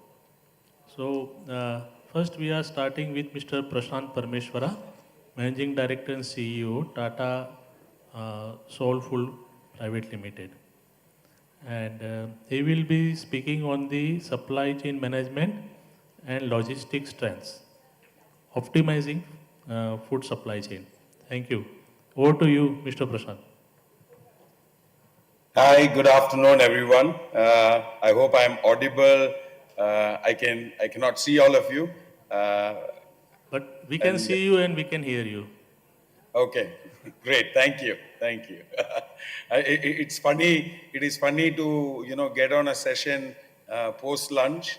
It is funny to then be that first speaker, and funnier to then be the guy online. So hopefully, maybe at least it can feel like you're watching some screen time, watching some TV. I don't think I can be as humorous as what you would like as a post-lunch, session on a digital screen. But I think, the topic given to us and from what I understand with the audience who are here with us, optimizing food supply chain and in synergy with your logistics strengths. And I will specifically talk more around the area, of food, packaged foods, because food is also, as you all know, is a very, very vast area. So those of you who are keen learners, I think a book that I would highly urge you to read, it's a book called The Blue Ocean Strategy. Has made a very, very deep mark in my thinking. And if I actually just go into one section of that part, talks about the formation of clusters in manufacturing. And I will for a second move away from food and then we'll come back into food. The whole concept, and if you look at any manufacturing hub, and if you look at anything around those, you always will see not just the factory, but you will also then see all the suppliers and everybody else around as well come around. And this is the formation of clusters. So we know in India, the automobile cluster, or where you are all, the milk cluster, if I may, close by to where you are, the gem cluster. Now, what happens with all of these clusters? It is the interdependence and the ability for the entire network to work together and to work seamlessly. Even though we are in a digital age, physical stuff and physical products and physical businesses requires physical logistics that are there. And that's something that we need to really, really embrace upon. You look at aerospace, you look at mining, you look at steel, you look at any of these, all of them have been very, very successful when they built and created this strong cluster.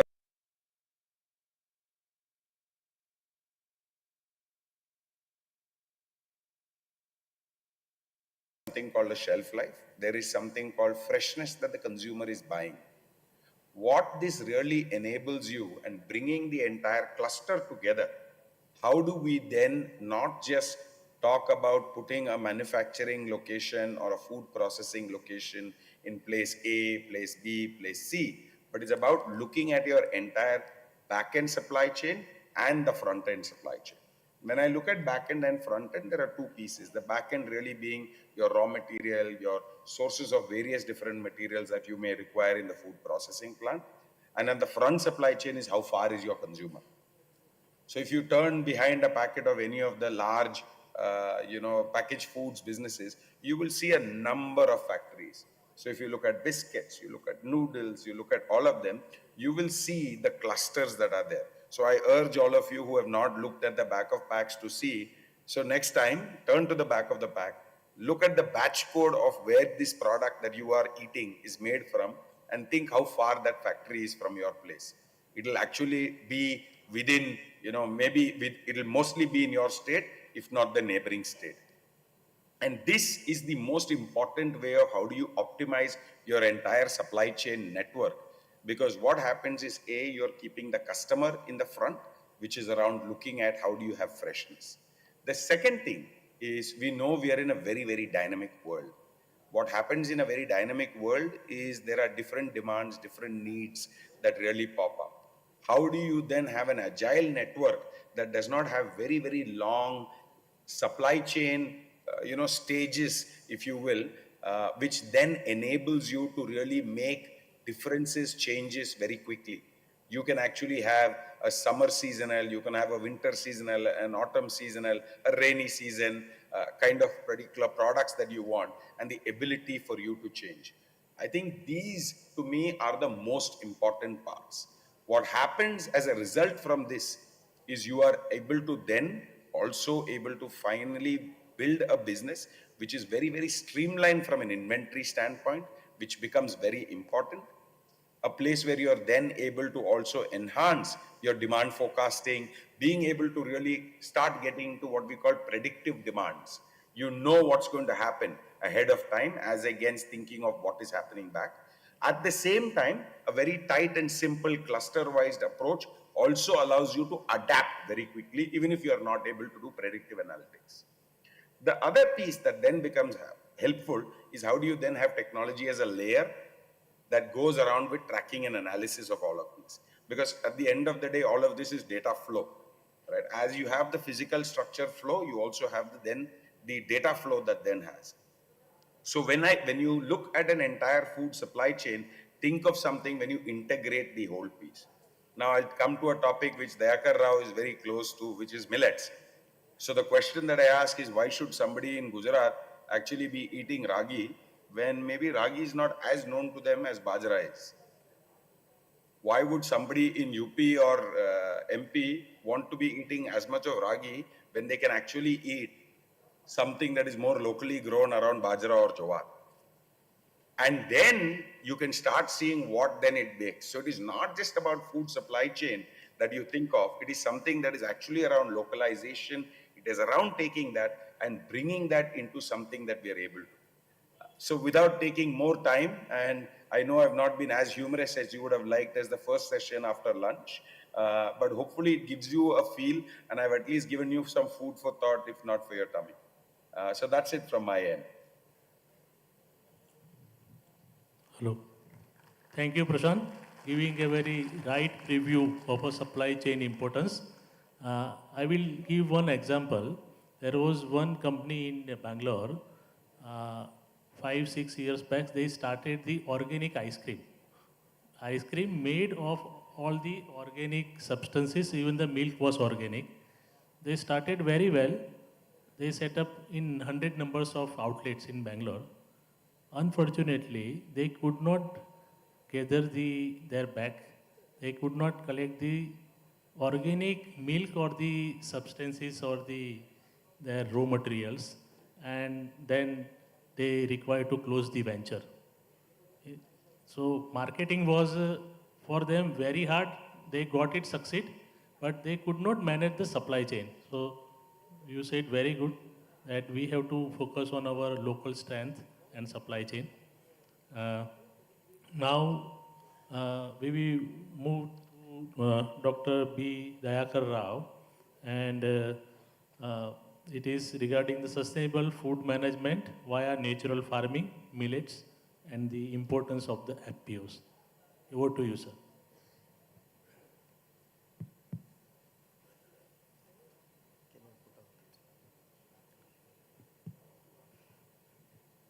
It's always a very pleasure to see Prashant, my friend from Tata Consumer Soulful, giving a food for thought. That was a very pleasant thing. I'm sure that you are all awake. And today, just I think you might take a little time to understand about one important thing, especially we are into this International Year of Millets. 2023, all of you are aware, Prime Minister is championing for us to take things forward. So there are issues. When I just gone through the topic, it was little concoction of several things that are asked for natural farming. Then you were talking about millets, FPO, perhaps all these things. But I just try to stitch them together and try to put it through this presentation. It might take little time, but then I am sure that this is going to benefit. I think at the end of this, with the permission of the chair, so we will also take an oath on millets. I think I would like to convert you all for millets. Now, this integrated millet value chain approach for sustainability and food security is the one I renamed the topic. Is there anything that somebody will?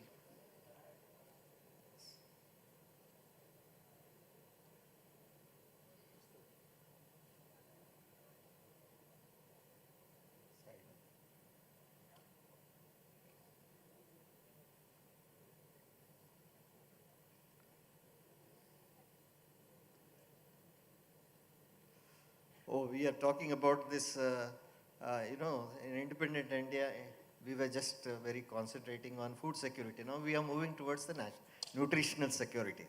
So after a long time of a debate with rice and wheat being really pampered so much, I think after 7 decades that we are thinking about some alternative food. And one of the things is the key factor that which we are thinking is about the sustainable food management, which includes climate change, environmental degradation, food insecurity. So the various points that I was talking about is also nutrition security, safety from diseases, and economic security, where we talk about the economic security of incomes and livelihoods of the farmers. So natural farming is definitely, millets are naturally organic, and also they are chemical-free farming, and they promise of enhancing a farmer's income, and of course, obviously, the environmental health and mitigating or reducing greenhouse gases, because they are primarily C4 plants. It means they are more efficient and the energy efficient also. Now, this is the way forward that which we are talking about. I think those who have seen millets, just Prashant gave an introduction about that, about a couple of millets, but there are about major and minor millets. I think you should be knowing definitely, because the world is, we are taking to the world that these are the things. But there is a clear distinction between major millets and minor millets. That of the minor millets, which are 6, they constitute about only 3 to 5% of the total production. Because this is very important in terms of that how we bring about the strategy around these things. And exotic millets like Africa, where teff and fonio are also taken up.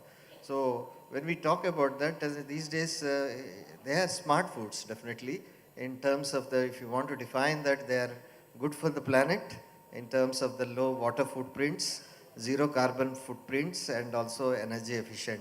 While it is good for the farmers because short duration crops, and also we see that very limited investment that is engaged in this growing of this thing.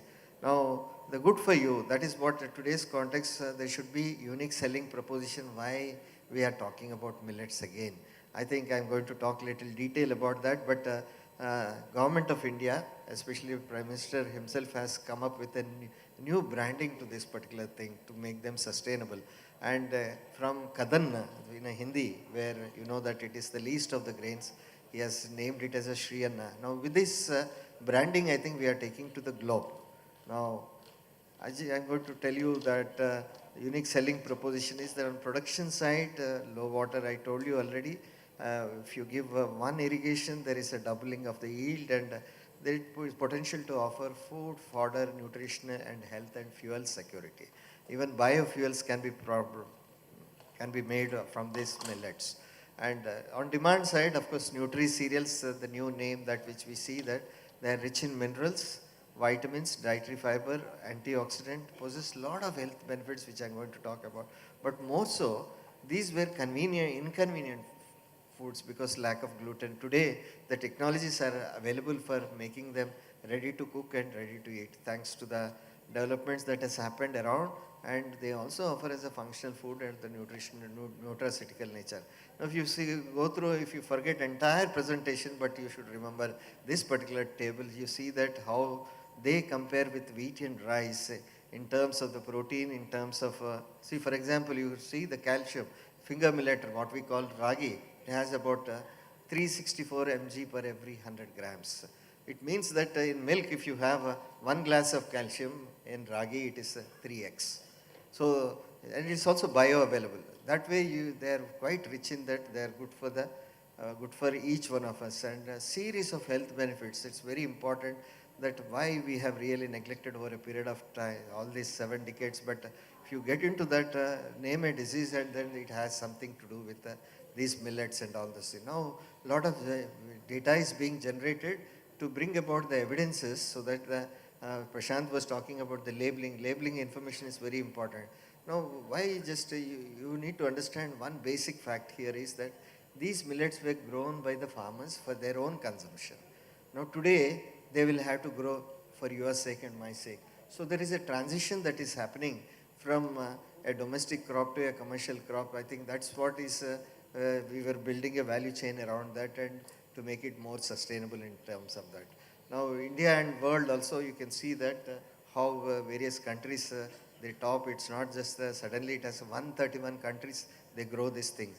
And then when you talk about their goodness about the climate smart crops, I told you already, they require 12 to 14 weeks, while the morpho-physiological, molecular and biochemical characteristics are better tolerant to environmental stresses than the major cereals, what we go rice and wheat.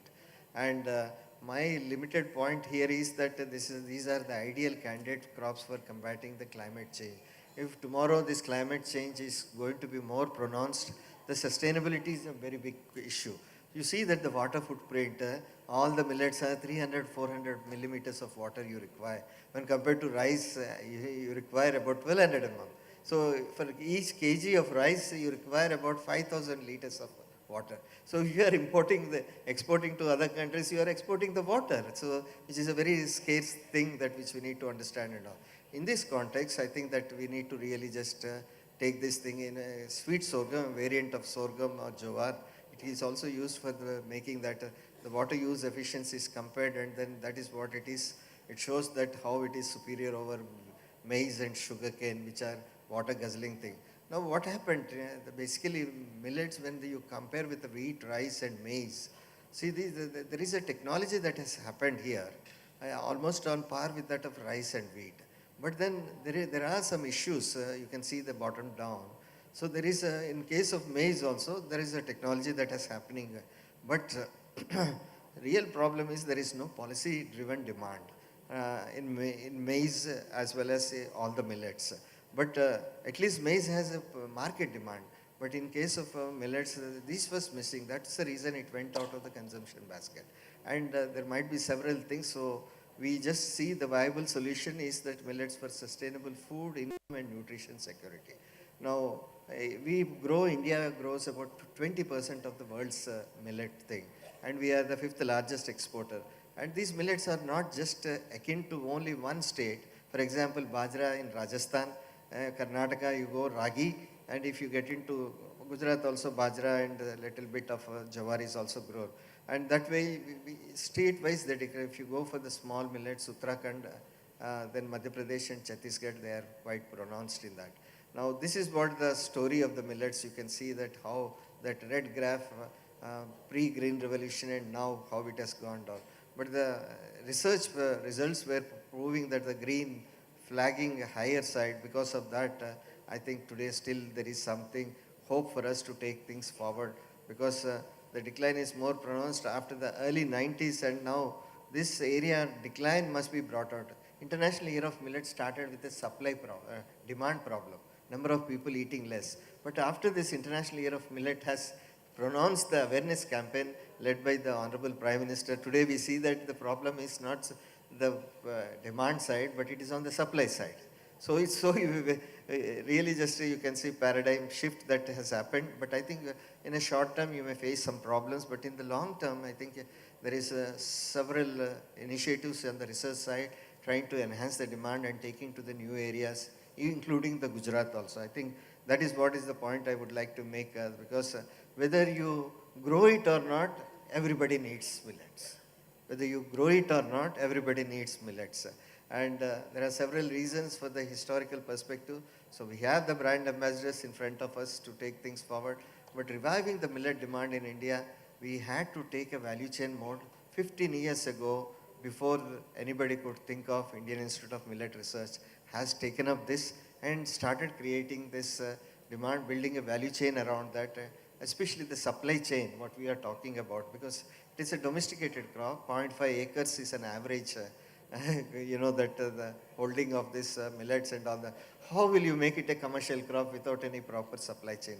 Thanks to ITC, who has come in aid to us, trying to build up a pilot scale, we have brought out several interventions, on-farm production through technology backstopping, creating a demand at the farmer level itself through the farm gate value addition, showing them that there is money in millets also.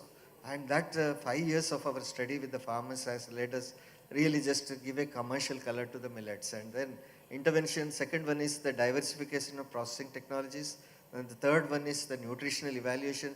You cannot talk on the top of your head, Nani said, this is good for your health, without any proper database that you should have.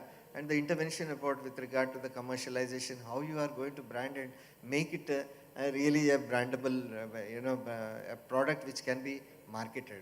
And then promotion, popularization, entrepreneurship development policy. These are the several things that which we took up, and it was a very successful endeavor for us to report that with the help of ITC, the backward integration and the supply chain management, piloted some models, how to aggregate, how to bulk that, and create some sort of a quality assessment at that level, and then farm gate value addition, where the farmers' incomes can be ensured and all. This was truly a very outstanding study that today has paved us. When Prime Minister want to really just promote these things, we are technology ready. Now, after that, then we have built up some about 50 farmers producer organizations. We don't want to get into the completely, but we want to model this FPOs in such a way the vertical integration happens and the incomes at the farm levels can be enhanced. So that was the model that which we built around with the help of ITC. And today in about 7-8 states that we have modeled. Now this will help us to take us to the various other 1,000 FPOs that are going to be established in the days to come. I think the second intervention is that clinical trials is the way out. And we built out the data because there was no data until and unless in today's content, FSSI will definitely ask if you want to commercialize anything, where is the data? You say it is good for diabetes. Don't talk about that, but you just come out with it. For labeling, it's very important. We built up some data and came out with a credible data with the help of National Institute of Nutrition. And the third intervention is diversifying processing technology to remove the inconveniences and diversified project. All of you must be knowing that how difficult it is to make a jowar chapati. You know that the flour you take it, add hot water to that and then pat it with your hands, both the hands. And because there is no way that you can, because there is no gluten in it, it's so difficult. But if you understand the science, there is something like that. See, in most of the wheat chapatis and all those things, you have that convenience where the gluten formation happens and it gives a binding nature, immediately you can make it. But in case of millets, that's the reason this has been neglected by our own country where we were growing. For wheat and rice, several other countries have come up with several technologies and all this. Now it's time for us to really pull that, and Indian Institute of Millet Research with the Center of Excellence we established, trying to bring in several technologies and try to improve the shelf life. Not only that, but also create some consumers, some sort of options. Don't ask them to eat only chapati. Make him available all the products that are on par with the right hand. Maybe the younger generation must be asking for pasta, vermicelli. do you have a technology that to take on? Science should play a very crucial role. I was telling about that inconvenience that which we removed, and we started manipulating the starch instead of protein and brought out various diversified processing technologies. And then primary processing, no machines were available. So we had to really just work on that and then take things forward.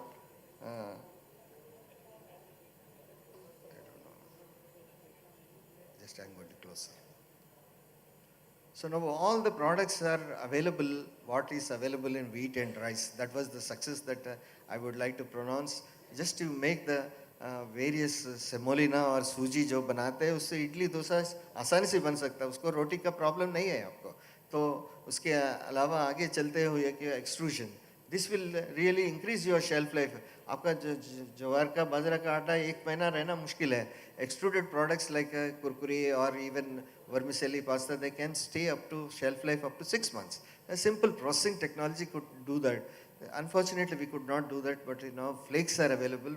And we did a lot of exercise. We were trying to understand which of the technologies has the nutritional losses. So we would like to inform the startups or all the entrepreneurs so that they may not go same that indiscriminate polishing what they are doing with the wheat and rice. So they may come out with, these are nutri-cereals, and if you repeat the same story, that is, so technically we came up with several processing technologies with which also what would be the increase in nutritional losses or decrease in nutritional losses. These are some of the best technologies that are available, and machinery we have put piloting, and now we have built up a case for common facility center for the startups. They can come and use that. Nowhere in the world that you will find this machinery that can be utilized and all that.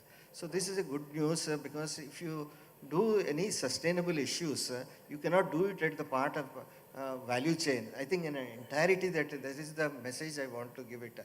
Now these are the machines that are available. I think we entered into the advanced millet processing. This is a land of milk. There is also hope that we have come out with a millet milk, and now it is being marketed by one of the better bet and others also. They are taking up this processing technologies and milk analogs, plant-based proteins, and then you have several other products where, because these are available in other pulses and all this, we thought we will work in even the millet sector also and bring in, provide consumers the best prebiotic or probiotics which are because of their health nature, that we would like to take these things forward. And trying to get into some of the exotic things and build recipes around the various millets that are there. Now we are taking to the globe, I think, the international recipes also. This book is being distributed across 130 countries that are embassies, and now it is getting popular. And entrepreneurship development, providing, this is the first brand that which we posted, piloted it. And from there we move on to various products, and then the simultaneously doing promotion and popularization, whether it's a marathon, cyclothon, or any exhibition. But the real change that has happened is because after the really coming up with institutionalizing this commercialization process. The establishment of NutriHub, an arm of Indian Institute of Millet Research. Now Indian Institute of Millet Research is a global center of excellence proclaimed by the Honorable Prime Minister. Now giving wings to the millet entrepreneurs. This is a need of the hour for us to take things forward, because if you want to take it to the world, I think our startups are the ones who can take it. We have 2 programs for those who are interested. A lot of students are here. So even the financial facilitation from 5 to 25 lakhs rupees is being awarded to them. And so far we have disbursed about 10.5 crores of money for more than 112 startups. So we have come up with the NutriHub with 400 startups in past 5 years. So what all you do, the technology building up and all those things is fine, but if you don't build up the last mile connectivity to take it to the consumer, and through startups we did that. And that is the success, and I'm surprised to know that there are more than 35% of them are women entrepreneurs who are coming, and some of them from your Ahmedabad IIM alumni also. They left their jobs and they're into this particular sector and trying to do that. So not only that, the grantee needs, but they provide the employment, investment, and the social impact and the outreach connecting backward with the farmers, it makes it more sustainable. And some of the venture capitalists are also involved into that. The Tata Soulful is one such example. Now we take these things with a collaborative model, and it is well recognized model. We work with the various state governments with a olive branch that we have come to this particular land of Gujarat, so that something should happen here, at least to begin with in International Year of Millets. We work with Odisha, Karnataka, Andhra Pradesh, Tamil Nadu and all those things. And these are some of the startups, beautiful startups that which we have industry partners in terms of the Britannia, Unilever, PepsiCo, Nestle, and entire range of the FMCG companies are coming forward. So beautiful packaging with various products and with the global center of that. So we are just trying to see how we can extend NutriHub Extension Center in Northeast, Central and West, and creation of millet experience centers in Delhi, and startup acceleration program, and getting into the private investment into that to make it more sustainable. We know that we are talking about International Year of Millet 2023, but beyond that there is a great, I think we all have that mandate to really just move forward. So what India can really go, positioning India as a global leader, India can offer, replicating this millet value chain to the African nations, take our best practices and efficient millet value-added technologies, including the FPO models that which we built, and also leveraging global platforms such as South-South Triangular Cooperation and linking our startups with the captive government markets. I think I might have really just taken a little more time, but it is all the time very important. My limited objective to come here all the way is to make you all a brand ambassadors of millets. Eat millets and stay healthy. Thank you, Dr. Rao. You have given very useful information. The takeaway is, I see a very large number of the FPOs, CBBOs, and also some young startups and students of agriculture and food processing. So, one question, what is your offering from your this NutriHub and ICMR for the Gujarat-based FPOs and startups who are willing to do something in millet-based processing value chain? Sir, I was talking to Nestle, PepsiCo and all those people. They are now signed an MOU with us. So we want to influence even the bigger companies when they are entering into the millet sector. They should have a compulsory backward integration with the FPOs. Because this is not fully matured area where you can go to the farmer and procure all from Mandi, you can get it. This season you may get it, next season you may not get it. So it is a compulsory thing that because our presence should ensure that this backward integration takes place. Second thing is startups are having a very limited role to play to begin with because the creation of demand has to happen with the big sector. But startup should not be exiting from this. We would like to see that we have given some of the startups portfolios to them so that they may strengthen them, handhold them, and take them and get into some sort of a contract manufacturing. And they can also go into the technologies that which we are providing and see that they can be strengthened. So this backward and forward linkages should enable them to really, this is the message that what I want to say, that you may be thinking millet for the first time, but we are building the value chain little more robust and to make it more mature by various players from the beginning to the end of the value chain. Thank you. And the second question is, for millet-based various value-added products, snakes or some our ready-to-eat products, the shelf life is a problem. The stability of a product is a problem. And it is very sensitive to the environment, processing area, and also the various ingredients or the, you can say the, some ways to how we can increase the shelf life. So that is a very important and pertinent, because many a time when you talk about the value chain, the weak links, surely shelf life is one of the weak links that which we can. See, but the thing is, I told you in my presentation also, rice, wheat, how many countries worked research on that? And today what we are seeing, that shelf life is still a problem and all those things. Now, one important thing that which we are at the institute and with the consortium of the various bigger institutes and involving IITs also, trying to bring over the best. Now there are two ways of doing it. One is going for the integrated shelf life management. आप एक method की ज़रूरत नहीं है, that you need to go for pre-processing, you need to go for some sort of adding some of the preservatives which are FSSAI enabled, then you can have some sort of some other things. Now, for example, you can choose some processing technologies which can straight away take into the 6 months bracket, from 1 month bracket to the 6 month bracket. So that is one thing, but at the backward also, but don't you think that one important thing is, once the industry comes, there is an investment that comes with this. They come up with that, they come up with their R&D programs, and I'm sure that with industry and academia and research, when they come together, I think, to my understanding, that maybe it is in 1 year down the lane that you will get anything which now we have come out with the 8 to 12 months of shelf life for some of the exportable products. So this has to be consistent in the mainstream product like a flour, what you are talking about.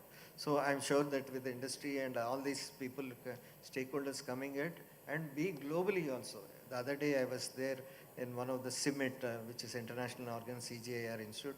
They have taken up some gene editing and molecular.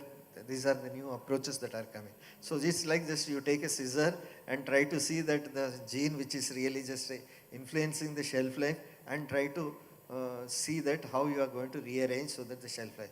I think it's only a matter of time that you will be able to address these issues. But today there are products which are something like 4 to 8 months of shelf life. I think if you need any such assistance, all the startups, I told you that with money and with the technology and with the entire hand-holding 360, NutriHub IMR is ready to hand-hold it. It's in Hyderabad. So now please, I think you all must wish that one such NutriHub center may come to even Gujarat also. Sir, I need just 20 seconds. So now that I told you that National Institute of Nutrition says, I'm not here to preach you or tell you that you should be take away rice, wheat and all the same. NIN says that out of 270 grams of cereal intake, you should have about 90 grams of millets. It means 1/3 of your diet may come through that. Maybe it might be bajra here or somewhere in jawar, somewhere in raga. So my only limited point I want to make you all is that to take an oath, consciously saying that let us propagate millets. I think with the permission of the chair, shall we stand up once and take an oath? I request all of you, please stand up and just 20 seconds. So I think all oaths will start with stretching our right hand, and then I say simply, let's millet, and you need to repeat that. But I don't want to force anybody, but let us meaningfully say that let's millet, either by in our consumption or propagation. And उसके बाद हिंदी में भी बोलना है, millets हो जाए. Let's millet. Millets हो जाए. Thank you very much.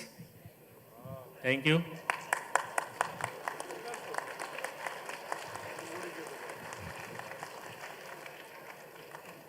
આપણને બાજરીના કે જુવારના રોટલા કે રોટલીની જ ખબર છે, પણ there are so many new products coming up, અને એમાં પણ શેલ્ફ લાઈફ માટે લિક્વિડ બેઝ મિલેટ પ્રોડક્ટ્સ, અને જેમ આપણે ઇડલી માટેનું પેલું આપણને જે તૈયાર મળે છે ખીરું, એવી પ્રોડક્ટો પણ રેડી ટુ ઇટમાં માર્કેટમાં આવવા માંડી છે. આ ભારત નહીં પણ આખા વર્લ્ડનું બહુ મોટું માર્કેટ થવાનું છે, એટલે આપણે અત્યારથી તૈયારી કરીએ. Now moving ahead, I will request Mr. Sanjay Mittal. He will focus on the AI, blockchain technology for food supply chain and digitization. Thank you, and thank you, Dr. Rao, for enabling a lot of us on the benefits of millet. I'm sure with the oath, at least we will shift one meal to millet if we have not done it now.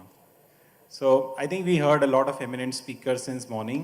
I will not take too much time, but I want to focus on some of the technologies which will enable the value chain and which will actually bring India where we are all seeing as a vision. And Gujarat, we heard, we have to do it much earlier by 2030 or 2035. So I'll encourage, I see a lot of people from academia here and also from the industry. Look at some of these technologies and how the companies are leveraging them and how we can create an ecosystem around those technologies to bring them to our state and to our country. I know we are running behind schedule, so I will make it fast, but we have some videos which we will show you, and you will be able to make out, how these technologies are being leveraged. Can you just go to the first chart? Just the first chart, the beginning. Yeah, just stay there. Yeah. Okay, so I just want to call out that, we are dealing with a lot of uncertainty, as we say. Post-COVID and even before that, we had always had disruptions, whether they are geopolitical disruptions, a border conflict 2,000 kilometers away from us actually disturbs the supply chain in a smaller village. So what we're really looking at is digitization as a mean to actually manage some of those conflicts and those challenges. And digitization with intelligence, I think most of you would have heard about ChatGPT. It is given a power of AI into everybody's hands. So you have a powerful device like mobile.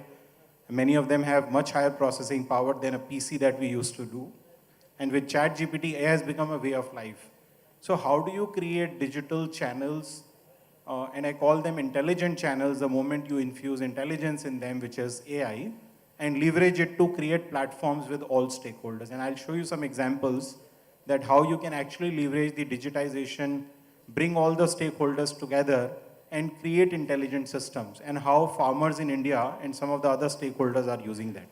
So just move on. If you look at any platform, it's primarily got three different elements.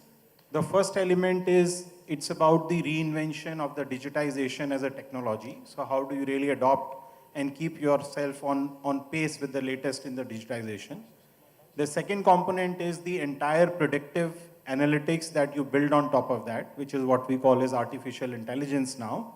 And there are many models available wherein you bring all the digital sources together, the data sources together, and you create predictive analytics on top of that, which makes the system more and more intelligent. And the third element is how do you collaborate?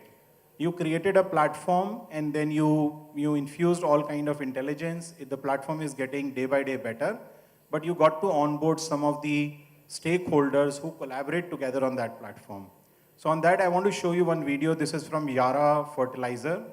This is a company which worked with IBM to create this platform. On the face of it, it looks like a mobile application, but it's truly a platform which is intelligent enough that it captures the knowledge from the people who are using it, and it also has all the stakeholders collaborating together to work for the benefit of the farmers and how they are adding to their income and how they're making them much more efficient in what they do. Can you play the first and the second video?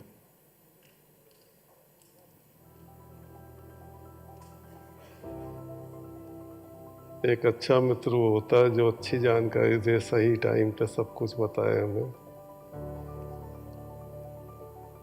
वैसे ही farm care app है और एक अच्छे मित्र की तरह साथ खड़ा रहता है, दिन में भी रात में भी। सटीक हमें सब कुछ जानकारी मिलती है। फार्म केयर ऐप जो है हमारे हमेशा काम आने वाली चीज़ है। फसल की बुआई से लेके उसकी कटाई तक हमारे साथ देती है। कब दवाई देनी है, कब पानी देना है, कब उसकी कटाई होनी है, कब उसके लिए कौन सा उपचार करना है, हमेशा हमारे लिए तैयार रहता है। इस ऐप में बैठा है करो डॉक्टर और वो हमारी फसल की हर समस्या का समाधान हल कर देता है। इस फीचर की मदद से आप अपनी जो आपने फसल बोई है उस फसल की कोई बीमारी है उसका पता लगा सकते हैं। कोई फसल आपकी और उसके आपके जो ये यारा के जो फार्म का डॉक्टर है उनके पास स्कैन करके उसका फोटो सेंड कर देता है और 24 घंटे बाद उसके बारे में वो बता देते हुए आपके खेत में ये प्रॉब्लम है, आप इस चीज़ का आप यूज़ करो और उससे जल्दी बीमारी पे कंट्रोल पाया जाता है। फर्टिलाइज़र कैलकुलेटर बहुत ही अच्छा फीचर है। अगर मैंने समझो कि अपने खेत में धान लगाया है और मैं उससे पूछना चाहूँ कि मुझे इसमें क्या क्या यूज करना है, कब कब यूज करना है, तो केवल मुझे उसमें अपना एरिया सेलेक्ट करना है और उसमें वो अपने आप बता देगा कि आपको पर्टिकुलर इतने एरिया में इतना कर तो आपको यूरिया लगाना है, इतना तुम्हें इसमें डीएपी लगाना है। फार्म केयर ऐप हमारे को जानकारी तो देता ही है और साथ में जुगाड़ भी सिखा दिया। इसमें किसान भाई वीडियो डालते रहते हैं जिन्हें हम टाइमली देखते रहते हैं, के अनुसार हम आगे कृषि कार्य करते रहते हैं, तो उससे काफ़ी मदद मिलती है। फार्म केयर का एक फीचर है मैप माई फार्म, तो उस फीचर से भी आप अपने लैंड की जो है माप ले सकते हैं। खाली आपको अपने कदमों का इस्तेमाल करना है और आपके लैंड की बिल्कुल फिक्स माप आपके सामने आ जाएगी। मौसम का भी हमें बिल्कुल सही जानकारी मिलती है। आजकल अपने कोई फसल बीजनी है, कोई उससे पहले बारिश का अनुमान आ जाता है कि अब बारिश होगी, तो बंदा उस फसल को रोक लेता है, या पहले कुछ नडाई गुडाई करनी हो या स्प्रे वगैरह करना हो या कुछ खाद वाद डालनी हो, बारिश से वो चीज़ खराब नहीं हो जाए, तो उसके में बंदा उस चीज़ को रोक लेता है। किसान के लिए एक वरदान है।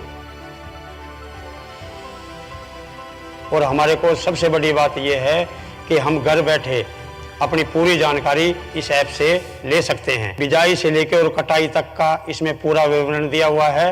अगर कोई किसान है और वो खेती कर रहा है तो वो जरूर यूज करे, टेक्नोलॉजी का जरूर फायदा उठाए, फार्म केयर ऐप को जरूर यूज करे। हर सुविधा मिलती है, हर फीचर मिलता है जमींदार को, हर टाइप का। मैं इससे अच्छा बड़ा मित्र किसी को मानता नहीं। मेरा नाम लखाराम है, मैं एक फार्म केयर किसान हूँ। मेरा नाम केशव कौशिक है और मैं एक फार्म केयर किसान हूँ। मेरा नाम नवीन है और मैं एक फार्म केयर किसान हूँ। मेरा नाम दिग्विजय सिंह है और मैं एक फार्म केयर किसान हूँ। Thank you. I think we'll go to the third presentation. Can we go back to the presentation? Since we are running out of time, we'll just go back to the presentation. So if you look at this, while on the face of it, it looks like a very basic application. But there are 2 or 3 very important things that we need to take note of.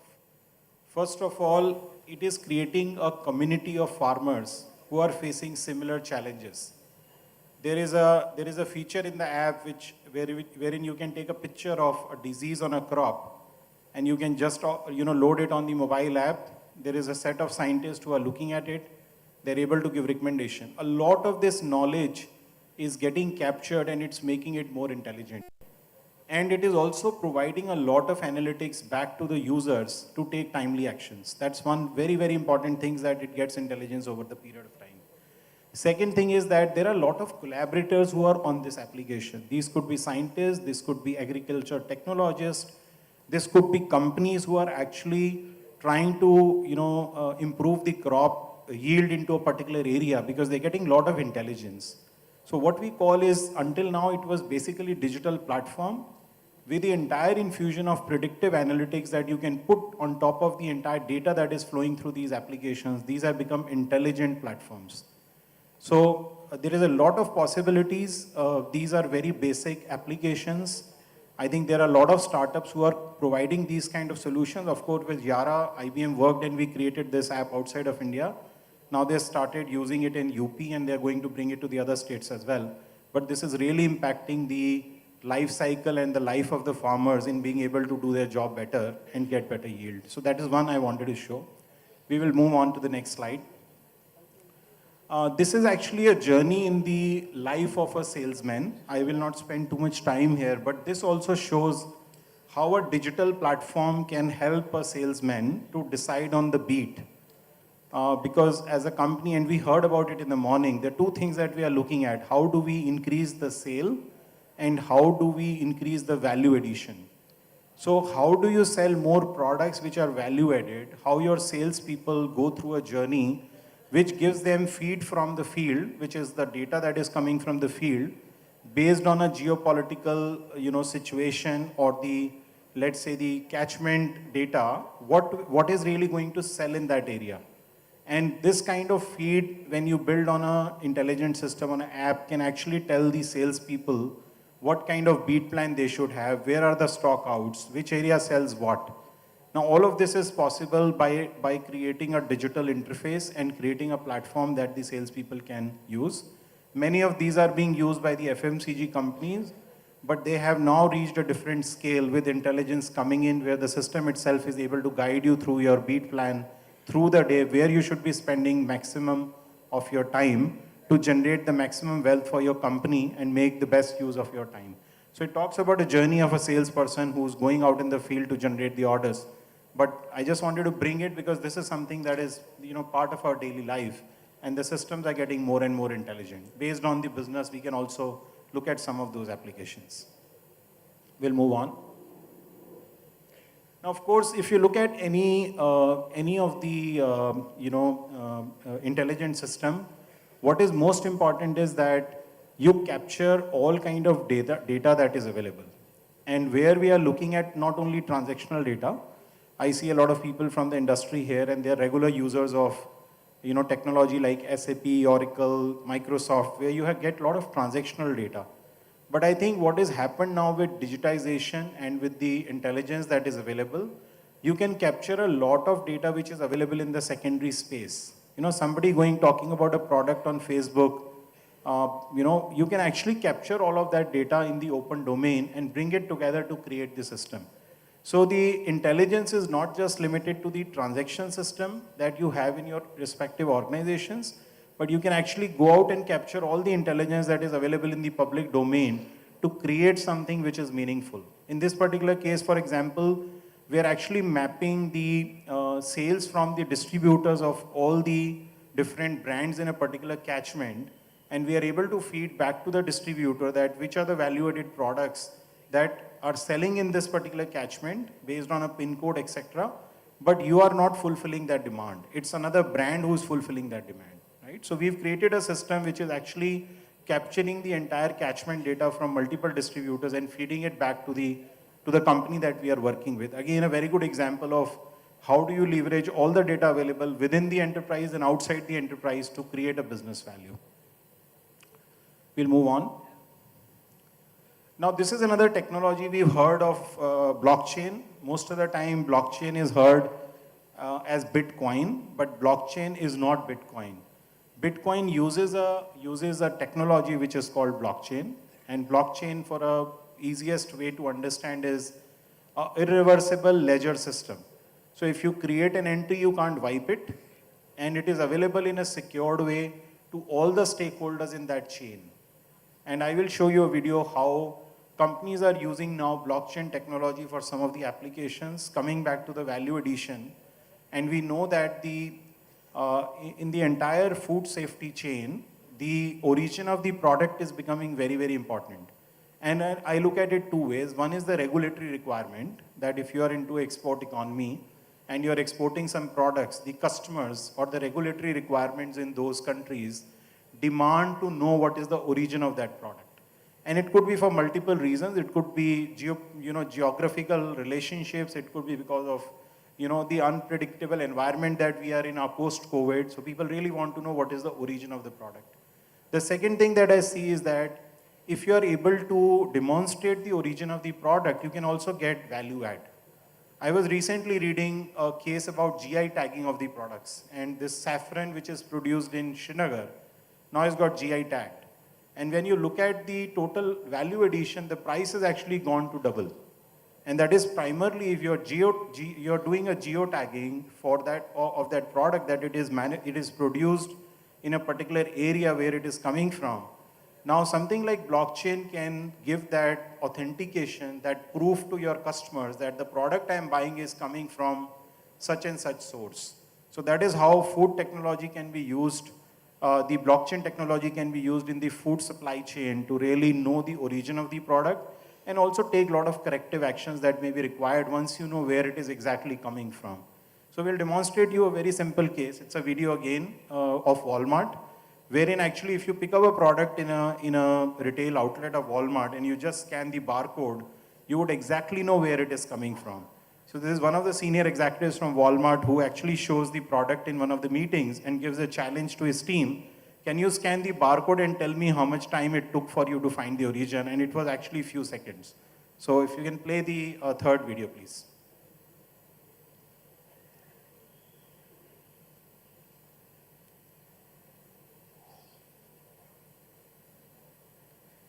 I purchased a pack of mangoes. I came into my staff meeting. I put them on the table and I said, Your traceback exercise starts right now, and we timed how long it took them to get the information for each point in the food system all the way back to the farm. And I'm not going to give you the results after the pilot, but it's going to be good. When a customer shops in our stores, we know they expect great prices. We know they expect fast, clean, and friendly service. But an unspoken expectation is that they expect the products that they buy in our stores to be safe. You know, when there's a food event or a food scare, what you want to do is you want to be fast, but you want to be right. That food product is guilty until proven innocent. We at Walmart will actually pull all of the product until we know what is the implicated product and we can put the safe product back out. And so imagine if we could pinpoint with certainty within minutes, not days, that it was the implicated product. Walmart and IBM are working to make that a reality. If you think about the food system, it's pretty complex. It involves farmers, processors, distributors. And the way traceability is done today, each segment of the food system does it their own way. Most actually do it on paper or on systems that don't speak to each other. And so you can never have a full view of what's happening in the food system. What we hope to do with blockchain is bring all food safety system stakeholders and collaborate so that we do it one best way. We can do it very quickly and efficiently. Blockchain is a digital ledger that allows different segments of the food system to capture information about the product, what they've done to it, where that product has been. If we're linking that data with other data points, the Internet of Things, all that information will yield to insights that will allow us to have a safer, more affordable, and sustainable food system. But we don't believe traceability is the goal. We believe that transparency is the ultimate goal. Blockchain will give us the ability to not only track where food came from, but how it was produced. Was it produced safely? Was it produced responsibly? Is it sustainably grown? How many dates of shelf life are left on that product? The food system is a shared responsibility, and for blockchain and traceability and transparency to work, we need a lot of people working together. And so we're excited to be working with IBM on this blockchain initiative. But it's not just Walmart and IBM. We actually have some of our suppliers participating in this pilot. We've got some universities also participating in the pilot. And so we'll make sure. So that was one which is actually in the stores in Walmart. And I think one thing that the Walmart executives spoke about was transparency. And I always see transparency is a way to get customer trust and actually add value. So if you go into a store, you can scan the product and you say that, you know, these berries are coming from so-and-so location. For example, we heard that the best of the fruits are now in Kutch.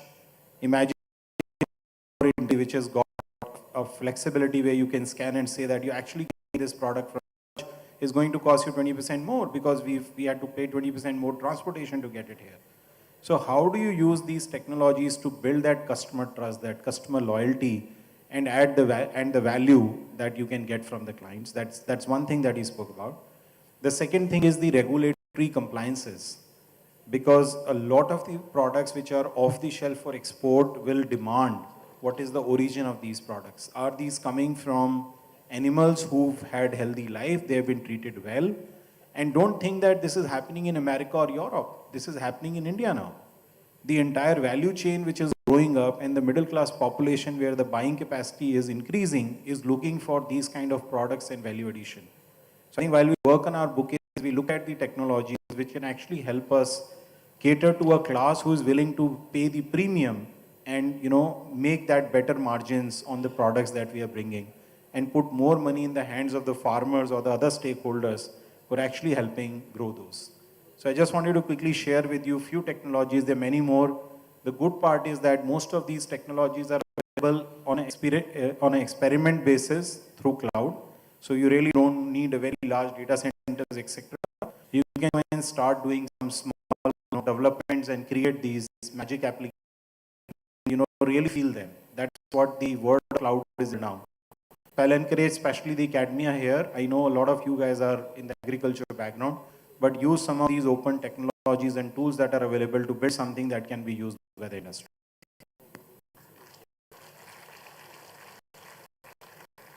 Thank you, Mr. Sanjay. You have given very useful information.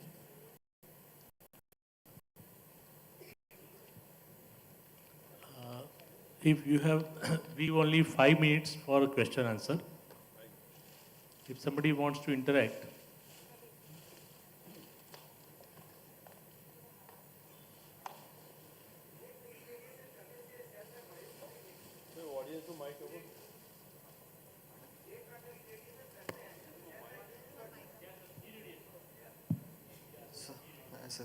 करते हम तो कितना self life बढ़ सकता है?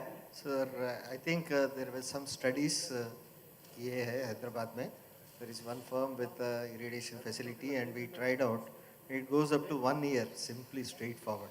But the Indian customers are not very keen to have such a tagging with regard to the irrigation. That is the major problem. But otherwise, irrigation with the safe limits of irrigation, you can straight away increase the shelf life for 12 months. Floors also. Floor also. Yes, yes. Data is there. But I think when you are talking about the export market and others, because that is one major thing that is coming up. India is the 5th largest exporter of millets. If they are Dubai and Middle East countries, they are increasingly looking for this atta and other things. I think perhaps there the application of the irradiation comes because there it is more acceptable. Pardon?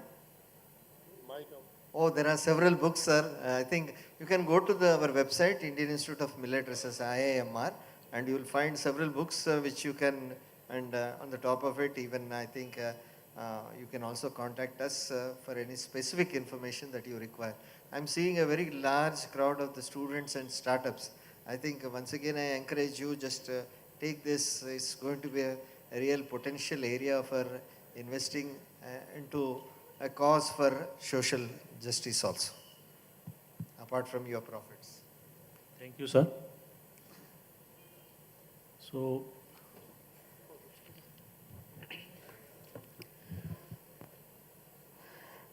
thank you.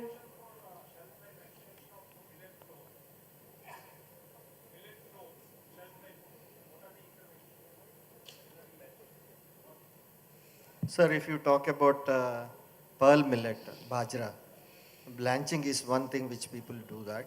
There is also flour before that. So blanching, and there are some pre-processing technologies that now most of the pearl millet flours that are available are 3 months they are giving. So having an integrated shelf life, आपका packaging जो होता है ना उसका भी the type of the packaging use also makes, but only thing is that when you go for the staples, the margins are very thin. But of course, currently millet products become a little costlier. Maybe this year it could happen on a short term, but the next year onwards, I think as you scale up, things are going to be better off. thank you. So with this note, we conclude our second session. Really, we had a very fruitful discussion, and we are thankful to all our eminent speakers who shared their knowledge and experiences with us. We would like to present a memento to them as a token of our gratitude and respect. We now request Shri Falgun Mode to come upon the stage and present a memento to Mr. Sanjay Mittal.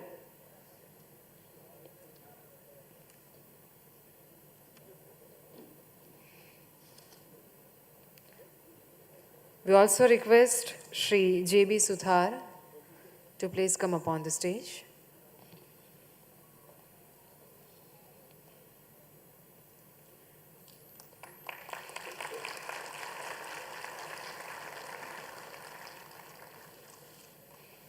Thank you, sir. And now we request Shri J.B. Suthar for presenting a memento to Dr. B. Dayakar Rao.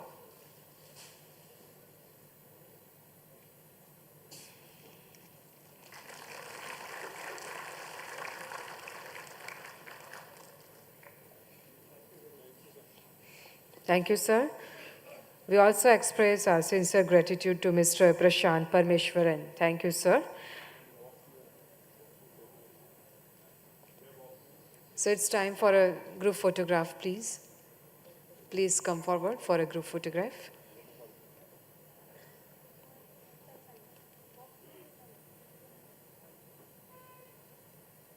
Thank you once again. So now moving forward, let us begin our third session, that is Gujarat fortifying global food platter with greens, white and blue. This session will complement with the insights on cluster-centering approach for exports of greens like agri and horti products, white signifying dairy processing, and blue implying potential of marine sector. We have domain experts from all three components that are fortifying the global food platter via exports. So for the third technical session, I would like to invite Dr. Sudhanshu,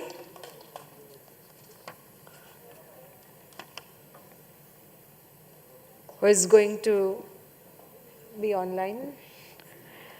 I would like to invite Dr. Manoj Sharma, Managing Director, Mayank Aquaculture Private Limited, to please come upon the stage. Dr. Manoj Sharma. And also we invite Shri Jain Mehta, MD, Gujarat Cooperative Milk Marketing Federation.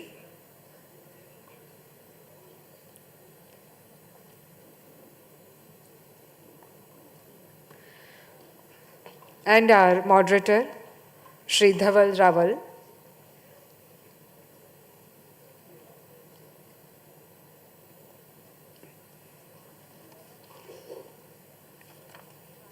Yeah.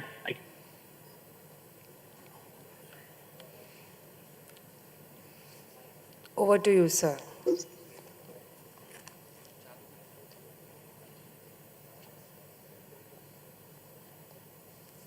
Sudhanshu is not here, right? Online. He is online. Okay.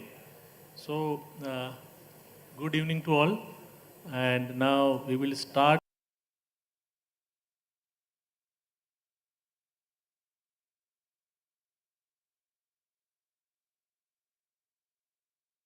for agri and horti products.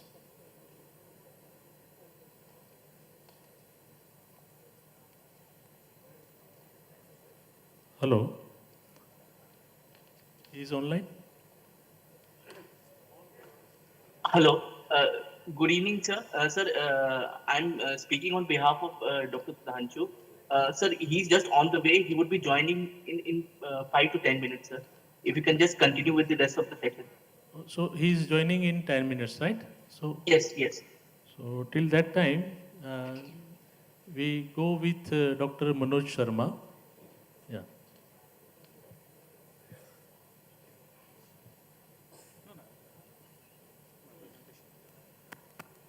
Ma'am, you can put my presentation.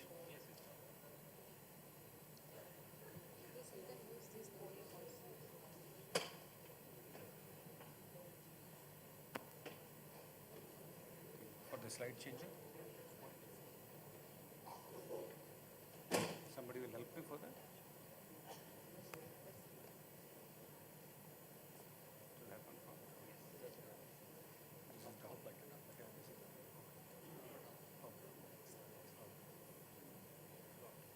Good evening, everybody. I'm actually a farmer and an expert in shrimp farming, and I'd like to thank you for Ashok M and the Agro division to invite me to talk about shrimp farming leveraging the immense potential of marine exports. એટલે બહુ બધા લોકોને ખબર છે કે I can be in all language. બહુ બધાને ખબર છે કે શું છે. Actually, any in-depth knowledge કોઈને છે નથી. So I am here to tell you the real live story of it, that what is the guts and glory of shrimp farmers and what they have done in Gujarat.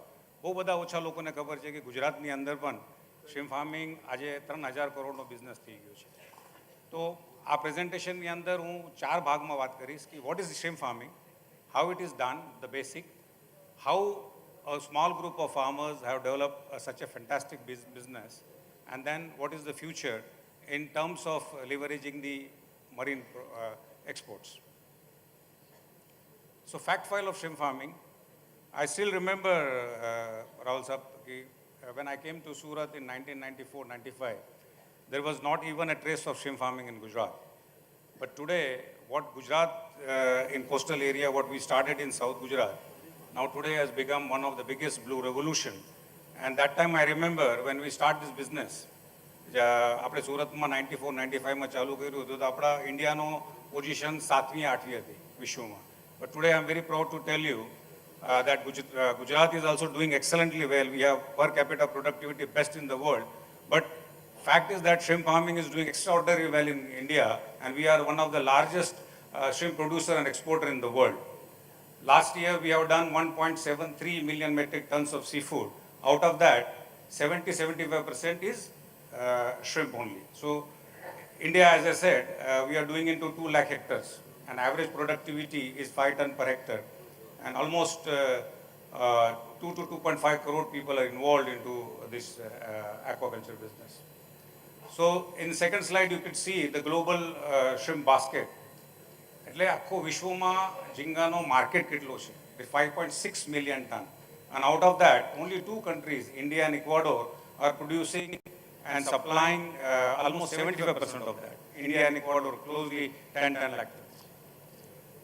So what are the basics of shrimp farming? There are some certain steps because there are a lot of new people here, mostly from agro, dairy and poultry.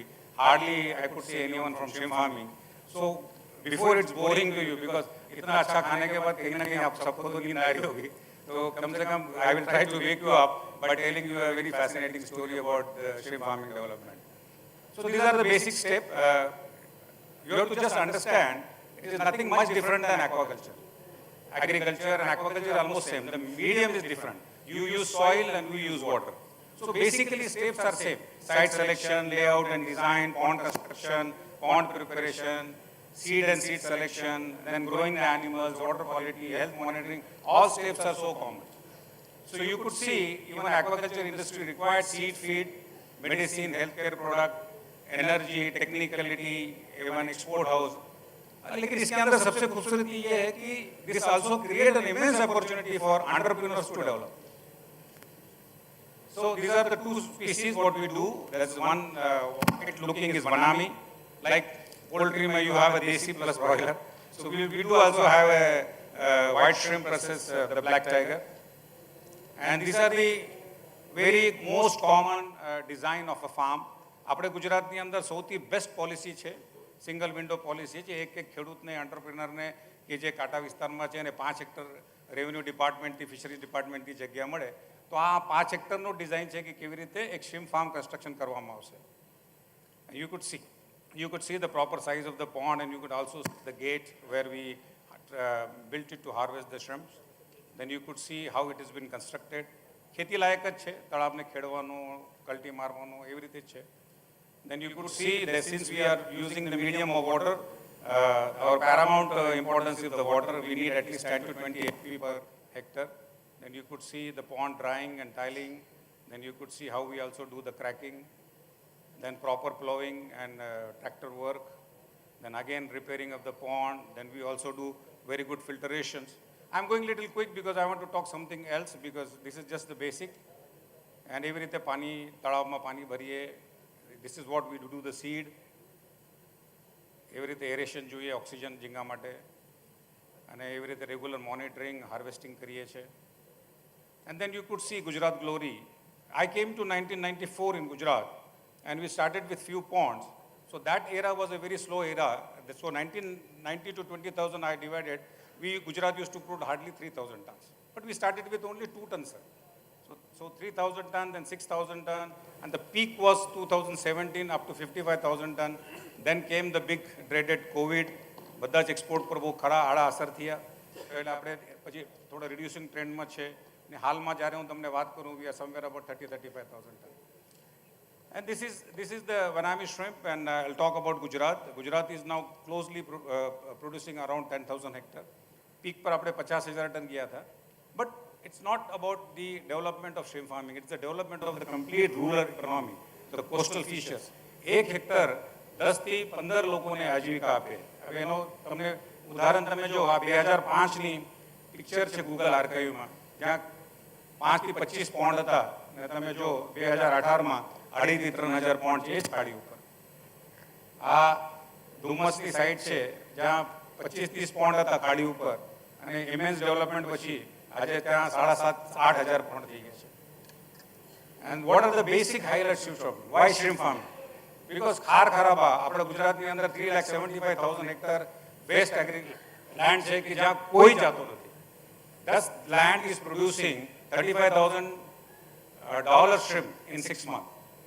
And 1 hectare of barren land, salt affected land, જેની અંદર મીઠા જ પાકે, એવાની અંદર તમે જો તો આજે 10 થી 15 લોકોને રોજગાર મળે છે. And biggest thing is that foreign earner, the biggest foreign earner. 99% of our shrimp is exported. And ગુજરાતની અંદર 3,75,000 હેક્ટર છે અને આપણે માત્ર એટલી મહેનત કરીને 25 વર્ષમાં ખાલી 7 થી 8% ડેવલપ કર્યું છે. And I think this picture says everything about it. Today, whatever job you have given to me and come and talk about the glory and guts to explore, this is me in 1997. Imagine a young graduate, PhD in shrimp farming, selling shrimps on the roads of Surat, just to tell people what is the X potential of it. એટલે title, मैंने title रखा है रोडपति तो करोड़पति. I think anybody from aquaculture graduate, agriculture graduate can at least motivate by seeing this picture that anything is possible if you have determination and dedication to any subject. So as I told you, I was just a small-time technician, entered in Gujarat 1994 and with some group of local farmers. Now today we have done a blue revolution and our success, I don't want to compare it with on the lines of Amul and all, but our success is tremendous. And I am very much inspired with Dr. Kurian that what he has done in White Revolution, sir is already there. So we're trying to follow his path towards a blue revolution. So these are some pictures of early struggle in Gujarat. You can see me working almost like a labor, though I was a PhD in shrimp farming. Then you could see what today everybody call my journey from Jinga to Jingalala, because I have also started a restaurant chain work. So maybe because I strongly believe, sir is also there from White revolution has happened, green revolution has happened because of the immense domestic consumption. So unless and until we start utilizing our own product into domestic market, there is no blue revolution will be accepted in our country. So you could see now these are my latest farms. This is Gujarat government has given me this 150 acres of land, which is one of the state of the art and best aquaculture certified. Then this is the slide is very important today because when we talk about leverage of marine product export, so what export is going to bring us? Bring us the immense employment. We have 3,75,000 hectare in Gujarat, and if I have given you the split, how a 10% can be directly employed. If this 10% are dependent upon 2-3 people, so it will be indirectly 30 people will have a livelihood opportunity. So this is an immense opportunity. As I said, 10,000 hectare we have developed, but indirectly we are now giving employment to more than 1 lakh people. Imagine if only 25% of this thing can be developed, Gujarat can create a 10 lakh people employment through wasteland, salt affected land. और सिर्फ वो भी नहीं, आप देखो कि सिर्फ मनोज शर्मा नहीं या कुछ 1600 फार्म डेवलपमेंट नहीं हुए, आप देख सकते हैं कि इसमें कई सक्सेस स्टोरी है. 10,000 તળાવ ને ખેડવા માટે 4 થી 5,000 ટ્રેક્ટરવાળા એ લોકોને પણ આજીવિકા મળે છે. રાજસ્થાનના છે ચૌધરી લોકો, એ આવીને આપણા સાઉથ ગુજરાતમાં આમ કામ કરે. ઉત્તર પ્રદેશથી આવેલા યુપી બિહારના ટેમ્પોવાળા જે 1 લાખ ટન ફીડને ફેરા મારે, એવા લાખો લોકોને રોજગાર મળે. આ બરફવાળા બાવા, એનો ખાલી 2 મહિનાનું જ બિઝનેસ હતું, માર્ચ એપ્રિલ મેમાં, હવે 24 કલાક 4 ફેક્ટરી ચલાવે છે. એવી રીતે ઇન્જિન રિપેર કરવાવાળા 10-10 હજાર ઇન્જિન છે, એને રિપેર કરવાવાળા લાખો લોકો તૈયાર થઈ ગયા. એવી રીતે I am just trying to tell you કે the funny thing is that grocery કિરાનાવાળા, કારણ 10,000 લેબર ઓડિશાના આવ્યા છે, એ લોકોને स्टेपल फूड पहुँच. There is immense opportunity. आप सोच नहीं सकते कि मोबाइल के सिम कार्ड बेचने वाले, चाय बेचने वाले, इतने ज़्यादा आप ओलपाड़ में कभी आओ तो you will see this glory. And uh जो भावनगर में मीठानगर में काम करता था, हवे एवा लेबरो अमरा त्यां 500 रुपया पर डे में हार्वेस्टिंग करे छे. आ नाळा बनावा माटे, कंस्ट्रक्शन करवा माटे. इवन 10 થી 25,000 लोकोने कांठा विस्तारमां पीवानुं पाणी नहीं मळे एवा टेंकरवाळा दिवसना 4-4 हज़ार कमावता थई गया. So that is where I am trying to tell you. And this is what the official figure of Marine Product Export Development Authority and the Gujarat government. We have 3,75,000 hectares. હવે यहाँ બેઠેલા કોઈ પણ યંગ ગ્રેજ્યુએટ એગ્રીકલ્ચર છે કે agro graduate છે, આ તમારા ચોઇસના ડિસ્ટ્રિક્ટમાં તમે અપ્લાય કરી શકો એટલી જગ્યા છે એ available. 80,000 hectares has been earmarked to develop shrimp farming in Gujarat. And what really can be done as to really take a leverage and to maximize the exports, what can be done? Land allotment is already been done very good in Gujarat. I think agriculture status can be a very, very big boost can be there. Insurance is already there, credit link, power tariff, value-added products. This kind of schemes are already there, and this will really, really take Gujarat very ahead in the world map. So why I say how to really expand this business. Processors are definitely few, manufacture supplies are moderate, but shrimp farmers are X in number. આપણે 10 લાખ 20 લાખ રૂપિયાથી shrimp farm તમે ચાલુ કરી શકો. Means what I mean to say, more the farmer, more the production, more the exports. This is what a simple theory. More the farmers, they will produce more, and there will be more the exports. And this is what an excellent scheme has been launched. આપણા honorable prime minister જ્યારે પહેલી વાર પ્રધાનમંત્રી બન્યા, so he was then former CM. He knew what is the power of aquaculture, what is the power of shrimp farming. સાહેબ જાતા બરાબર ત્યાં aquaculture ને industry separate ministry આપી. 20,050 crore. I think I have never seen such kind of a stimulus. And today each and every corner, every district, the fisheries has been promoted through Sagar Parikrama, Sagar Mala, everything. And you know, sir, yesterday on Navy Day, he specially spoke 2 minutes about the power of aquaculture to transform the coastal rural areas of India. So this is the scheme of Pradhan Mantri Matsya Sampada Yojana. And then every state components are there, central component there. But since the time was only allotted 10 to 15 minutes to me, so but last but not the least, I am telling, Gujarat has the immense potential to produce, and aquaculture has the power to change the future of mankind. So Gujarat, if you are done properly, if the government and the young entrepreneurs come together, we can be the biggest contributor of blue food to the world. Thank you so much. Thank you, Manoj bhai. It looks like that you are on a blue mission blue, and your blazer is also blue.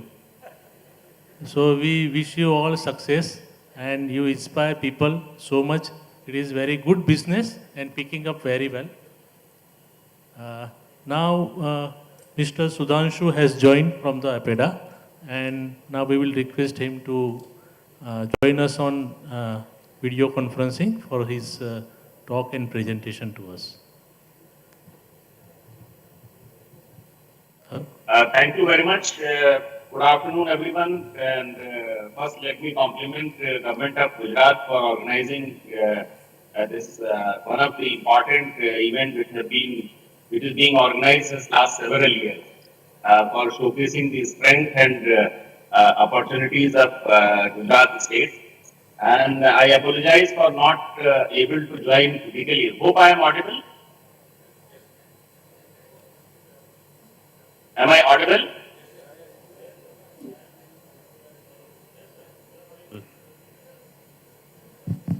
Hello, you are audible, sir. Okay, thank you very much. So I sincerely apologize for not able to join physically. Incidentally, there was an important engagement, and I was thinking that I will not be able to join in time, but just reached office.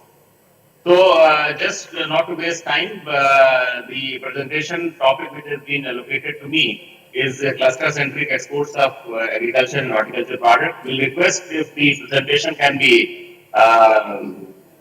done so that I will be able to speak in a structured manner.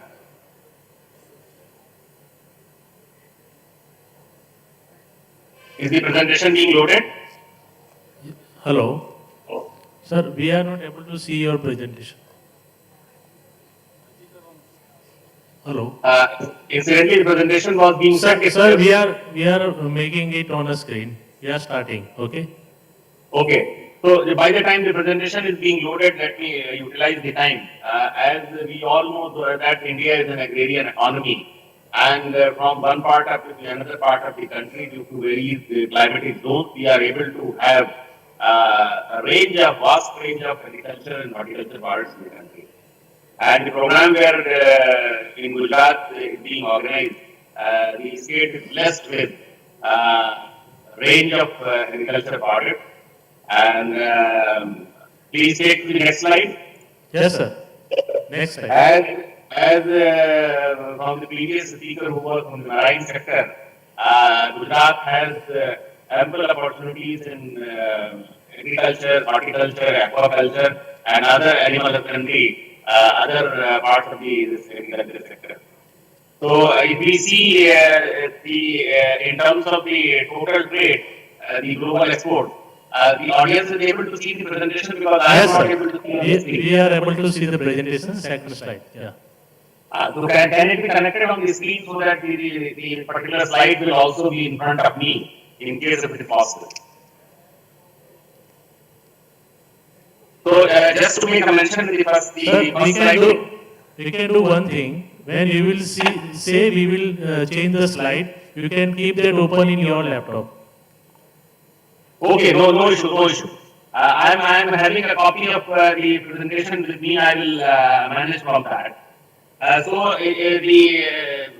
Just to give a glimpse of the India's agri export trade, the agri export which is contributed nearly 12%, which is US dollar 53.12 billion, and of the total mercantile exports from the country in the year 2022-23. And India is positioned as 8th in terms of agri export, while considering EU as a one block, means EU as one country. And though the country has immense potential in the agriculture sector, we can reach in the at least top five positions in the coming future. And if we see the main products which are being exported from the agriculture basket of the country, which are the rice, spices, cotton, oil meals, castor oil, coffee, cashew, range of products are there. Next slide, please. Yes, sir. Yeah, so just let us see from this pie chart, India's export basket. In total agri export, there are a number of organizations, but India has been mandated to look after almost 50% of agri products, and which comprises of cereals, processed food, animal products mainly meat, poultry, dairy, honey, and in the processed food it is fruit pulp, the processed fruits and vegetables. Cashew nut also has been added to the India's basket, floriculture and seeds. Next slide, please. Yes, sir. In India, if we see the total state-wise, the export we have tried to capture the exports from different states. Next slide. Yes. Now, because today's program is mainly related to the state of Gujarat, and where we really need to highlight the potential of agri exports from the state of Gujarat. So the major fruits and vegetables are in terms of mainly fruits, which is banana, mango, date palm, then sapota, pomegranate, papaya, and this kagri lime. So these are the products which have the potential product from the state of Gujarat, and these products, due to the production base, the state stands in a very good position in terms of processing, which caters not only to the export but for the domestic market also. For example, in case of banana, there are production clusters. From those clusters, the banana is exported. In case of mango, we all know that the 3-4 main varieties which are exported from India. One is Alfonso, second the Kesar. Kesar is known from Gujarat state only. So these are the products which has the potential in terms of the table varieties of the product and the processing varieties of product also. Next slide, please. Yes, moved. Let us see in some of the products, Gujarat is the leading agriculture producer. For example, in case of groundnut. Groundnut, in terms of export, if we see, the 30% of production of the country is from the state of Gujarat, and the areas of mainly Rajkot, Junagadh, Surendranagar, Amreli, and these are the production base, and where our groundnut processing units are there, which are mainly catering to the export market. And total production of 45.36 lakhs ton, which is the third advance estimate in the year 2022-23. Mango, which is cultivated in this a large area, 1.66 lakh hectare, mainly which is the Kesar variety of mangoes, and the Kesar variety which is exported in the table form of table variety and the processing also the Kesar mango pulp which is exported to the international market. Next slide, please. Yes, sir. Now coming to the other products are potato and dairy product. In case of potato also, Gujarat is blessed with to have both varieties of potato, which is table variety and the processing variety also. That is why, because it has the processing variety, the leading giant which is McCain, which is having the potato processing unit, and the potato cluster is also there, where the huge quantum of table variety potato and the processing variety potato both are handled. Dairy, everybody knows, the Gujarat is known for the cooperative model with the Amul brand, and the large range of dairy, their dairy industry is one of the model in the Gujarat state, and which is catering to the international market. Next slide, please. Yes, sir. Just to have a glimpse of the statistics from the Gujarat state, though all this data is available in the public domain, I need not to read for that. The last 3-year data is there, and the top 5 products if we see, which are mainly processed vegetables, groundnuts, vargam, basmati rice, non-basmati rice, though basmati rice is not grown in Gujarat, but it is reflecting because the port in Gujarat is used for majority of the agri commodities in the country. Next slide. Yes, sir. So the major processed products exported from the Gujarat, dehydrated onion, kesar mango pulp, peanut. We all know that dehydrated onion is majorly exported from Gujarat only. From Mahua, the district of Bhavnagar. There are roughly more than 50 to 60 processing units are there, and majority of the units are into export because the dehydrated onion is used as an ingredient for various food cuisines, and the product is exported to European market, US market, CIS countries, and other large number of countries. Kesar variety I have told about, the table variety and the mango pulp. Peanut I have already mentioned in the previous slide. Next slide, please. Yes, sir. So now coming to just because in the target audience, the entrepreneurs will be there, how APIDA facilitates the exporters or the new entrepreneurs. The financial assistance is provided in 3 categories. One, for setting up of right kind of infrastructure, then the quality development, and third is market development. Because we believe until and unless the right kind of infrastructure is not there, the agri produce cannot be handled in a proper safe and hygienic manner. For example, for handling fresh produce, there is a requirement for pack house. APIDA provides financial assistance for pack house, for purchase of beeper van. Then for the processed food sector, there is a scheme component which is called missing gap.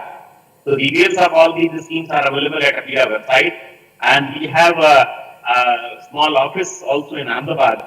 So any of the entrepreneur want to avail the assistance schemes under these schemes, they can contact our regional office which is situated in Ahmedabad. The quality development and market development, mainly it is for purchase of laboratory equipment, the implementation of quality system, which is just like ISO, HACCP, and the other system.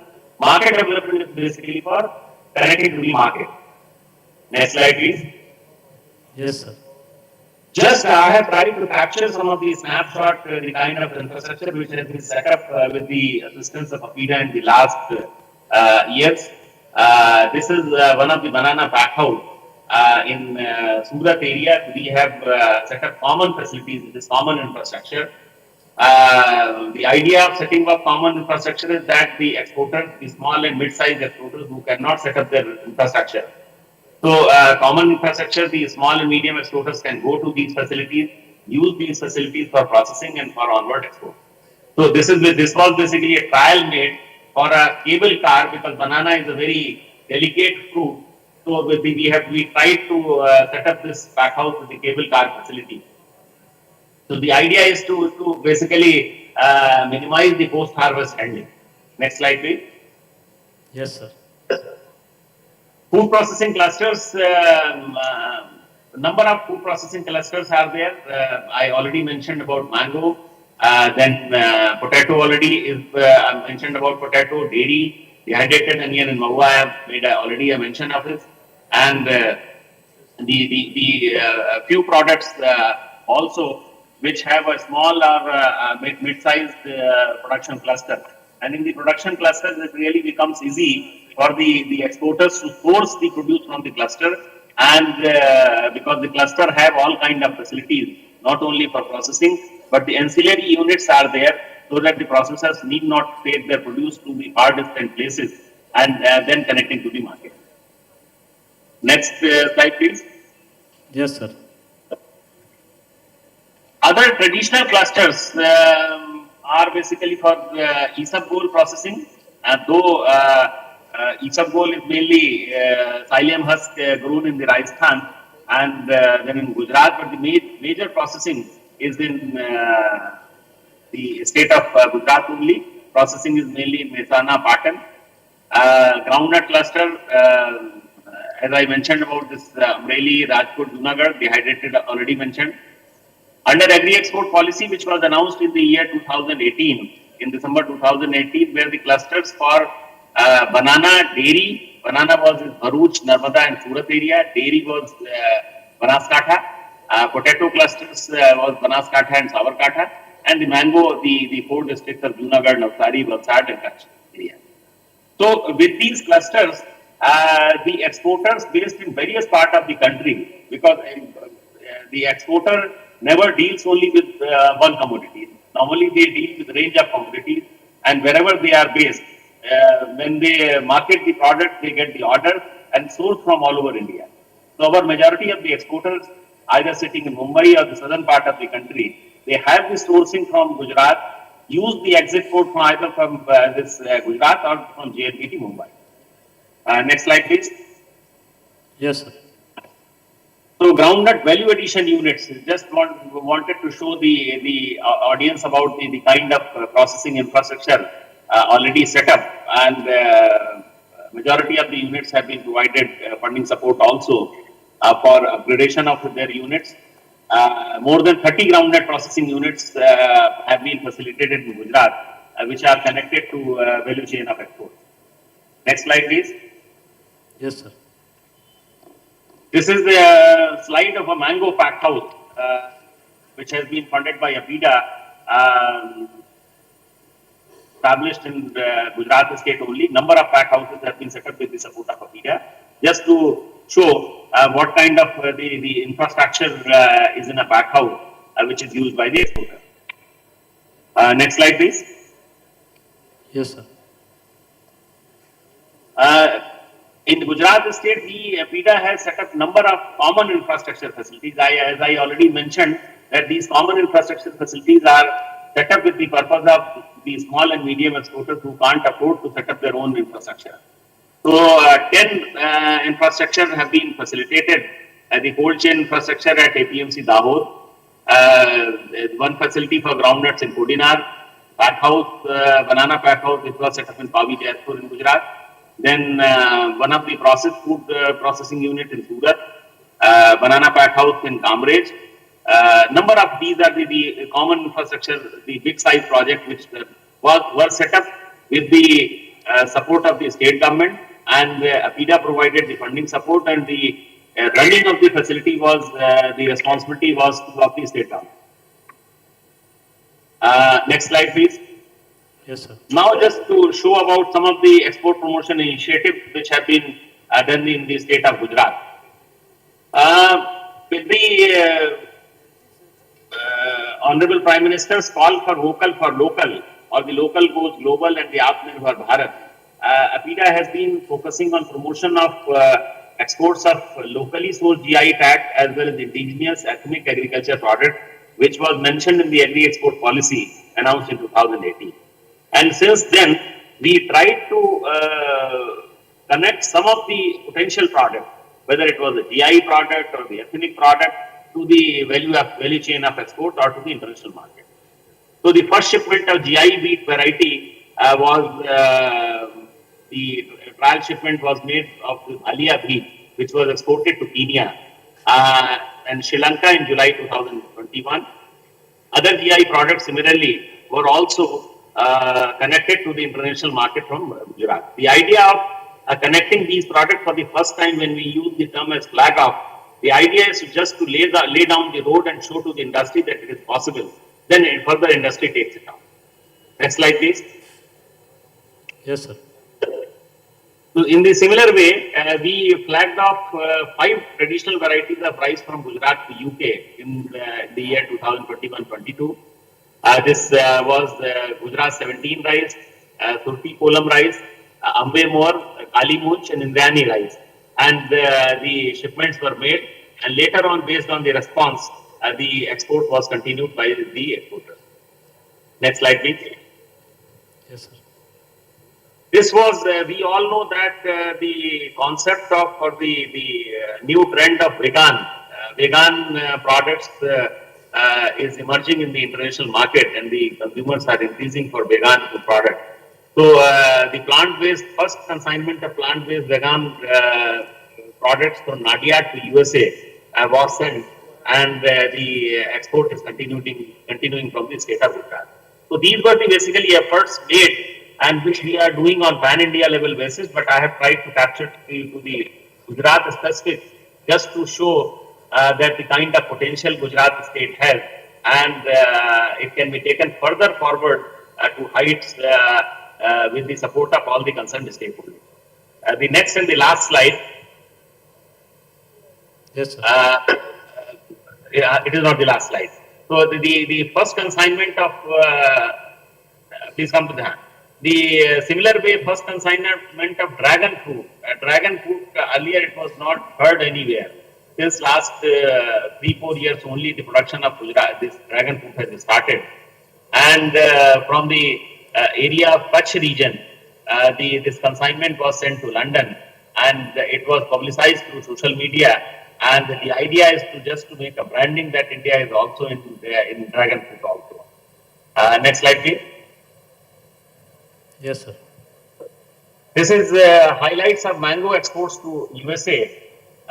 For export of mangoes to USA, the requirement for irradiation is mandatory. The US accepts only of the mangoes after irradiation. So earlier only 3 facilities were there.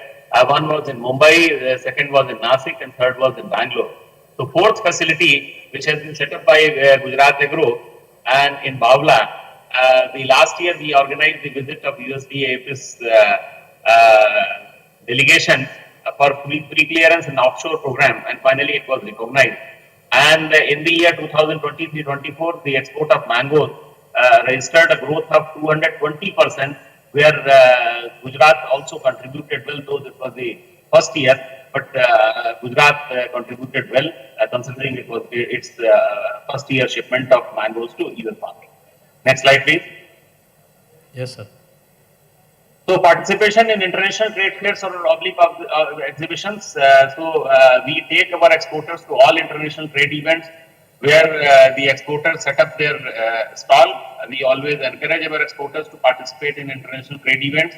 The idea is to, by participation, not only they are able to showcase the product, but they are able to update themselves and learn what are the trends in the international market, what kind of the product competitors are making, what kind of packaging, what kind of labeling. So they learn a lot and come back and they customize their product. So we have almost organized participation 15 to 20 international trade events where the pavilion is set up, and the exporters from all over the country participate. Next slide, please. Yes, sir. So this is the last slide, which is the way forward. How we can move further, or we can harness the potential of increasing export from the state of Gujarat. One is strengthening the production value chain for viability of export-oriented produce, because whatever we grow cannot be sold, not only in the international market, but in the domestic market also. We have to offer the product as per the requirement of the customer. So there is a need for strengthening the production value chain for producing export-oriented produce. Second, standardization of local oblique ethnic food for connecting to potential importing countries, because the examples which were mentioned in the presentation, the products, those needs to be standardized as per the requirement of the international market. Third, focused branding initiative needs to be taken for identified potential products, because if the product, it's a quality product, but until and unless it is properly marketed and branded, the desired result cannot be achieved. So the branding is a must for increasing the exports from any part of the country. Promotional program, public road shows to be organized in a focused manner. So the entrepreneur, the state government need to first identify that which part of the world they want to push their product. So then the identification of the trade events can be done accordingly, or the road show can be organized with the support of a BIDA in a specific country, where a delegation of exporter can go to a particular country, showcase the product and publicize through various ways of various media channels, which can be either the online media or the offline media. Then we are confident with all these efforts, definitely the export from the state and the country can be increased. With this, I would like to sum up my presentation. Thank you very much and thanks for giving the opportunity. Thank you very much, sir, for giving your valuable time and giving very useful information to all of us. Now, I will request Sri Jayan Mehta, sir, MD GCMMF, for his presentation.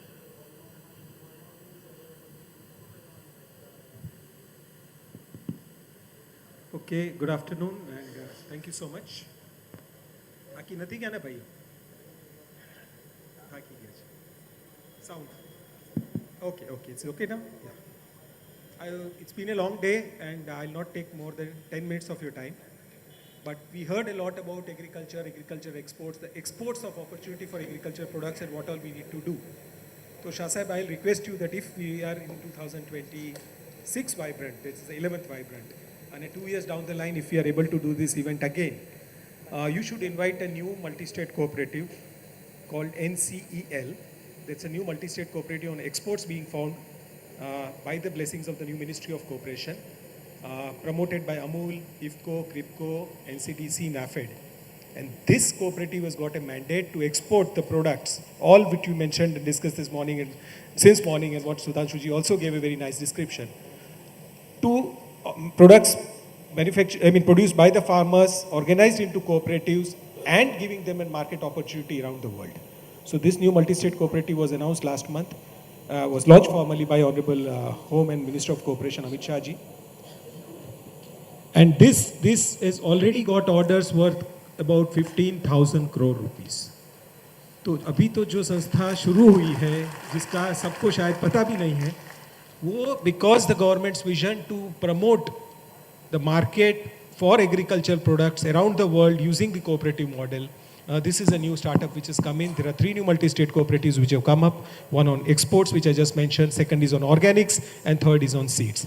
And believe me, they will have a very, very dramatic transformation in the space of agriculture for the farmers through the cooperative movement. And I'm happy to share this story on a stage at Amul, where this entire cooperative movement started about 77 years back. So we started with just 2 village cooperative societies and 247 liters of milk in Anand, when Sardar Vallabhbhai Patel inspired the farmers of this district that you need to form a cooperative to prevent exploitation at the hands of the middlemen. And what they got in return was the market of Bombay. So what is Amul today as the strongest dairy brand globally, second strongest food brand in the world, the second strongest among the top 5 trusted brands in India? It was because of the market access of Bombay. And today it is now more than 10 billion liters of milk. 300 lakh liters of milk every day collected from 36 lakh farmers across 18,600 villages of Gujarat, and a sales turnover 72,000 crore rupees, which is about $9 billion US, and emerging as the 8th largest dairy in the world. So this is what an access of a market can do, and the creation of a model and a replication of a model can do. There are milk producers in every village. They form a village dairy cooperative society. All the villages of a district form a district milk processing union, like the Amul Dairy in Anand here, which is owned by 1100 villages of the Kaira district. And then there is a state marketing federation which markets the products of all the dairy cooperatives of a state, which directly reach out to customers. And this model got replicated across India by the National Dairy Development Board under what is called the Operation Flood program.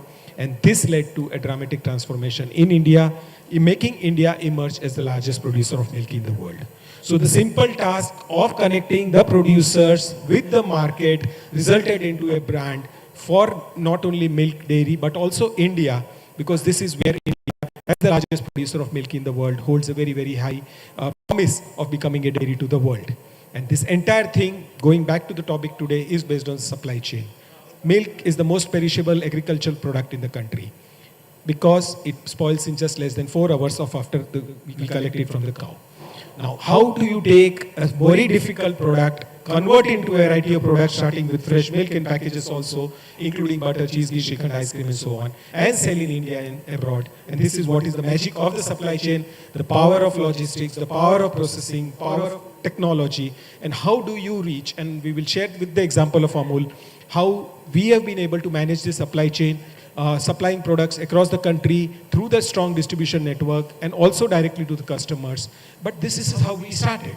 This is how the transportation of the first milk cans from here to Bombay, because with them, as I mentioned earlier, the market they identified was the city of Bombay.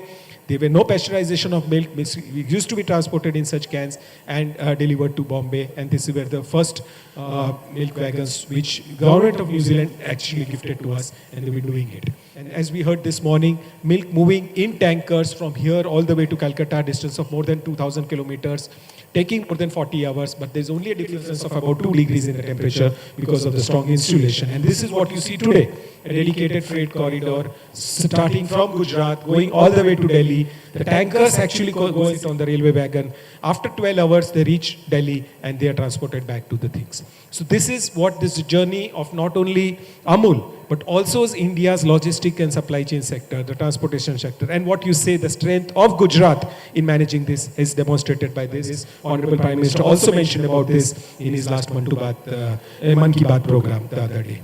Technology is all places of handling milk, processing milk, transportation milk using the latest technologies. But this is what in one slide, if you want to know what Amul does in terms of entire supply chain and logistics, this is what we call the 4 distribution highways. Milk comes from 36 lakh farmers across 18,600 villages of Gujarat.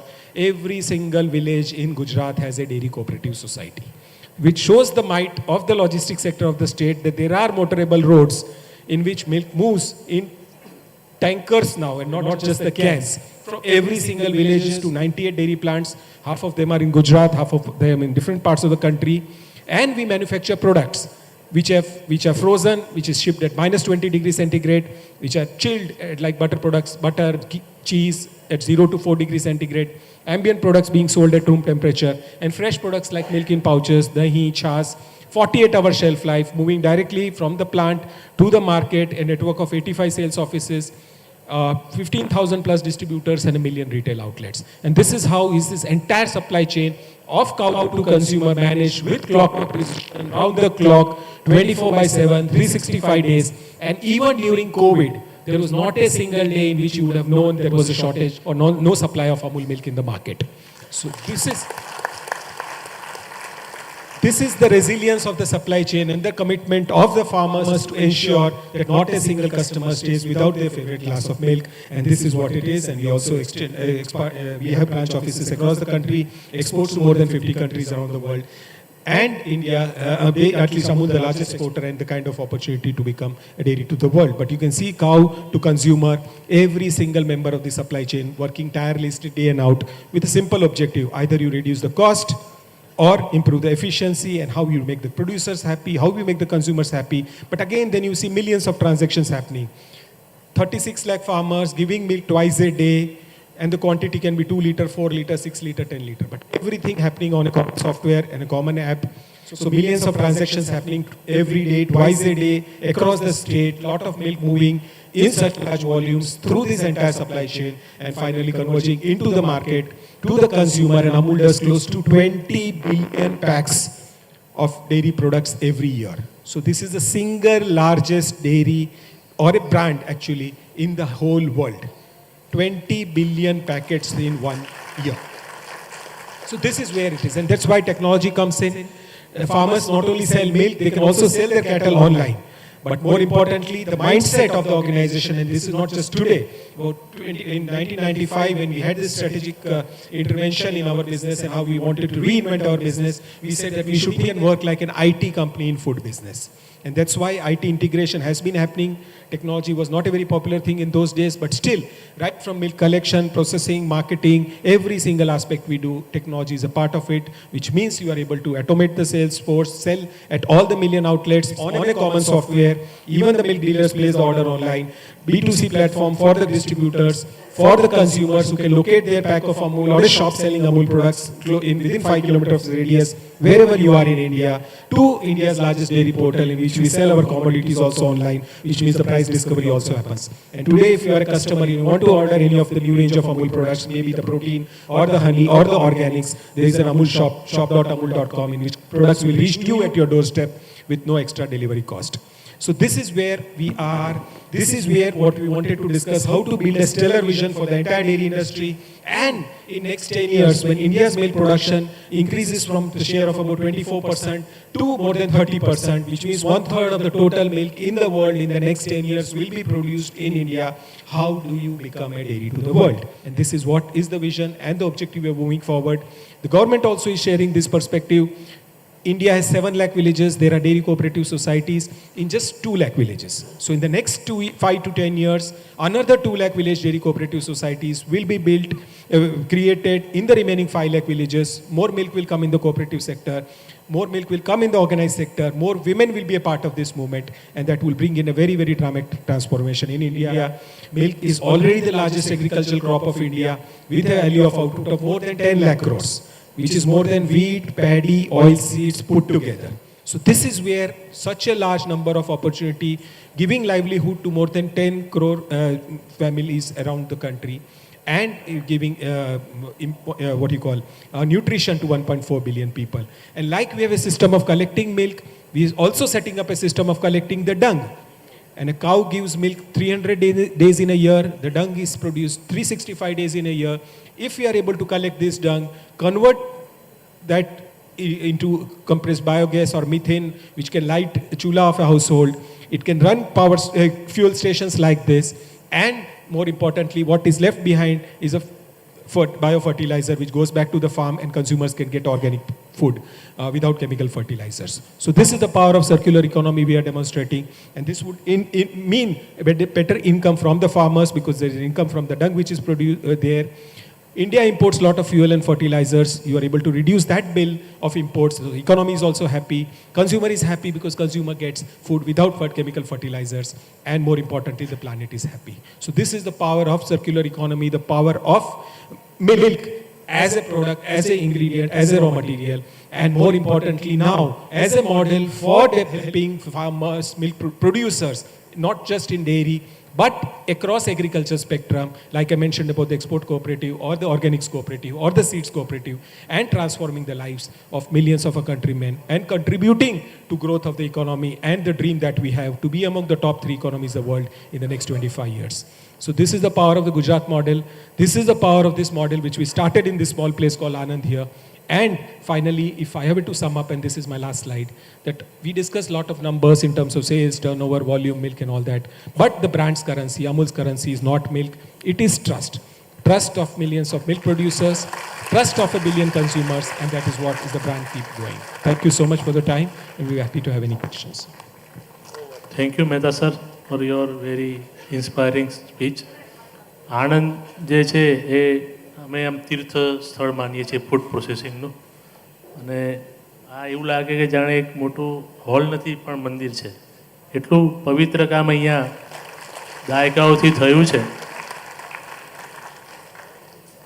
હવે નાઉ is the certification.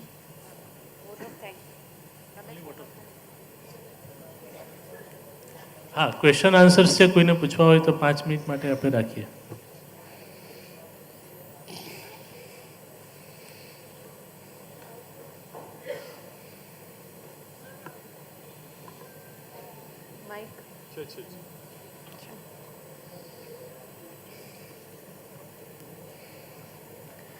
Sir, હમણાં તમે વાત કરી ને કે પેલો organic national authority જે ministry of કોઓપરેટિવમાં, તો મેં બી એક ગામમાં નાની મંડળી ઓર્ગેનિકની બનાવી છે જે જિલ્લા રજિસ્ટર રજિસ્ટર છે. તો જે રીતે 3 કંપની બનાવી એનું થોડુંક કહો, તમે કેવી રીતે જોડાઈ શકીએ, કોને સંપર્ક કરી શકીએ?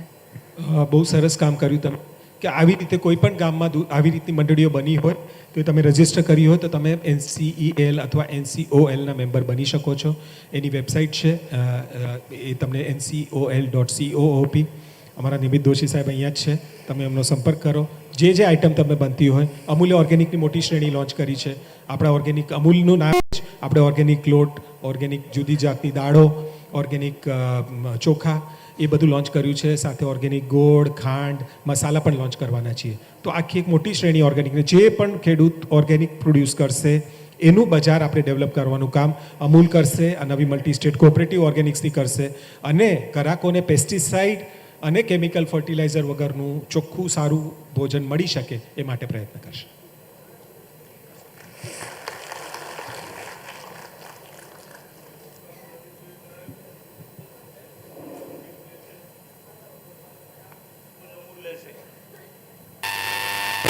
હા તો સર, હા તો this is what it is. We'll have to do hand holding. જેમ સાહેબે કીધું કે ખેડૂતોને ઓર્ગેનિકની જાગૃતિ આપવી છે, સાથે સર્ટિફાઈડ ઓર્ગેનિકનું કામ કરવું છે. તો એના માટે જે સાહેબે કીધું ગોપકાનું સર્ટિફિકેટ હોય તો એ બી તમને કેવી રીતે હેન્ડ હોલ્ડિંગ કરીને તમને એ દિશા પર એ લેવલ સુધી લઈ જવા માટેનું કામ પણ અમૂલ અને આ નવી મલ્ટી સ્ટેટ ઓર્ગેનિક કોઓપરેટિવ કરશે.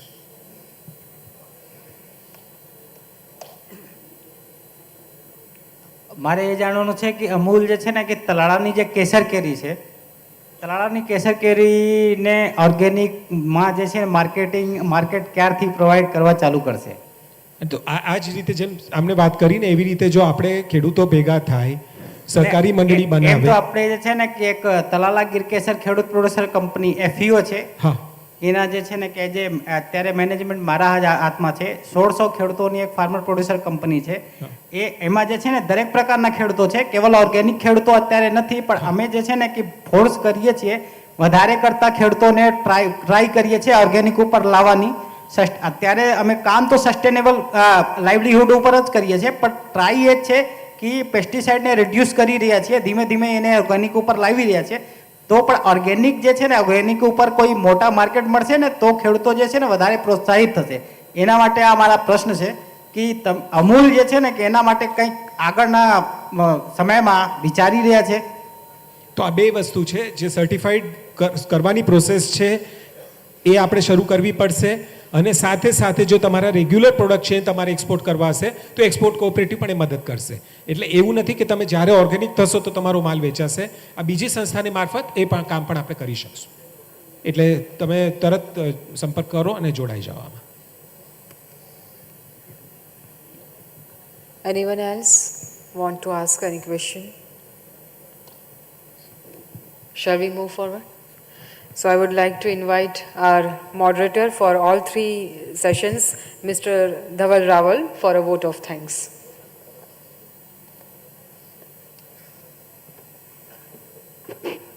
Thank you.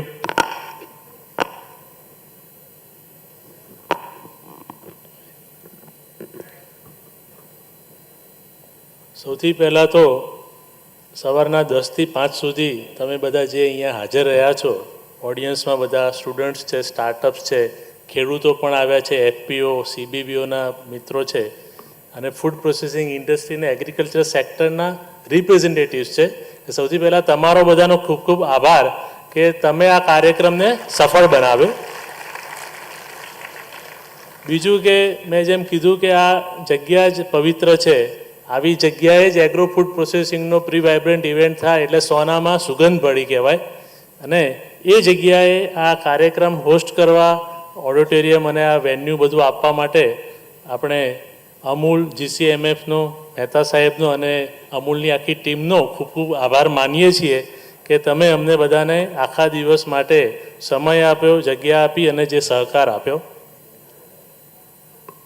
બીજું કે આ કાર્યક્રમની અંદર આપણા ગુજરાત રાજ્યના માનનીય મંત્રી શ્રી રાઘવજીભાઈ, શ્રી જગદીશભાઈ અને શ્રી બચુભાઈ એ ત્રણેય મંત્રી હાજર રહ્યા. એ પણ ખૂબ જ વ્યસ્ત કાર્યક્રમમાં. એટલે એસોચેમ અને ટીમ વાઇબ્રન્ટ ગુજરાત અને એગ્રીકલ્ચર ડિપાર્ટમેન્ટ વતી હું એમનો પણ આભાર માનું છું. મીડિયાના જે મિત્રો આવ્યા છે અને જેમણે આ બધું કવરેજ કર્યું છે, સોશિયલ મીડિયામાં પણ અત્યારે એ લોકો બધી મહેનત કરીને બધું પોસ્ટ મૂકી રહ્યા છે, એમનો પણ ખૂબ ખૂબ આભાર. અને આ કાર્યક્રમને સફળ બનાવવા માટે જે એજન્સીઝ અમારી સાથે જોડાયેલી છે એ એજન્સીના બધા મિત્રો અને એ ટીમનો પણ ખૂબ ખૂબ આભાર. આપણા માટે આજે નવી શરૂઆત છે અને એમાં આજે ખૂબ જ ઇન્ટરેક્ટિવ, ખૂબ જ અગત્યની માહિતી મળી છે આજે કે જે મિલેટ એક ન્યૂ ઇમર્જિંગ બિઝનેસ છે. જે મહેતા સાહેબે વાત કરી કે અમૂલ એટલે ખાલી મિલ્ક નહીં પણ ઇન્ટરનેશનલ જે આપણે ઇન્ડિયાને વર્લ્ડ ફૂડ લીડર બનાવવા માગીએ છીએ એ દિશામાં જે સક્સેસ એમણે સફળતા અમૂલ મોડલની મિલ્કમાં વ્હાઇટ રિવોલ્યુશનમાં કરી છે એમ ફૂડ પ્રોસેસિંગમાં પણ આપણને બધાને માર્ગદર્શન આપી અને ભારત દેશને વર્લ્ડના ફૂડ માર્કેટમાં નંબર 1 બનાવવાનું આ એક મિશન છે એ પણ આપણને બધાને આજે જાણવા મળ્યું છે. એટલે જેમ રાવ સાહેબે વાત કરી કે આપણે એમ કીધું કે મિલેટ હો જાય, એમ આજે આપણે એમ કહીએ કે બધા જ એગ્રો એન્ડ ફૂડ પ્રોસેસિંગ સેક્ટરમાં અમૂલ જેવી સફળતા આપણને મળે, અમૂલ હો જાય. બધાનો ખૂબ ખૂબ આભાર. Thank you very much.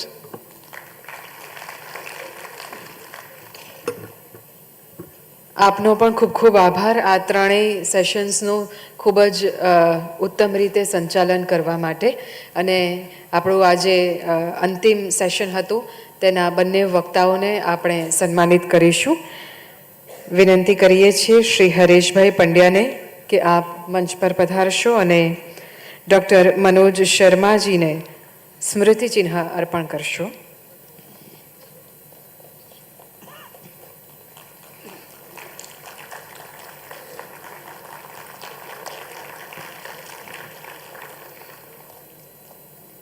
ધન્યવાદ. And now we request Shri N.B. Prajapati to present a memento to Shri Jayen Mehta sir.